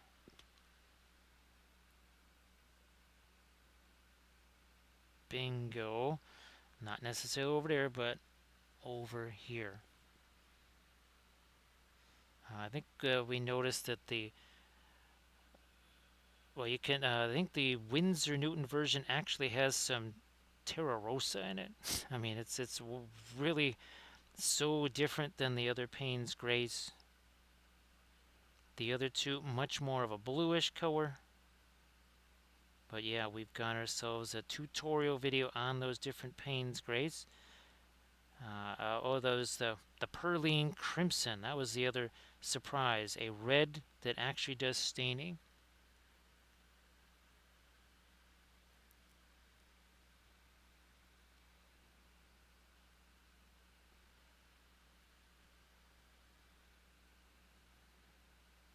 Oh, no problem there, Hangerhead.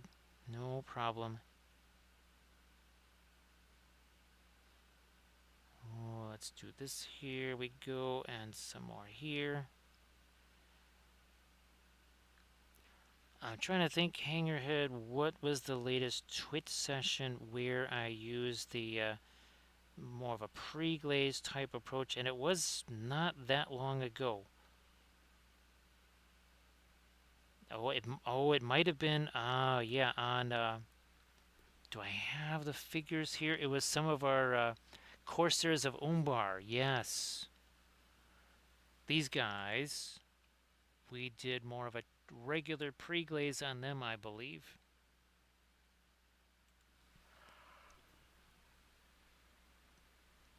Trying to get, let me get a little bit more of this green on that brush, the lighter green here. A little more light on those fingers. Maybe even a little more light down here. Also on that. Maybe some over there. Some over here. And this is basically a color contrast with all this red. Right, the green there. Here, let's. We haven't done film noir in a while. Film noir says, "Foom." All of a sudden, yeah, we have the edge contrast there, but see, we've lost the green versus the red. Same thing down here. Watch what happens when our colors, even there, just at a few percent, getting closer and closer to 50 here. There you go. So all of a sudden now you can see a little bit of green contrasting with the red. Same thing, green contrasting with the red. Speaking of which, I'm going to do that here, I think, yeah. And do some of that here. Because, well, what's around it? A whole bunch of light green. So let's get that going there.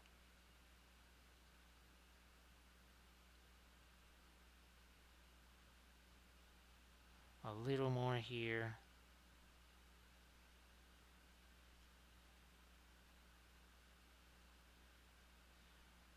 Also some there.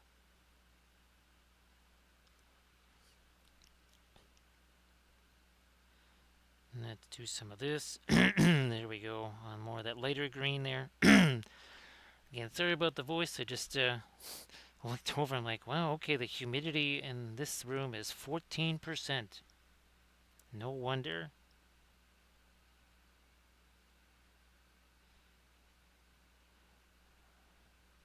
I think I'll definitely have to scare up those humidifiers for next week.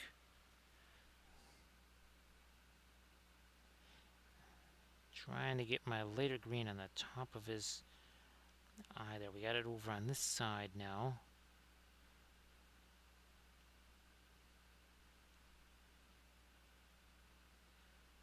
Couple little bits of the skin texture there.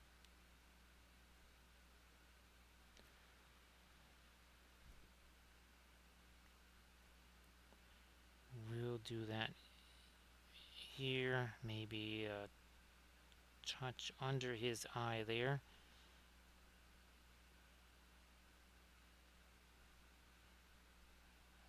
A little something around where the lips are here.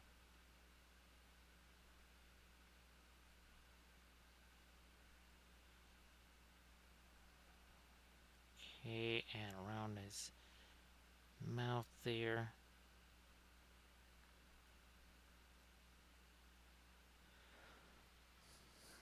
I wonder, let me see something here. Let me take this full tum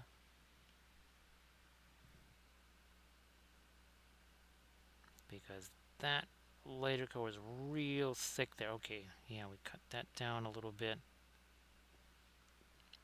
I don't know, I thought I had done the lighter highlight on this top gemstone. Well, let's do it again.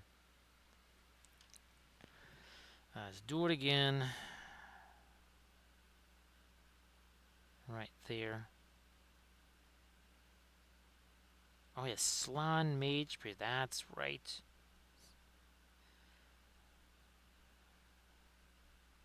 I forgot all about the Slaan Mage Priest.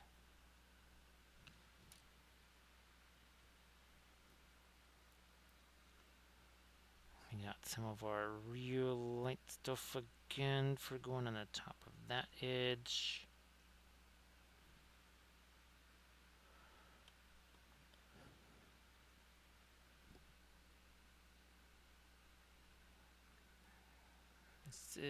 You know, oh, here we do need some lighter stuff going on up here. Like this. And you can see that's just mixing with what is there. Hashtag no layers.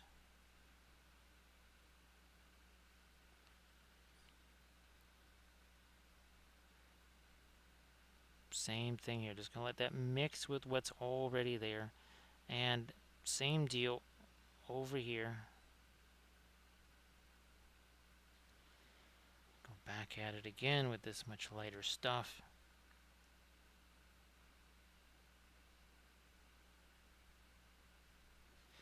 Okay, well we don't have that Indian yellow anymore, so we'll just maybe grab some of this.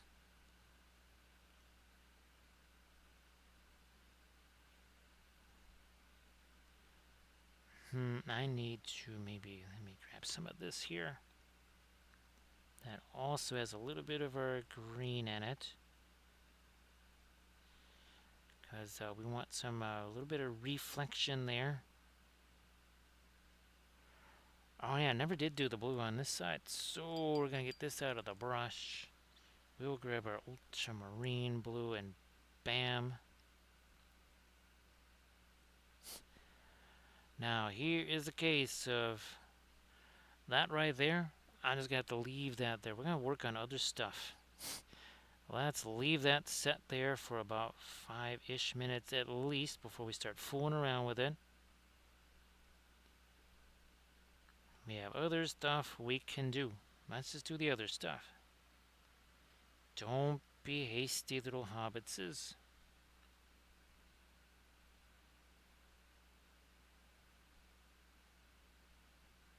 You be a little hasty hobbit, you'll make a lot of mud. And that's just one of those things that you kind of learn as you go along with the oil paints. It's also not the worst idea in the world if, and you're new to the oil paints, maybe instead of a whole bunch of different colors, what if you just took two? One light color, one dark color. It could be a dark blue, or in this case, it was a brown. You just do something like that.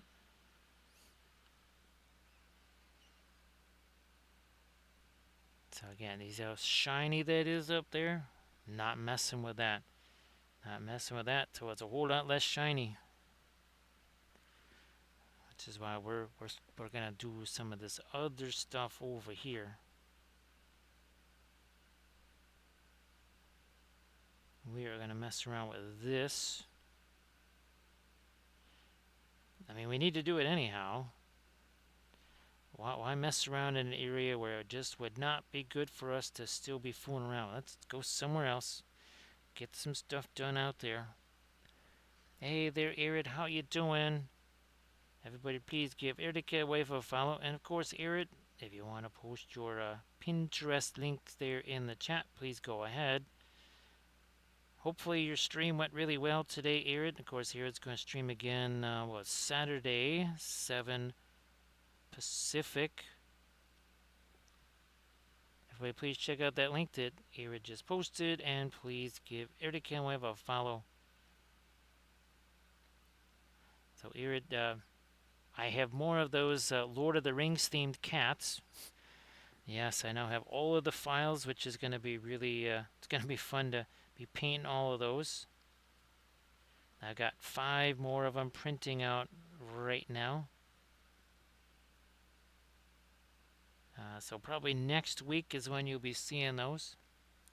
That's fantastic, Irid. Glad that you were able to make some good progress on that.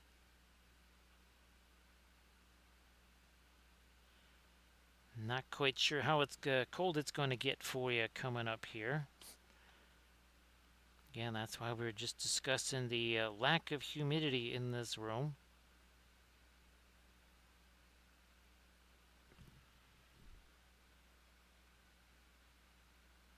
We will definitely have to try to be setting up the humidifier, at least up here anyhow.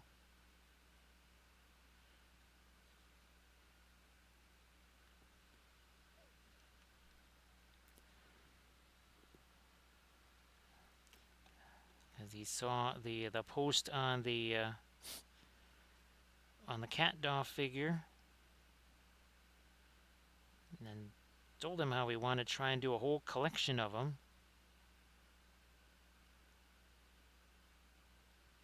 So now we got them all, and we're just trying to print those out fast as we can.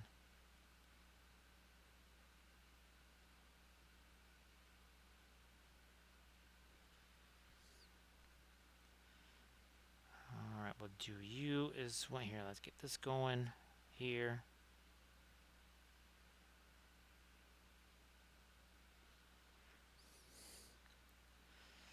So for our Friday stream, it's either going to be Wally the Walrus here, also an Archvillain figure, or we'll be doing some of our Baratheons.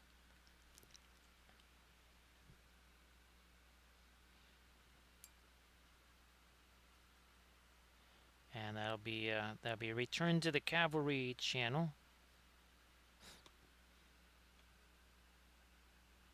Now here I'm taking some of that basically quinacridone magenta, and I'm just brushing it over the top. This is not a glaze.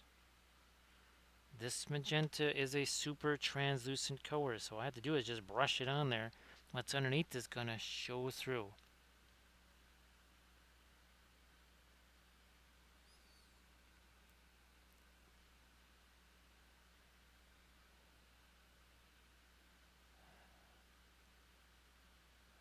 So yeah, here it's very toasty here. I think it was at least it was something like 38 degrees or something insane like that.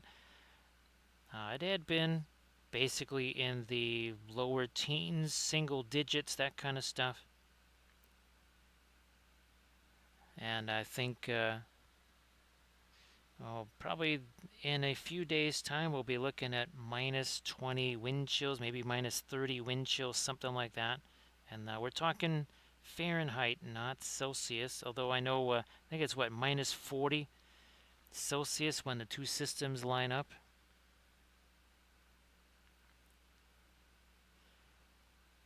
But it's going to be a wee bit frosty here. I think some parts of maybe North Dakota, whatever, they're looking at potential minus 50. The only reason I bring that up is if you're doing UPS, I don't know about FedEx, but if you're doing UPS stuff and it gets to be that minus 50 in Wells Fargo, basically UPS shuts down, or at least that's how it was back in 2013.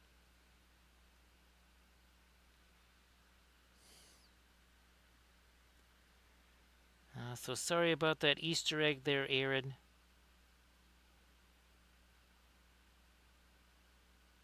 So strange. I'm just trying to imagine that showing up on a scan.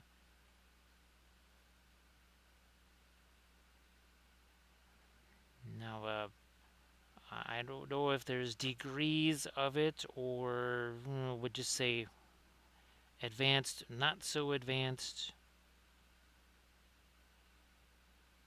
And what kind of stuff might be available these days to be able to combat that.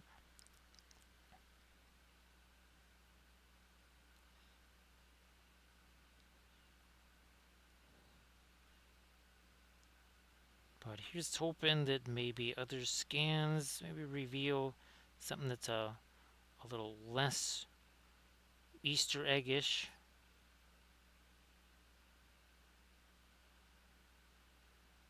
Because again, Easter eggs at Easter time, those are fabulous. Easter eggs at not Easter time are not so fabulous.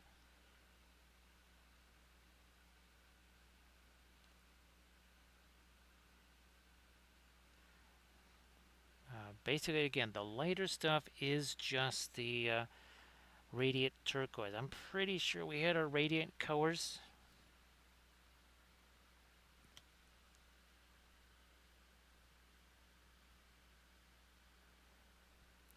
Yeah, that is a such a true thing. Is that even medicine that works one way on one person might either not work at all or in a very different way.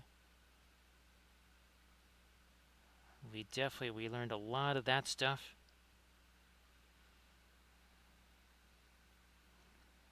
Some person could be really allergic to a certain medication. Another person is totally fine with it.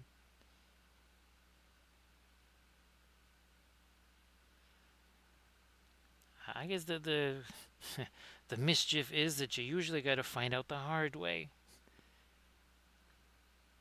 Here, take this medicine. Maybe watch out for these side effects. And it's a bit of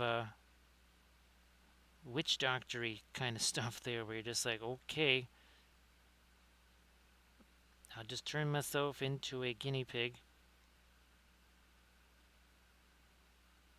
Maybe trying to find the right dosage, because sometimes the medicine might be just fine, but maybe you just gotta tweak the dosage.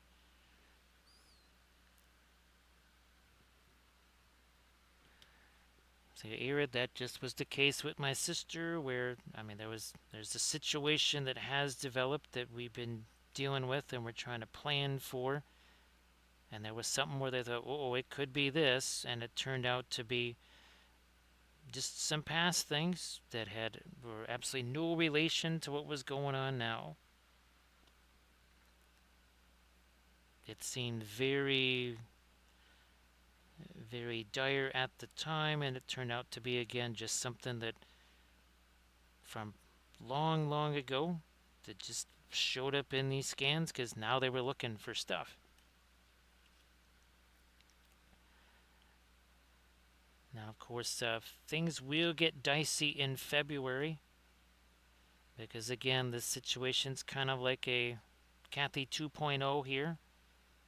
So once February 7th rolls around, there could be some variation in the stream schedule. Do I want to get me some? Yeah, let me get a little bit of this Perlian orange here. Alright, let's get... that's not too light. Nope, it's just about what we need. There you go.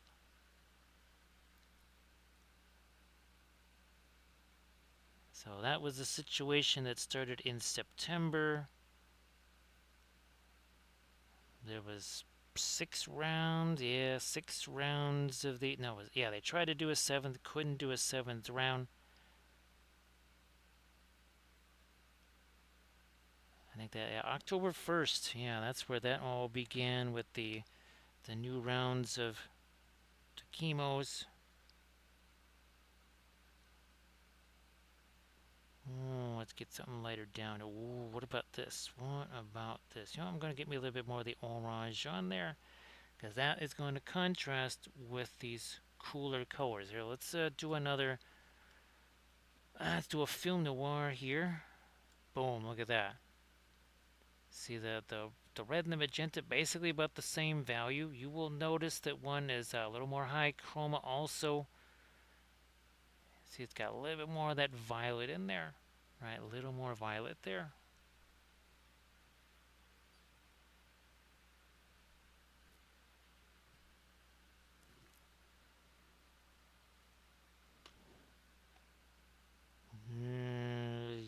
Yeah, let's see. Looking at my reference, now we left that darker down there. All right, fine. We'll leave it that way. How's about? Oh, wait a minute. Somehow we never got the lighter stuff on the top of that. I do like that magenta in there. I don't want to mess with that too much.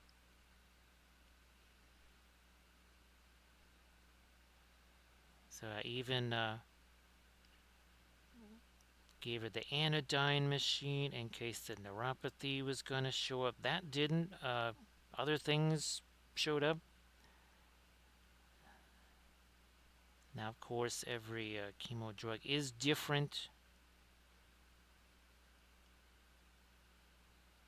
But we try to say, okay, well, here's maybe some of these things you want to look out for.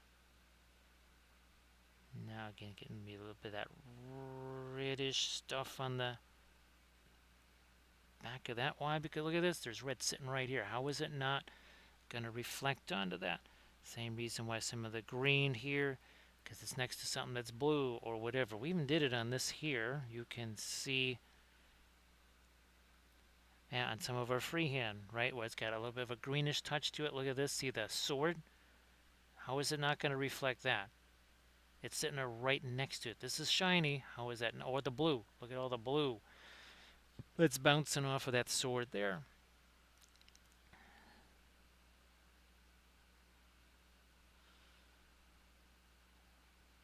So basically, we're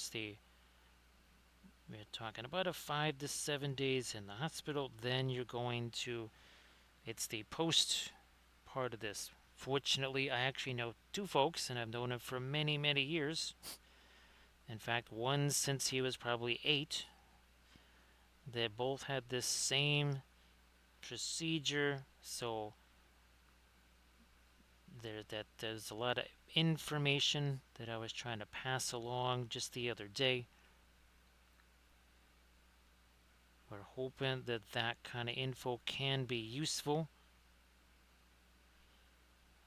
Because again, that's somebody that's 46 years ago had this or whatever.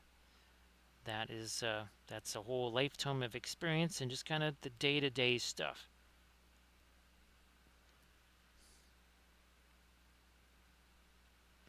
Thanks, Arid. Yeah, that was a tutorial series that I just finished for the Patreon page. That's something I've been wanting to do for quite some time, but doing things in a series instead of just trying to cram it all into one episode really made that possible. Because before, something like that just was not possible to do in one episode. And of course, having the stuff kind of dry in between, that was also super helpful. Ooh, I wonder, let me see something here.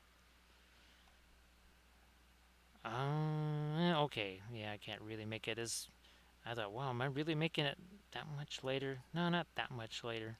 Ooh, speaking of which, there.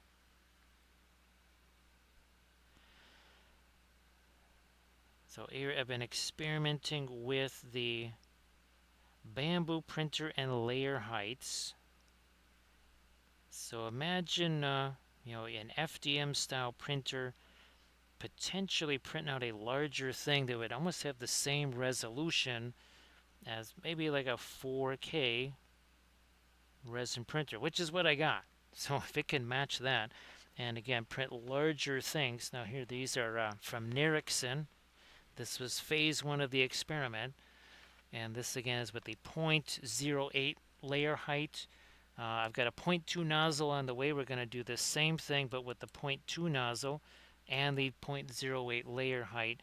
And again, because these, right, they're unbreakable or mostly unbreakable, as opposed to resin, which, well, I don't need to tell you about resin. So that's the new experiment just over the last 3-4 days ish, something like that, maybe. Brand new experiment, just trying out some new things there, seeing what happens.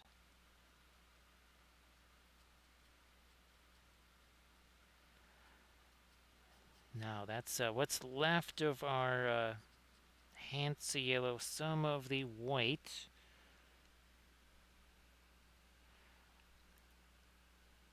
So here, I don't know about say every FDM style printer, but this is the Bamboo X1 Carbon. Now that is the ultra, that's the finest setting. You can't go anything less than that. I was surprised too, Irid. I was very surprised. And here I can show you the difference. Now this again is part of the video here. Let me grab these two things. Let's move you out of the way. So this is same 0.4 nozzle, but this is the typical layer height of the 0.2. Where you can basically, it's like tree rings, right? Now this is the same nozzle, but with the 0.2, now I'm seeing skin texture. Yeah, in some areas, okay, you can see a little bit of the layer lines, but nowhere near this. I mean, again, you can very easily count those, whereas here you're mostly seeing texture. Now imagine the nozzle twice as fine, right? The 0.2 instead of the 0.4.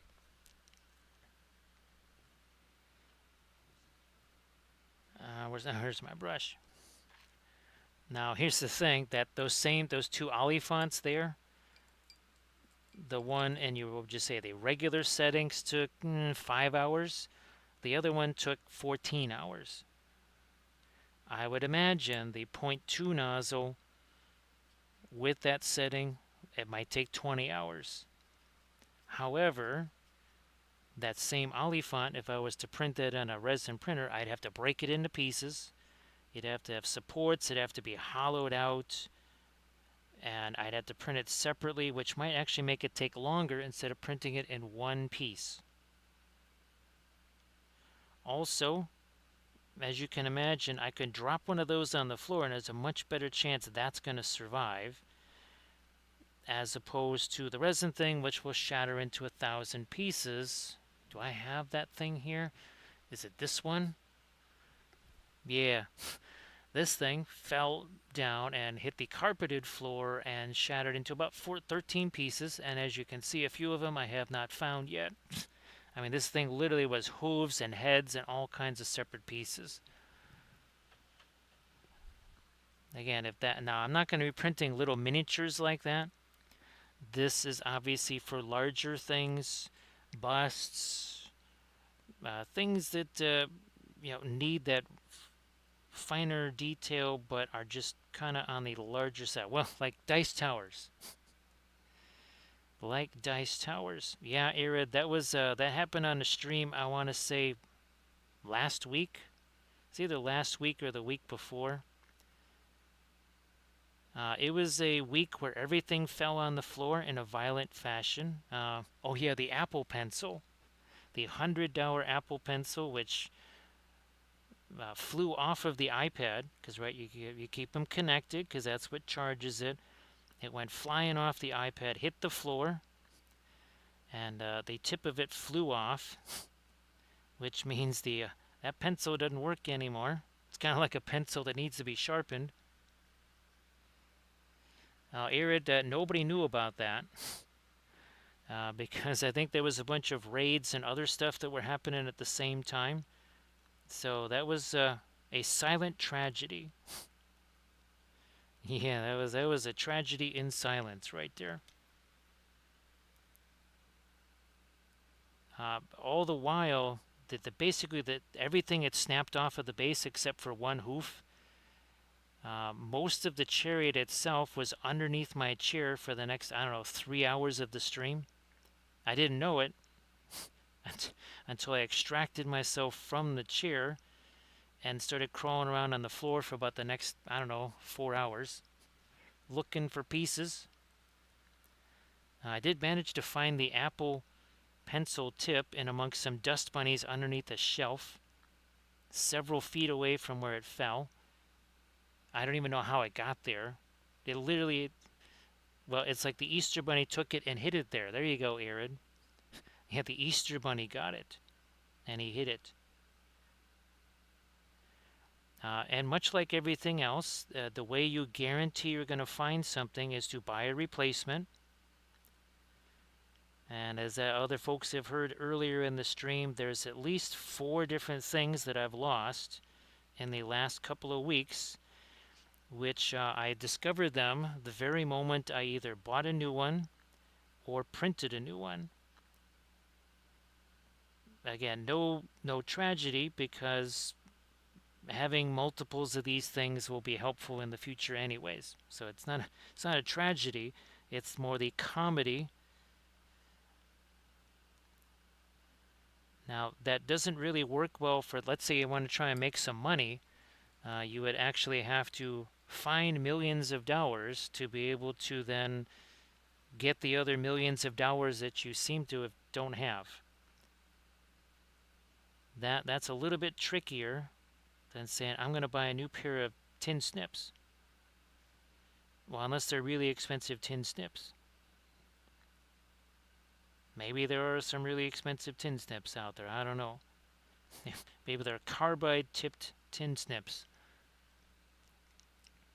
So again, I don't know if that's supposed to be rope or whatever some of that stuff is. I'm just going to do some glazy thing. Look at this. Remember when we first put that blue up there? Remember it was super, super, super shiny? Well, look at this here. We can actually work on that now, because it ain't shiny anymore.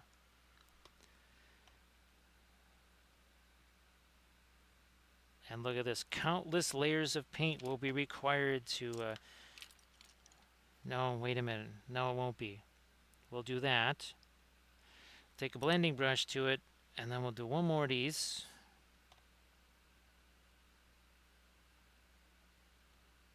And we do that. Now we're going to take this. We're going to get all the paint out of this here brush. And we're going to use it like a blending brush. And there you go. So instead of all this time spent fooling around, boom, it's done. It can be that easy. It just doesn't have to be so painful. There you go. It's done. All done. Take me a little bit of this Indanterin blue. Come on, right along this edge here. We're going to get rid of that. We're going to sharpen up this here. Now, let me take the... Hopefully, this is going to be light enough. It is just light enough. Alright, again, get the paint out of that brush, and we now use it as a micro blending brush. Boom. Poof. All done.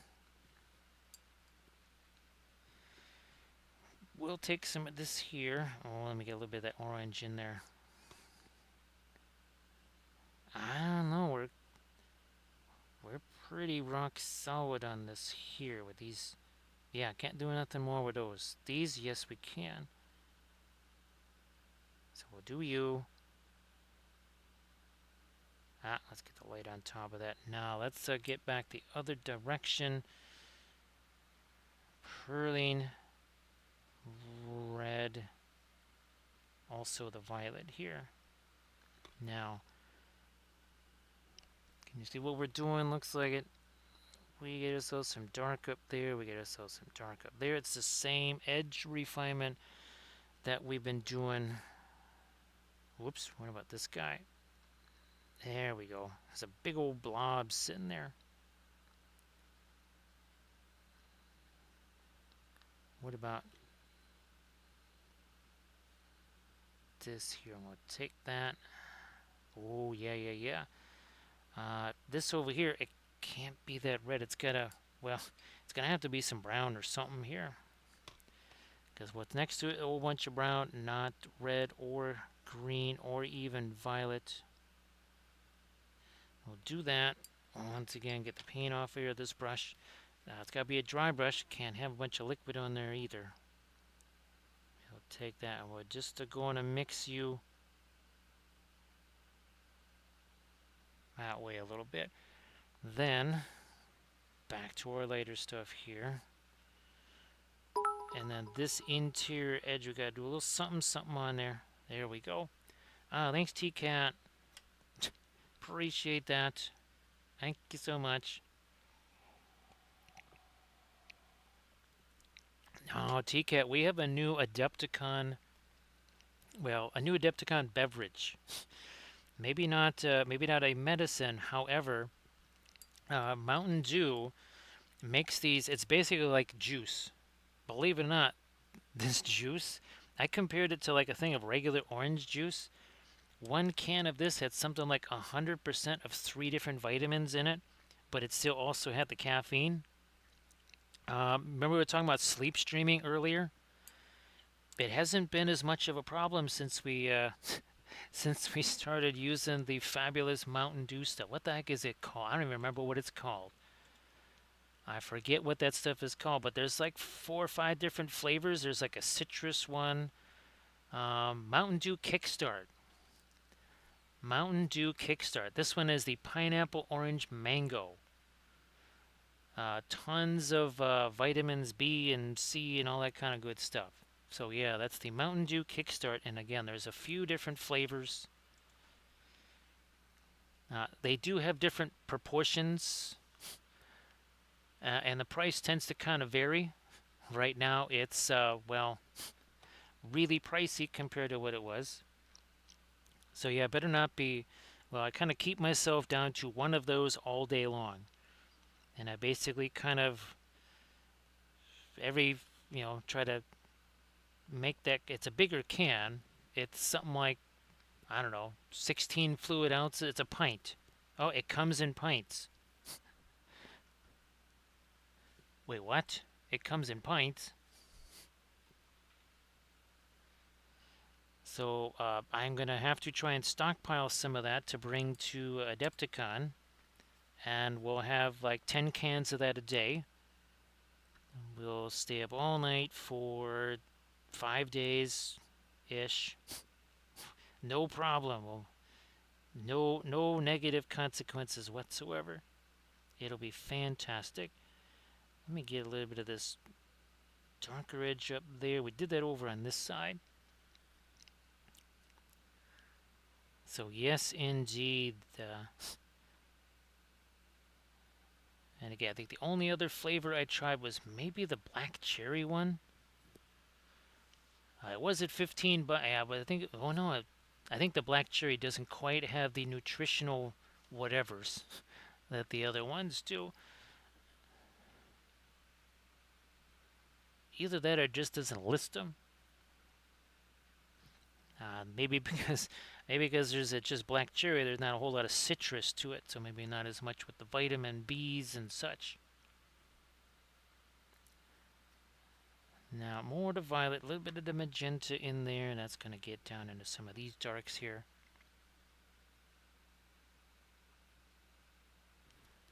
Some of these darks here, we're going to push it over there, some down here. Oh yeah, another little crevice there that could also be a bit darker. I think we're pretty good. Oh, here we go. This is another edge we got to fix up here. Taking this, going all the way under there. Come on.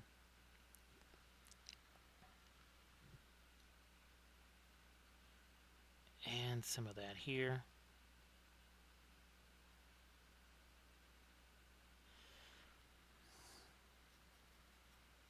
That's a little bit on the warmer side, but I'm still going to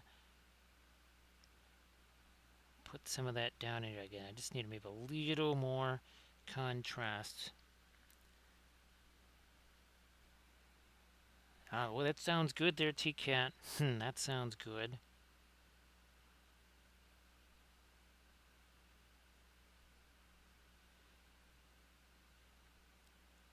Boy, T-Cat Gen Con was...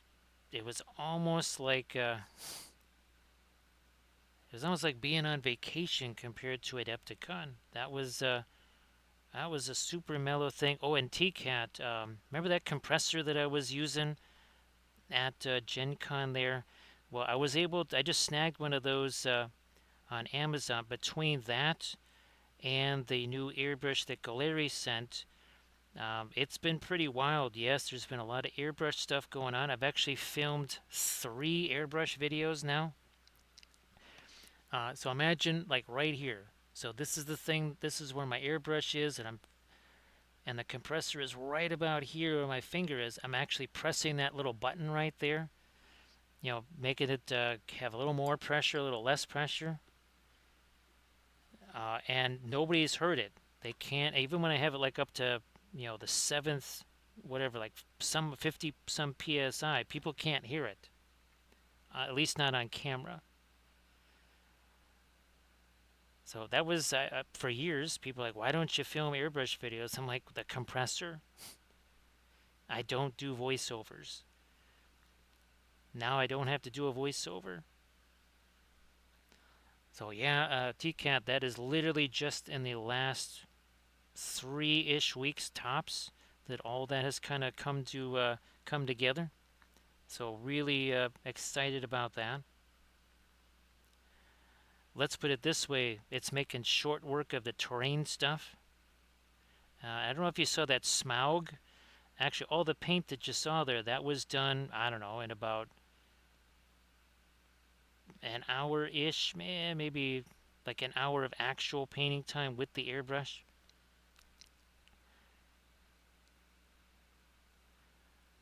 So all that terrain that we need for our live streaming games of MESBG, that's how we're going to get that done.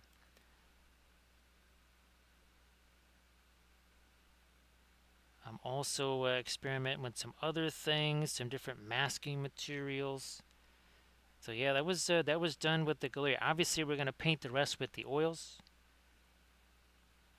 but just to be able to do that much, and that was it was a mix of primer and inks. Primer and inks mixed together.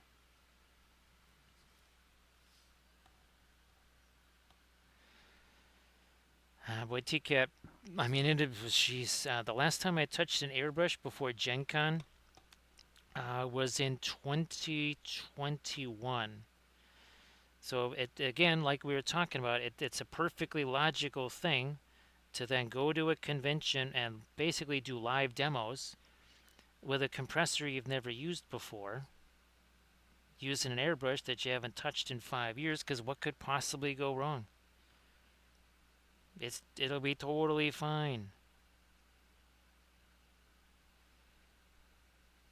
And that, again, little did Ken know, he never would have brought that compressor. If he would have known that was going to happen,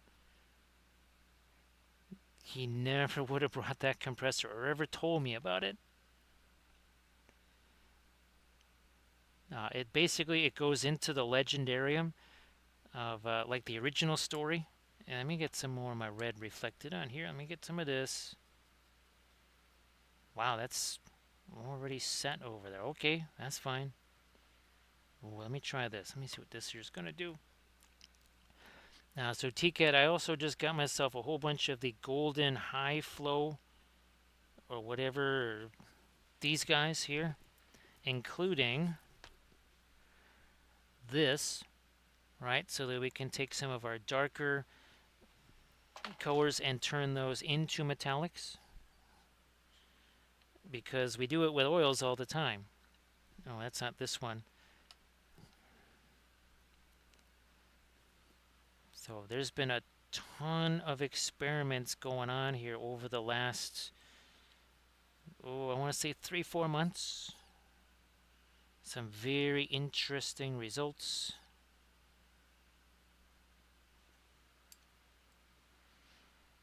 Now again, this is a one of those Griffin Alkyd colors. Again, another experiment. Not all experiments work. So sometimes they go a little bit sideways and they don't turn out the way you want. You know, it is what it is. At least then you know what doesn't work. If you don't try it, you'll never know. Like that compressor, if I just said, nah, that doesn't look, I don't know about that, never tried it, well, we wouldn't be filming airbrush videos. Yeah, just give it a try. There's things that I've tried that even after trying, I said, nope, this is no good. But at least I knew for sure. Instead of just thinking, all right, yeah, probably doesn't work. Because, of course, we all know what the first 3 letters in assume are. Let's take some of that. I may actually get some of that ice blue. We'll mix it with that fabulous magenta. Because that right there is just our original primer color. Let's push it off of that a little. There we go.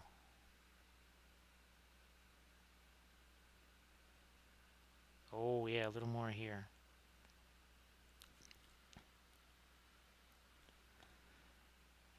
Yeah, fine. I didn't really want to quite that. You know what? Maybe that does. Actually, maybe that was what we wanted to do. Let me get back to my resin or my. I got those prints on the brain here. I'm talking about resin, and I mean magenta, because of course those 2 things are totally alike. Maybe it is time to start eating some foods here. Especially since we've been doing this for 5 hours now. Yes, for 5 hours. Oh no, 5 hours, 3 minutes, 52 seconds. Well, also it's 4:12 in the morning. No wonder we are so famished. For regular folks that speak English, that would be famished.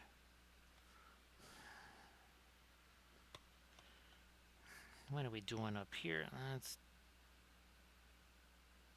a little bit more over there. There we go. And more magenta over there. See, I didn't call it resin this time.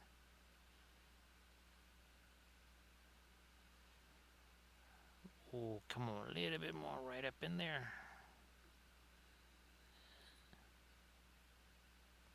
Just a touch of it over there. Thanks. Appreciate that, T-Cat. So there he is. Now let's take a little look-see at our previous one. And there he is. So again, that was done more with the pre-glaze style method. Guarantee you, We this took less time, and it basically looks about the same. Lot less hassle, lot less fuss and a muss. So I'm going to get our raid count under the way. I do want to say thank you so much for all of the bits and the subs and the follows and the cheers. Also the raids. We had a whole bunch of those. Kaylee, Cap, and friends, and Lion Creative also with the raid. We appreciate all the cheers and the subs and the bits. Thank you so much, TCAT, for the biddies there. Appreciate that. And Arid, thank you so much. Sorry to be cutting out on you early there, Arid. I do hope that your Saturday stream is fabulous. And of course, well, we're going to be thinking about you. We'll be thinking about you the whole time. Good luck with everything. Don't want to jinx nothing. Don't want to jinx anything. So we're going to get a rate countdown underway. And of course, again, we could be painting Wally the Walrus here tomorrow, or more likely a couple of Baratheon cavalry. So thanks, TCAT. Appreciate you being here. And thanks so much to everybody.